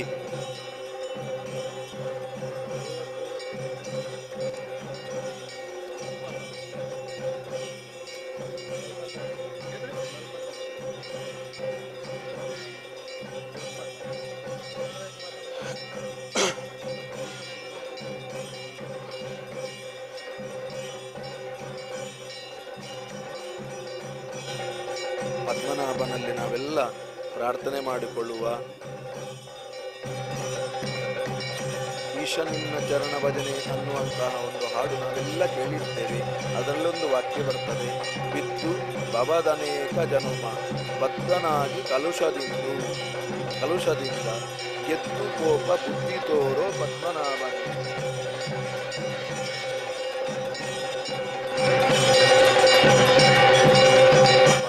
ನಾವೆಲ್ಲ ಮನುಷ್ಯ ಜನ್ಮದಲ್ಲಿ ಬಂದು ಅನೇಕ ದುಷ್ಕೃತ್ಯವನ್ನು ಮಾಡಿ ಬೇರೆ ಬೇರೆ ರೀತಿಯಾದಂತಹ ಅಧರ್ಮದ ಆಚರಣೆಯಿಂದ ನಮ್ಮ ಜನ್ಮ ಎಲ್ಲ ಹಾಳಾಗಿ ಹೋಗಿದೆ. ಹಾಗಾಗಿ ಅಂಥ ಬುದ್ಧಿಯಿಂದೆಲ್ಲ ದೂರ ಮಾಡು, ಅಂಥ ದುಷ್ಟ ಬುದ್ಧಿಯನ್ನು ದೂರ ಮಾಡು. ನಮಗೆಲ್ಲರಿಗೂ ಈ ವಿಶೇಷವಾದಂತಹ ನಿನ್ನ ಅನುಗ್ರಹದಿಂದಾಗಿ ಒಳ್ಳೆಯ ಬುದ್ಧಿಯಿಂದ ನಮ್ಮನ್ನು ನಡೆಸುವಂತ ಪದ್ಮನಾಭನಲ್ಲಿ ಪ್ರಾರ್ಥನೆ ಮಾಡಿಕೊಳ್ಳುವ. ಹಾಗಾಗಿ ಆ ದೇವರ ಮಂಗಳಾರಾಧನೆ ಆಗ್ತಾ ಉಂಟು, ಮಂಗಳಾರತಿ ಆಗ್ತಾ ಉಂಟು. ನಾವೆಲ್ಲ ಪ್ರಾರ್ಥನೆ ಮಾಡಿಕೊಳ್ಳುವ. ಬಿದ್ದು ಬವದನೇಕ ಜನುಮ ಬದ್ಧನಾಗಿ ಕಲುಷದಿಂದ ಗೆದ್ದು ಕೋಪ ಬುದ್ಧಿ ತೋರೋ ಪದ್ಮನಾಭನೇ ಅಂತ ಪ್ರಾರ್ಥನೆ ಮಾಡಿಕೊಳ್ಳುವ. ಅನಂತ ಪದ್ಮನಾಭನಲ್ಲಿ ಆ ಪ್ರಾರ್ಥನೆ ಮಾಡಿಕೊಳ್ಳುವ. ನಾವು ಮುಂದೆ ಆದರೂ ಭಗವಂತ ಮೆಚ್ಚುವ ಹಾಗೆ ನಮ್ಮಲ್ಲಿರುವಂತಹ ದುಷ್ಟಗಳನ್ನೆಲ್ಲ ಬಿಟ್ಟು ಭಗವಂತನ ಅನುಗ್ರಹದಲ್ಲಿ ಏನೆಲ್ಲ ಪ್ರಯತ್ನ ಪಡಲಿಕ್ಕೆ ಸಾಧ್ಯವೋ ಅದನ್ನು ನಾವು ಮಾಡ್ತಾ ಜೀವನವನ್ನು ಭಗವಂತ ಮೆಚ್ಚುವ ಹಾಗೆ ನಡೆಸುವಲ್ಲಿ ನಮ್ಮ ಜೀವನ ಸಾಗಲಿ ಅಂತ ಭಗವಂತನಲ್ಲೇ ಪ್ರಾರ್ಥನೆ ಮಾಡಿಕೊಳ್ಳುವ. ಅದರಲ್ಲಿ ಕೂಡ ಒಂದು ವಿಶೇಷವಾದಂತಹ ವಿಚಾರ ಬರ್ತದೆ.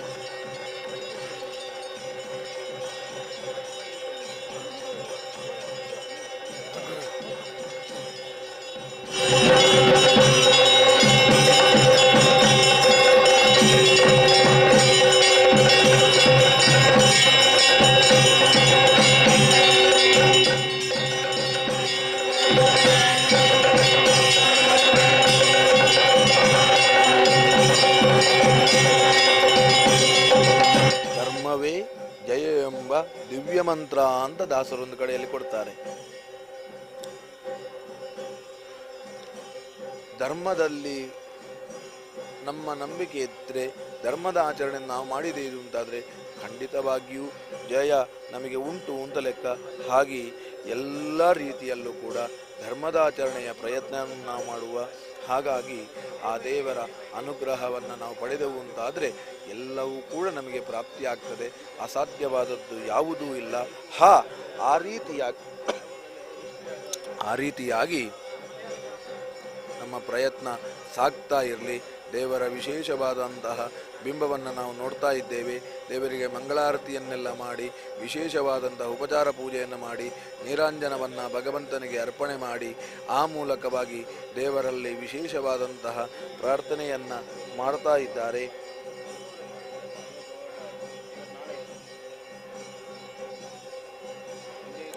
ದೇವರಲ್ಲಿ ಏನು ಪ್ರಾರ್ಥನೆ ಮಾಡಿಕೊಳ್ಳುವ?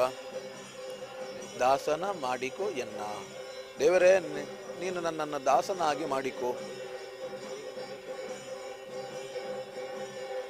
ಯಾಕೆ ದೇವರ ದಾಸ ನಾವು ಆಗಬೇಕು ಅಂತ ಕೇಳಿದರೆ, ದೇವರು ನಮ್ಮನ್ನು ದಾಸನಾಗಿ ಸ್ವೀಕರಿಸಬೇಕು. ಯಾಕೆ ಕೇಳಿದರೆ, ದುರುಳ ಬುದ್ಧಿಗಳೆಲ್ಲ ಬಿಡಿಸೋ. ದೇವರಲ್ಲಿ ಏನು ಪ್ರಾರ್ಥನೆ ಮಾಡಿಕೊಳ್ಳುವ? ದೇವರ ದಾಸ ಆಗುವುದು ಮಾತ್ರ ಅಲ್ಲ, ಏನಾಗಬೇಕು ಕೇಳಿದರೆ ದುರುಳ ಬುದ್ಧಿಗಳೆಲ್ಲ ನಮ್ಮಿಂದ ದೂರ ಹೋಗಬೇಕು. ವಿಶೇಷವಾಗಿ ಭಗವಂತನ ಕರುಣೆ ಅನ್ನುವ ಕವಚ ನಮ್ಮ ದೇಹಕ್ಕೆ ಪ್ರಾಪ್ತಿಯಾಗಬೇಕು. ಆ ಮೂಲಕವಾಗಿ ದೇವರ ಚರಣೆ ಅನ್ನುವಂಥ ಚರಣ ಸೇವೆ ನಿರಂತರವಾಗಿ ನಮಗೆ ಪ್ರಾಪ್ತಿಯಾಗಬೇಕು. ಆ ಮೂಲಕವಾಗಿ ಭಗವಂತನ ಕರಪುಷ್ಪ ನಮ್ಮ ಶಿರದಲ್ಲಿ ಭಗವಂತನೇ ಧರಿಸಬೇಕು. ಆ ಮೂಲಕ ನಮ್ಮ ಜನ್ಮ ಪಾವನಾಗಲಿಕ್ಕೆ ಸಾಧ್ಯ. ಬ್ರಹ್ಮಕಲಶೋತ್ಸವದ ಪೂಜೆಯೆಲ್ಲ ಇವಾಗ ಸಂಪನ್ನಗೊಂಡಿದೆ. ಬ್ರಹ್ಮಕಲಶದ ವಿಶೇಷವಾದಂತಹ ಮಂಗಳಾರತಿಯೆಲ್ಲ ಭಗವಂತನಿಗೆ ಅರ್ಪಣೆಯಾಗಿದೆ. ನೈವೇದ್ಯ ಸಮರ್ಪಣೆಗಳೆಲ್ಲ ಮುಗಿದಿದೆ.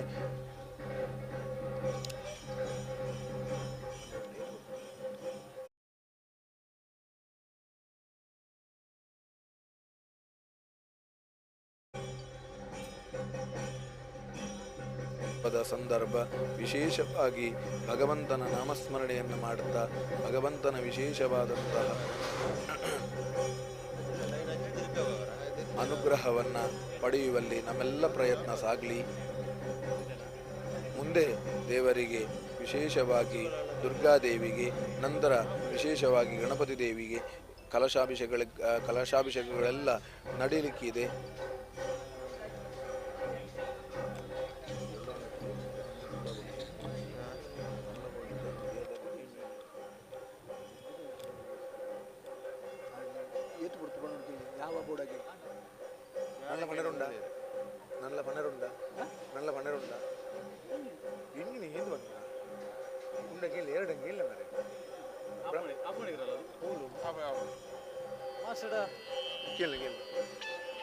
ಪಂಡು ಪಂಡದ ಬತ್ತಿನ ಅದು ನನ್ನ ಎಂಚಿನೇನು ಮಾಡ್ಬೋಣ ಮಧ್ಯಾಹ್ನ ಊಟ ಮಾಡೋಣ.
ಈ ಹೊತ್ತಿನ ತನಕ ವಿಶೇಷವಾಗಿ ಸಪರಿವಾರ ಸಹಿತ ಕುಂದಪ್ಪಡೆ ಅನಂತ ಪದ್ಮನಾಭ ದೇವಸ್ಥಾನ ಈ ಬ್ರಹ್ಮಕಲಶದ ಬಗ್ಗೆ ಸ್ವಲ್ಪ ವಿಶ್ಲೇಷಣೆಯನ್ನು ನಾವು ಮಾಡ್ತಾ ಬಂದಿದ್ದೇವೆ.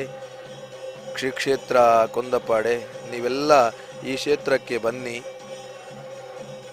ರಾಮಕುಂಜ ಗ್ರಾಮ, ಕಡಬ ತಾಲೂಕು, ದಕ್ಷಿಣ ಕನ್ನಡ ಜಿಲ್ಲೆ. ಶ್ರೀ ಕ್ಷೇತ್ರ ಅನಂತ ಪದ್ಮನಾಭ ದೇವಸ್ಥಾನ. ಎಲ್ಲ ರೀತಿಯಾದಂಥ ಅಭೀಷ್ಟಗಳು ಕೂಡ ಇಲ್ಲಿ ನಡೀತದೆ.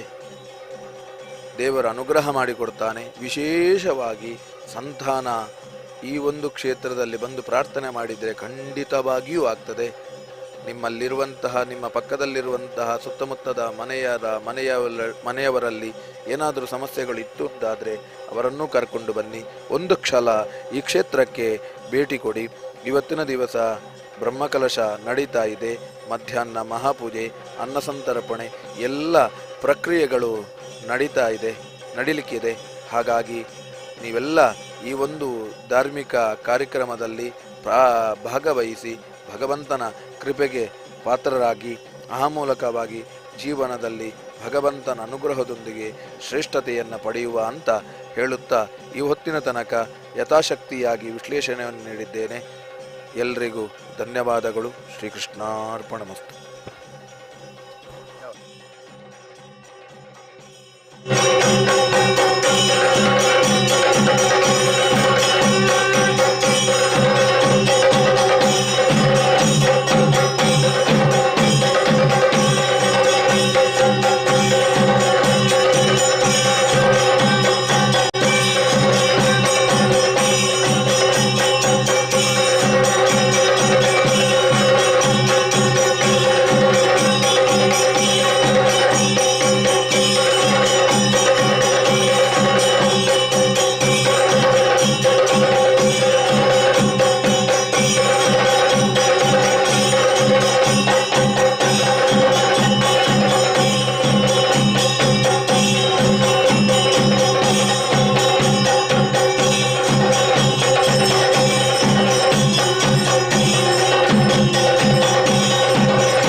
ಸತ್ವನನ್ನ ಅವಶ್ಯಕವಾಗಿ ಆರಾಧನೆ ಮಾಡಿಕೊಂಡಲ್ಲಿಗೆ ಪ್ರೀತಿಗೊಳಿಸಿಕೊಂಡಲ್ಲಿಗೆ ಆರೋಗ್ಯ ಎಂಬಂಥದ್ದು ನಮ್ಮ ಈ ಕಾಯಕ ಪ್ರಾಪ್ತಿಯಾದ್ರೆ ವಂಶೋದ್ಧಾರ ಎಂಬಂಥದ್ದು ನಮ್ಮ ವಂಶದ ಪಾಲಿಗೆ ಕುಟುಂಬ ಸಂಸಾರದ ಪಾಲಿಗೆ ಭಗವಂತ ಕರುಣಿಸಿಕೊಡ್ತಾನಂತೆ.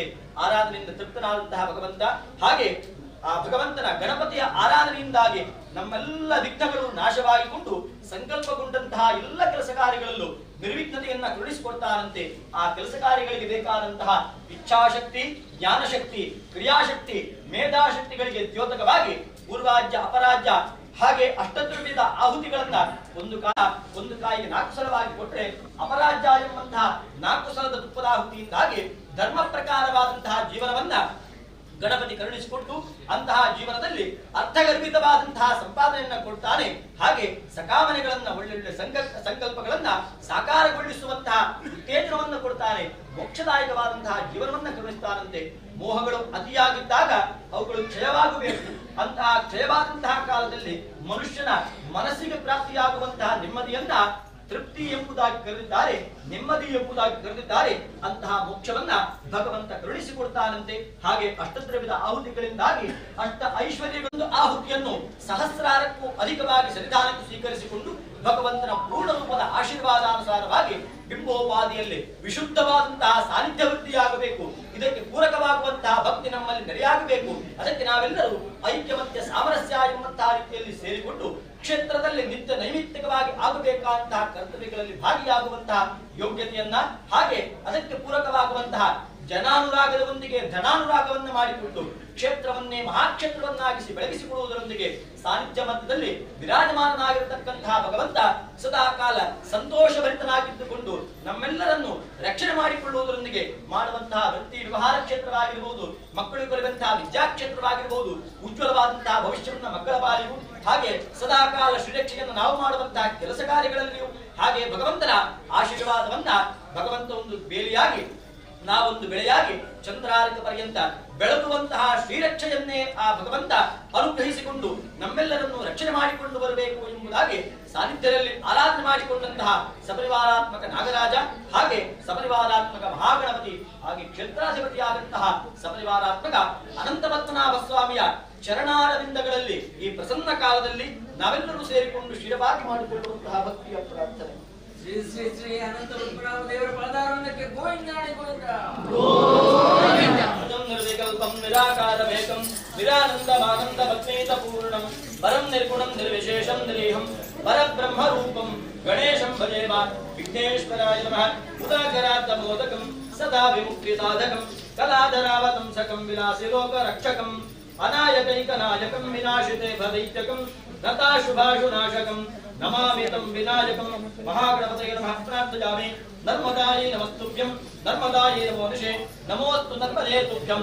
त्राहि मां विशसनिज तानि तानि विनश्यन्ति तदक्षिणं पदे पदे पापोऽहं पापकर्माहं पापात्मा पापसम्भव त्राहि मां कृपया देव शरणागतवत्सल अन्यथा शरणं नास्ति त्वमेव शरणं मम तस्मात् कारुण्यभावेन रक्ष रक्ष मायिका योगेश्वरा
ಮುಸುಮಿಯನ್ನು ಕೊಡುವ ವ್ಯವಸ್ಥೆ ಮಾಡಬೇಕು.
ಇದಾಯ್ತು ಮಾತ್ರ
ಕ್ಯಾಮರಾ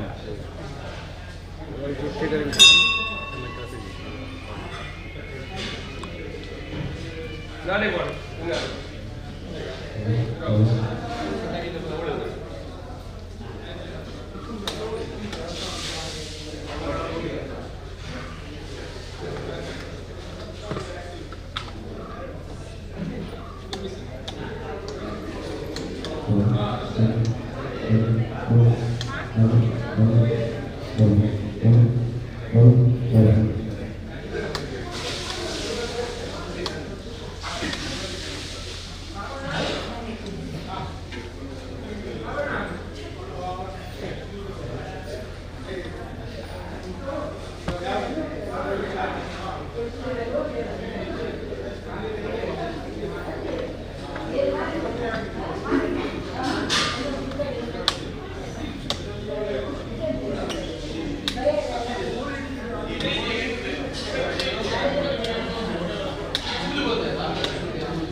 ಏನಂದಾಗಲಿಲ್ಲ ಗೊತ್ತಿರ ಅವನು ಭಜನೆ ಕೊಡೋಣ ಕೊಡೋಣ ಕೊಡೋದು ಅದು ಉಂಟು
ಎಲ್ಲ ಮೂಡಿಯದ ಕೊಂಜೋಣ ನಾವು ಕೌಂಟರ್ಗಳನ್ನ ಕರ್ನಾಟಕ ಪ್ರತಿಷ್ಠಾನ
चार्जर लोग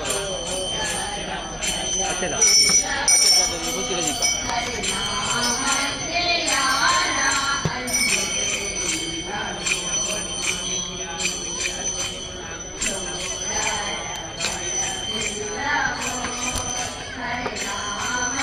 अरे चार्जर दिया ना नहीं दिला अरे दिया ना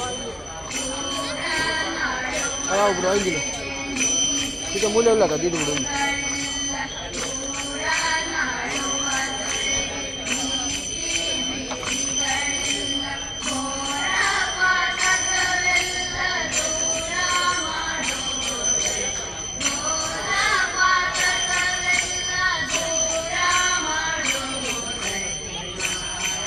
ಅಣ್ಣ ಒಂದು ಪಚ್ಚೆ ಚಾರ್ಜರ್ ಕೊಡು ಪಚ್ಚೆ ಚಾರ್ಜರ್ ವೈರ್ ಆಯ್ತಾ ಬಕೆಟಿಗೆ ನನಗೆ ರೆಡ್ ಬಿದ್ದೆ ನಮ್ಮ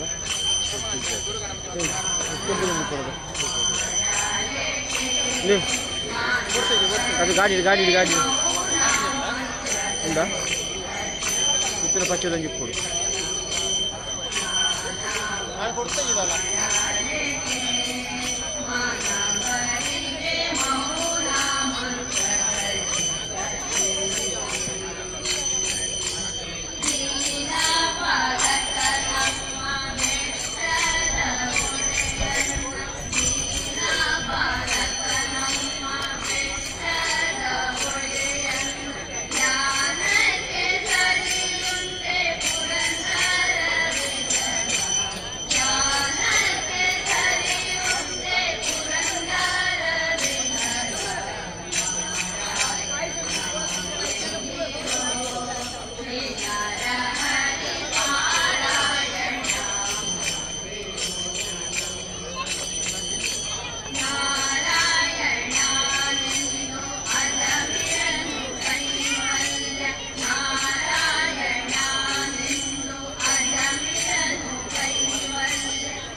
ಆತಗೆ ಬೈಜಿ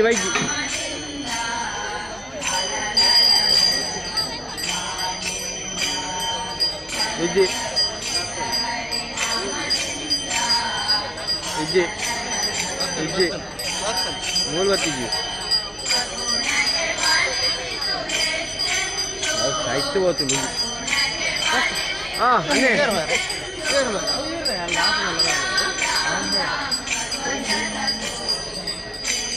ವೈದ್ಯ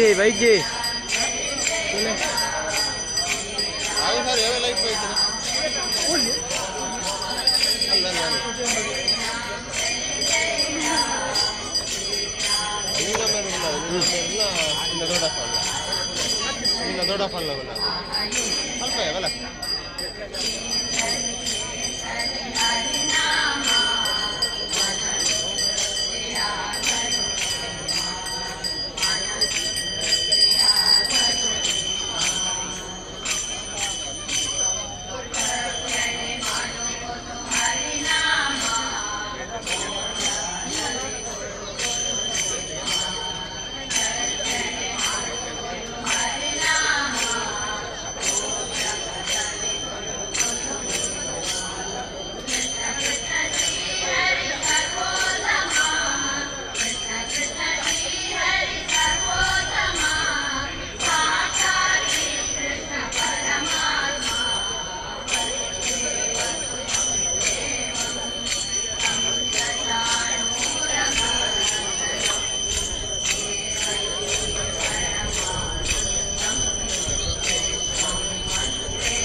ಆದಮೇಲೆ ಆದಿಶಕ್ತಿ ಮಹಿಳಾ ಭಜನಾ ಮಂಡಳಿ ಶರವರು 16 ಜನ ಇದ್ದಾರೆ. ದೊಡ್ಡ ತಂಡ ಬಹಳ ಉತ್ತಮ ರೀತಿಯಲ್ಲಿ ದೇವರ ನಾಮ ಸಂಕೀರ್ತನೆಯನ್ನು ಮಾಡಿದ್ದಾರೆ. ನೀವೇನು ಬೇಸರಿಸಬೇಡಿ, ಎದುರುಗಡೆ ಜನ ಇಲ್ಲ ಅಂತ. ನಿಮ್ಮ ಈ ಭಜನೆ ಖಂಡಿತ ದೇವರಿಗೆ ತಲುಪುತ್ತದೆ, ಅದಕ್ಕೆ ಏನು ಅಂತಿಲ್ಲ, ದೇವರಿಗೆ ತಲುಪಿದೆ. ಹಾಗೆ ಅಂತ ದೂರದಲ್ಲಿ ಕೂದಲೆಲ್ಲ ನಿಮ್ಮ ಭಜನೆಯನ್ನು ಆಲಿಸಿದ್ದಾರೆ. ತುಂಬ ಸಂತೋಷ ಆಗಿದೆ. ಶ್ರೀ ಅನಂತಪದ್ಮನಾಭ ಸ್ವಾಮಿ ನಿಮಗೆಲ್ಲರಿಗೂ ಕೂಡ ಪೂರ್ಣ ಅನುಗ್ರಹವನ್ನು ಮಾಡಿ ನಮ್ಮ ದೇವರನ್ನು ಪ್ರಾರ್ಥಿಸ್ತೇವೆ.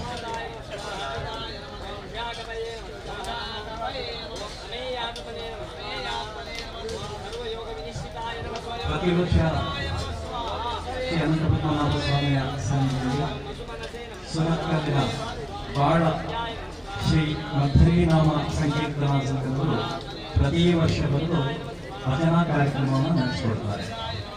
ಅಂತಹ ಭಜನಾ ತಂಡದವರು ಇವತ್ತು ಕೂಡ ಈ ಬ್ರಹ್ಮಕಲಶ ಮಹೋತ್ಸವದ ಅಂಗವಾಗಿ ವಿಶೇಷವಾಗಿ ಆಗಮಿಸಿದ್ದಾರೆ. ಅವರು ಇನ್ನು ಮುಂದಿನ ಸುಮಾರು 1 ಗಂಟೆಗಳ ಕಾಲ 12 ಗಂಟೆಯವರೆಗೆ ಈ ಭಜನಾ ಕಾರ್ಯಕ್ರಮವನ್ನು ನಡೆಸಿಕೊಡ್ತಾರೆ. ದಯವಿಟ್ಟು ವೇದಿಕೆಗೆ ಬರಬೇಕು ಅಂತ ಅವರಲ್ಲಿ ವಿನಂತಿಸ್ತಾ ಇದ್ದಾರೆ. ಶರವರಿನ ಮಹಿಳಾ ಭಜನಾ ತಂಡದವರು ದೇವರ ಮುಂಭಾಗಕ್ಕೆ ಹೋಗಿ ನಿಲ್ಲಬೇಕು. ಅಲ್ಲಿ ಪ್ರಸಾದವನ್ನು ಕೊಡ್ತೇವೆ. ದಯಮಾಡಿ ದೇವರ ಮುಂಭಾಗಕ್ಕೆ ಹೋಗಲಿಕ್ಕೆ ವಿನಂತಿಸ್ತಾ ಇದ್ದೇವೆ.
నేను డౌన్ తిప్పా అంది అదే మూలే మూలే డౌన్ తిప్పా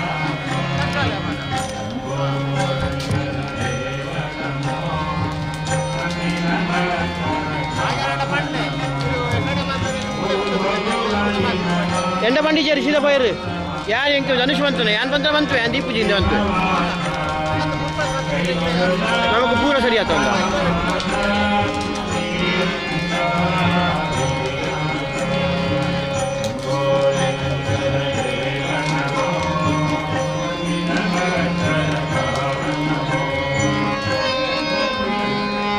ಮುಂದೆ ಕೊರ್ಲೆ ಚಂದಣ್ಣ ಚಂದಣ್ಣ ಮುಂದೆ ಕೊರ್ಲೆ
ಶಾರದೆ ಎನ್ನ ನಾಲಿಗೆಯಲ್ಲಿ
ಕೈಲಾಸವಾಸ ಗೌರಿ ಜಯ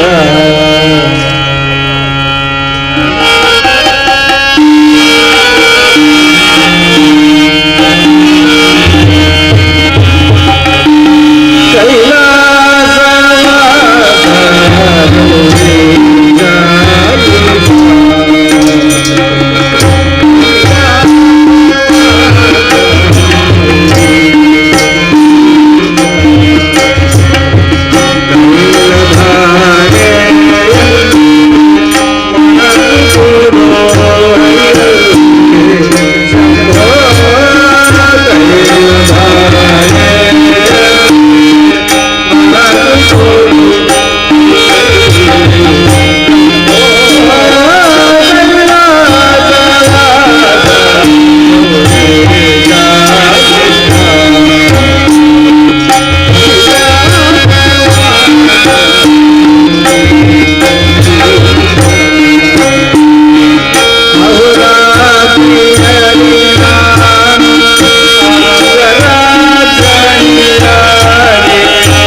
ತಿರುಪತಿ ವೆಂಕಟರಮಣ ನಿನಗೆ ತಗೆದಾರದು ಕರುಣ ನಿನಗೆ ತಗೆದಾರದು ಕರುಣ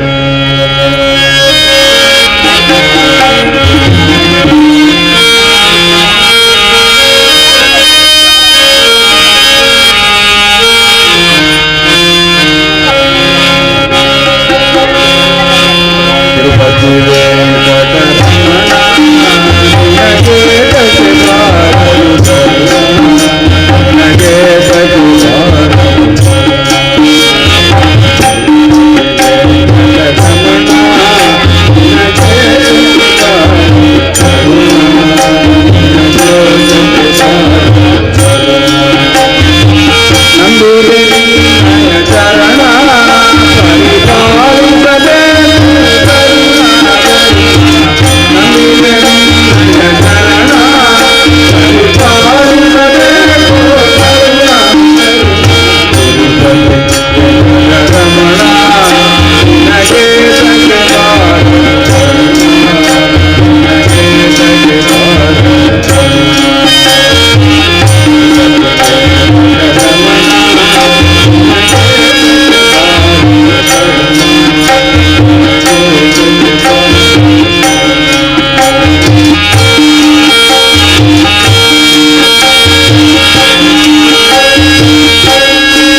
ಭಗವಂತನ ಕುರಿತಾದ ಎತ್ತನೊಂದು ರಾಮನ ಯಥಾಶಕ್ತಿಯಾದ ತಪಶ್ಚೈವ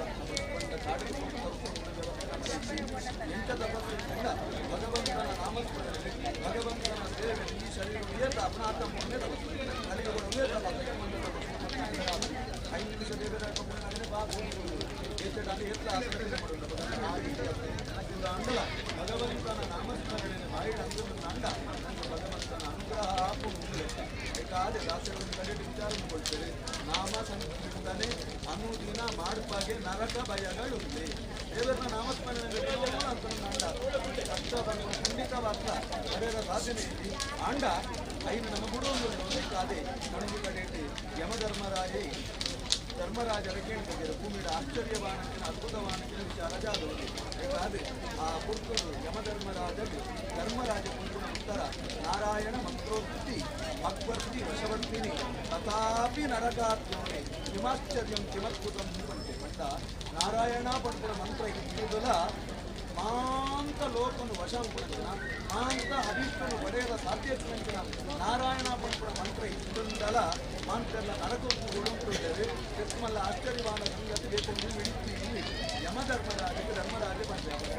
ನಮ್ಮ ಎಚ್ಚರ ಕೊಡು ದೇವೇರ್ನ ನಾಮಸ್ಮರಣೆ ನನ್ನ ನಮ್ಮ ಖಂಡಿತವಾದ ನಾಮಸ್ಮರಣೆ ದೇವರೆಲ್ಲ ಹಾಳಾಗುವ ವ್ಯಕ್ತಿ ದೇವರ ನಮ್ಮನ್ನು ಕೈಭಕ್ತಿಯನ್ನು ಕಂಡ ಈ ವನ ಪರಿಪೂರ್ಣ ಅಂದರೆ ಕೈಗೆ ಕೆಂಡ ದೇವರ ನಾಮಸ್ಮರಣೆ ಅಂತಂದ ಜಾಗಕ್ಕಿಲ್ಲ ನಮ್ಮನ್ನು ನಿರಂತರವಾದ ಆಯನೇ ಕಾಪು ಎಂದರೆ ದಾಸರು ಒಂದು ಕಡೆ ವಿಚಾರವನ್ನು ಕೊಡ್ತೇನೆ ಹರಿಯ ಕರುಣೆ ನಮ್ಮ ಮೇಲಿದ್ದರೆ ನಾವು ಜಗಜಟ್ಟಿ ದೇವರ ನಮ್ಮನ್ನು ಕುರುವಂತಿದ್ದರು ನಾಂಡ ನಮ್ಮ ಜಗಜಟ್ಟಿಗೆ ನನಗೆ ಏಪೊಗ್ಲ ಜಾಲ ಆದರೆ ಸಾಧ್ಯ ಹರಿಯ ಕರುಣೆ ನಮ್ಮ ತತ್ತುಕೊಂಡ ತಾಪತ್ರಯ ಬೆನ್ನಟ್ಟಿ ಸಮಸ್ಯೆ ಬಿಡ್ಕೊಂಡೆ ಸಮಸ್ಯೆ ಬರಂತೆ ಕೊಡು ನಾಂಡ ದೇವೇರ ನಮ್ಮ ಕೈಗೊತ್ತು ಎಂಜ ದೇವೇರ ನಮ್ಮನ್ನು ಕೂಡು ಒಂದು ವಿಚಾರ ನೋಡ್ತೇವೆ ಸರ್ವತಃ ಚಕ್ಷು ಅನೀಶಃ ಶಾಶ್ವತಃ ಸ್ಥಿರ ಅಂದರೆ ವಿಷ್ಣುದಾತನಾಮರು ವಾಕ್ಯ ಬಂದ ದೇವರ ನಮ್ಮನ್ನು ನಿತ್ತರ ಒಂದು ದೇವರಿಗೆ ದೇವರನ್ನ ಸಿಸಿ ಕ್ಯಾಮರಾ ತಪ್ಪುವುದು ವಾಕ್ಯಲ್ಲ ನನ್ನ ಕಂಪೇರ ಸಾಧ್ಯನೇ ಇತ್ತು ಏನು ದೇವರ ವಿಶ್ವಾಸವನ್ನು ಜನ ಸಂಪೆ ಬಂದಿಲ್ಲ ಅವು ಸಾಧ್ಯನೇ ನಿತ್ಯ ನಮ್ಮನ್ನು ತೂ ಒಂದೇ ಐತೆ ದೇವರ ಕಪಟ ಕೊಂಡರೆ ಆ ಪುಡಿ ಬಂದ್ಬಿಡದೆ ಮಹಾಭಾರತದಲ್ಲಿ ಕಥೆ ಉಲ್ಲೇಖ ಬರ್ಬೋದು ಕೃಷ್ಣದೇವರು ಧೃತರಾಷ್ಟ್ರನ ಕುಹಕನ್ನು ಜಗತ್ತಿಗೆ ಸಾರುತ್ತೇವೆ ಐತ ಒಟ್ಟು ದುರ್ಯೋಧನ ಏತು ಕೆಟ್ಟನ್ನ ಏನು ತೋರಿಸಿಕೊಳ್ಳುತ್ತದೆ ಈಗ ಕೆಂಡ ಒಂದು ಸಂದರ್ಭ ಪೂರ ಕೌರವರನ್ನ ವಜಾಂತದ್ದು ಬರ್ತದೆ ಭೀಮಸೇನೆ ಬಂದ್ರೆ ಏನು ಪೂರ ನಿಮ್ಮ ಜೋಕಿನ ಕಿಡಿಯನ್ನು ಚಿಕ್ಕಪ್ಪಳ ಬರ್ತದೆ ಧೃತರಾಷ್ಟ್ರ ಬಂದಾಗ ಧೃತರಾಷ್ಟ್ರ ಬಂದ್ರೆ ನಿನ್ನ ಕೆಲಸ ಬಾರಿಗೆ ಬಂದಿದ್ದು ಇನ್ನೊಂದು ಆಲಂಗನೆ ಆಸೆ ಜನ ವಿಚಾರ ಕೃಷ್ಣದೇವರ ಸೀದ ದುರ್ಯೋಧನನ ವ್ಯಾಯಾಮ ಶಾಲೆಗೆ ಕೊಟ್ಟು ಅಲ್ಪ ಇತ್ತಿನ ದಿನ ಉತ್ತುದ ಭೀಮಸೇನನ ಮೂರ್ತಿ ಧೃತರಾಷ್ಟ್ರನ ಎದುರು ಎಂತ ಹೋಗ್ಬೇಕು ಜಾಯಿಗಟ್ಟಿಂದ ಕೌರವಗ ರಿಯಲ್ ಆಗಿ ಭೀಮಸೇನ ಎದುರು ತಾಕತ್ತಿದ್ದಾನೆ ಭೀಮಸೇನೆ ಏರು ಕೆಂಡ ಹನುಮಂತ ದೇವರು ಅಕಣಾಶ್ಮ ಕ್ಷಮ ಅಂದ್ರೆ ಭಾಗವತ ಉಲ್ಲೇಖ ಬರ್ಬೋದು ದೇವರ ಭಗವಂತನ ಹನುಮಂತನ ಶಕ್ತಿ ಏತುಂಡು ನನಗೆ ತೆರೆಯದ ಸಾಧ್ಯತೆ ಇದೆ ಆತ ಶಕ್ತಿ ಇತ್ತು ನಂಚಿನ ಭೀಮಸೇನ ದೇವರಲ್ಲಿ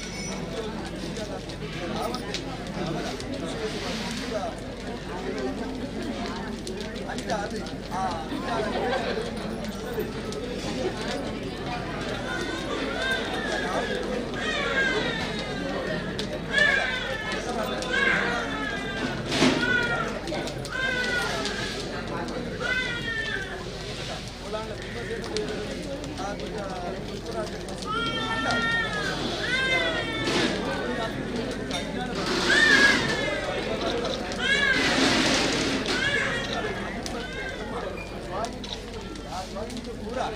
ಭೀಮಸೇನನ್ನು ಓಡಾಡ ಧೃತರಾಷ್ಟ್ರ ತಾಡು ಮತ್ತು ತಿಂಗಂಡ ಕುಡಿ ಧೃತರಾಷ್ಟ್ರನ ಆತು ಹೊರತು ಭೀಮಸೇನಗೆ ಜಾರಾತ್ವಾನೆ ಅವಾಗ ಅಂಗಂಡ ಧೃತರಾಷ್ಟ್ರನ ಮುಖಾತ ಬುದ್ಧಿ ಲೋಕದು ಗೊತ್ತಾಗುವುದು ಅದೇ ರೀತಿಯಲ್ಲಿ ಭೀಮಸೇನನ ಗೌರವ ಭೂಮಿಗೆ ಹೆಚ್ಚಾಗುವುದು ಭೀಮಸೇನನ ತಡೆ ಕೃಷ್ಣದೇವಿ ವಿಶೇಷವಾಗಿ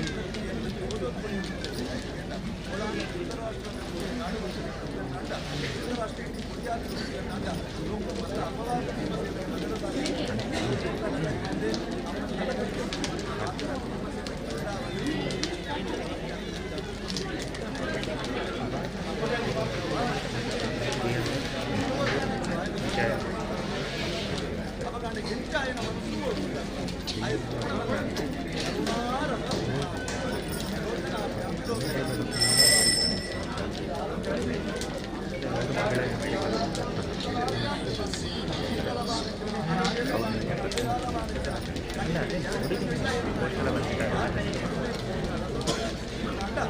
ಜೀವನ ಭಾವನಾದ ಸಾಧ್ಯ ಅಂದ್ರೆ ಆ ರೀತಿ ಆ ಕೂಡು ನಂಡ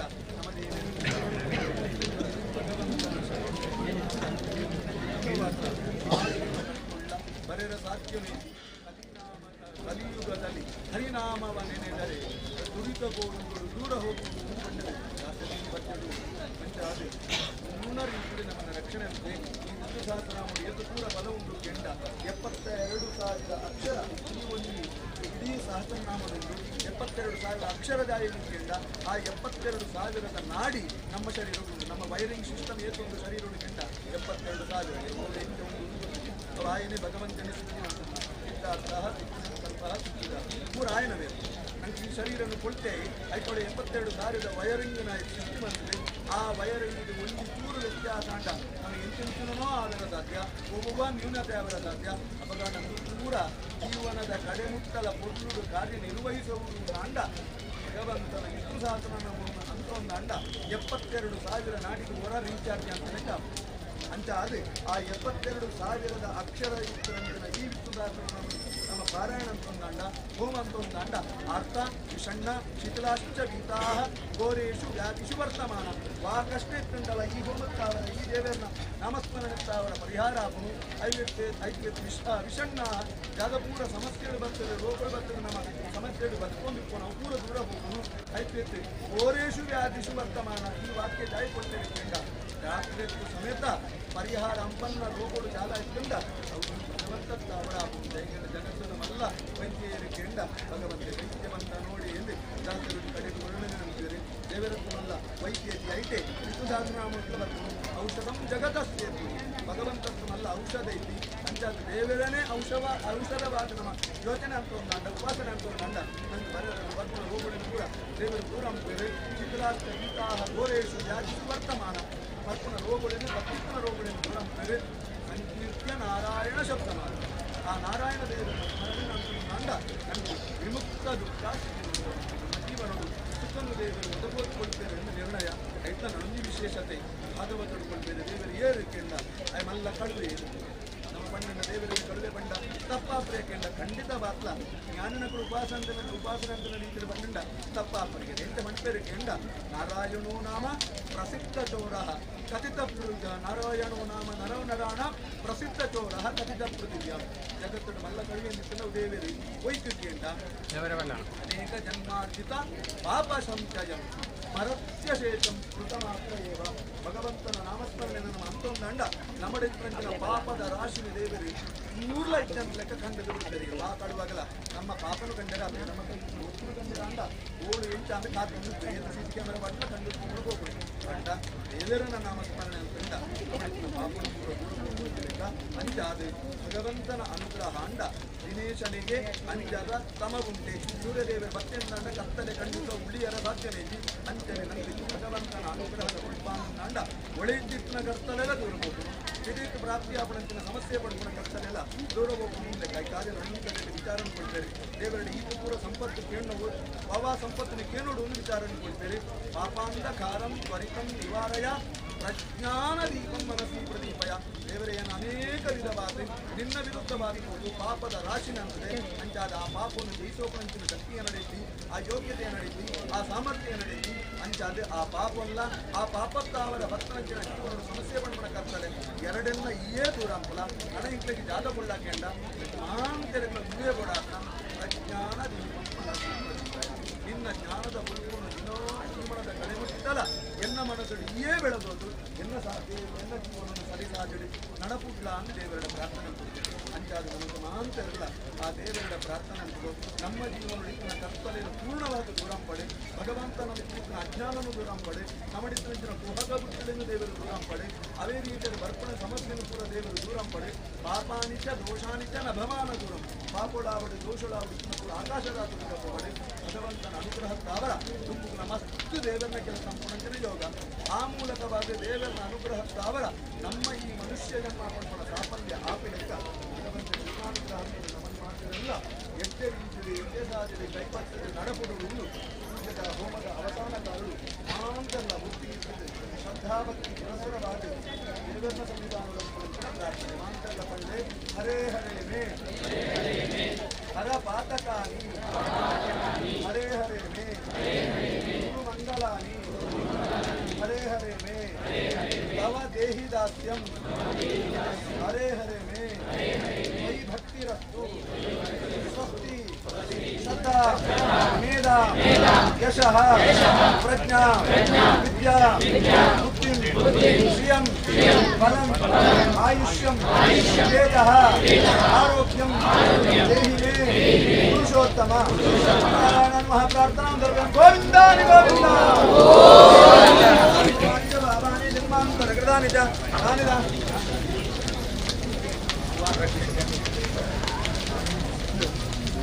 ಮುಳ್ಳೆ ಪೂರ ಎಂತಿಲ್ಲ ಕಳಶ ಒಂದು ಪ್ರೋಕ್ಷಣ ಮಹಾಪೂಜೆ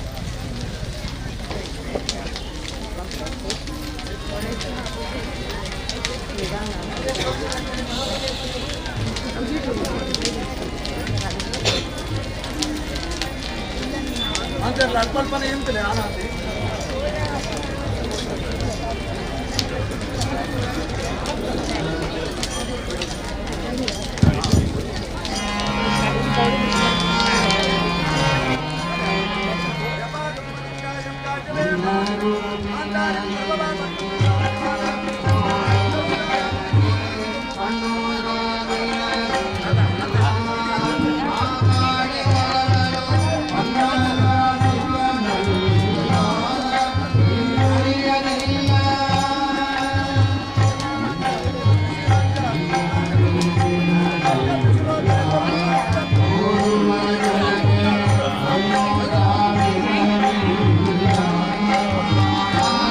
Thank you.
ಚೂರು ಬಿರಬೋಲೆ ಚೂರು ಸಾದಿ ಸಾದಿ ಬಿಸಿ ಬಿಸಿ ಬಿಸಿ ಚೂರು ಎಕರೆ ಜಾಗ ಬಿಡಲೆ ಚೂರು ಬಿಸಿ ಜಾಗ ಬಿಡಲೆ ಜಾಗ ಬಿಸಿ ಬಿಸಿ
ಕ್ಲಿಯರ್ ಮಾಡಿದ್ದೇನೆ ಅಲ್ಲಿ ಶೆಟ್ಟಿ ಹೇಳಿದ್ರಲ್ಲಿ ಎಲ್ಲ ಅಡ್ಡ ಏನು ಮಾಡಿದ್ದೇನೆ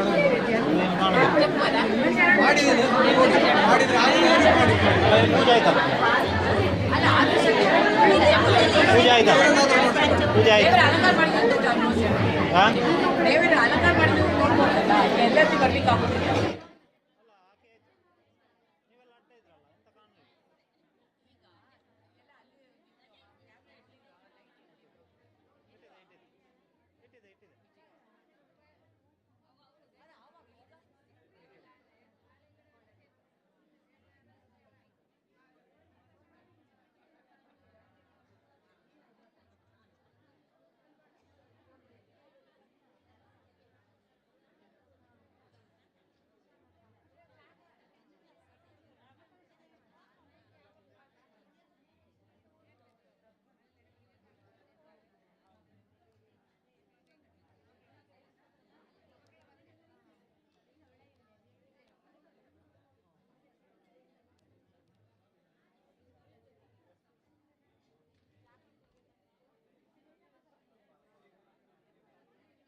ಬೇಡ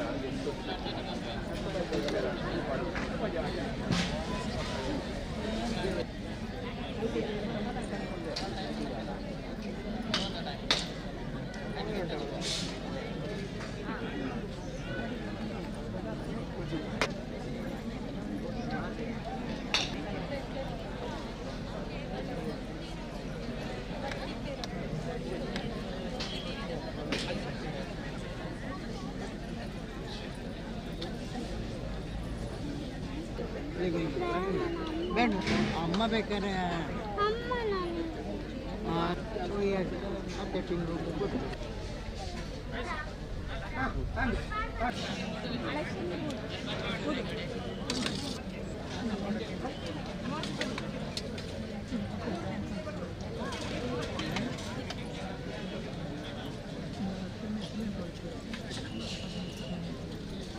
ಅಲ್ಲೇ ಬಿಡಲಿ ಬರಿಯಾಗಿ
ಆ ಪಾತ್ರ ಮತ್ತೆ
ವೈಟ್ ಶರ್ಟ್ ಅನ್ನ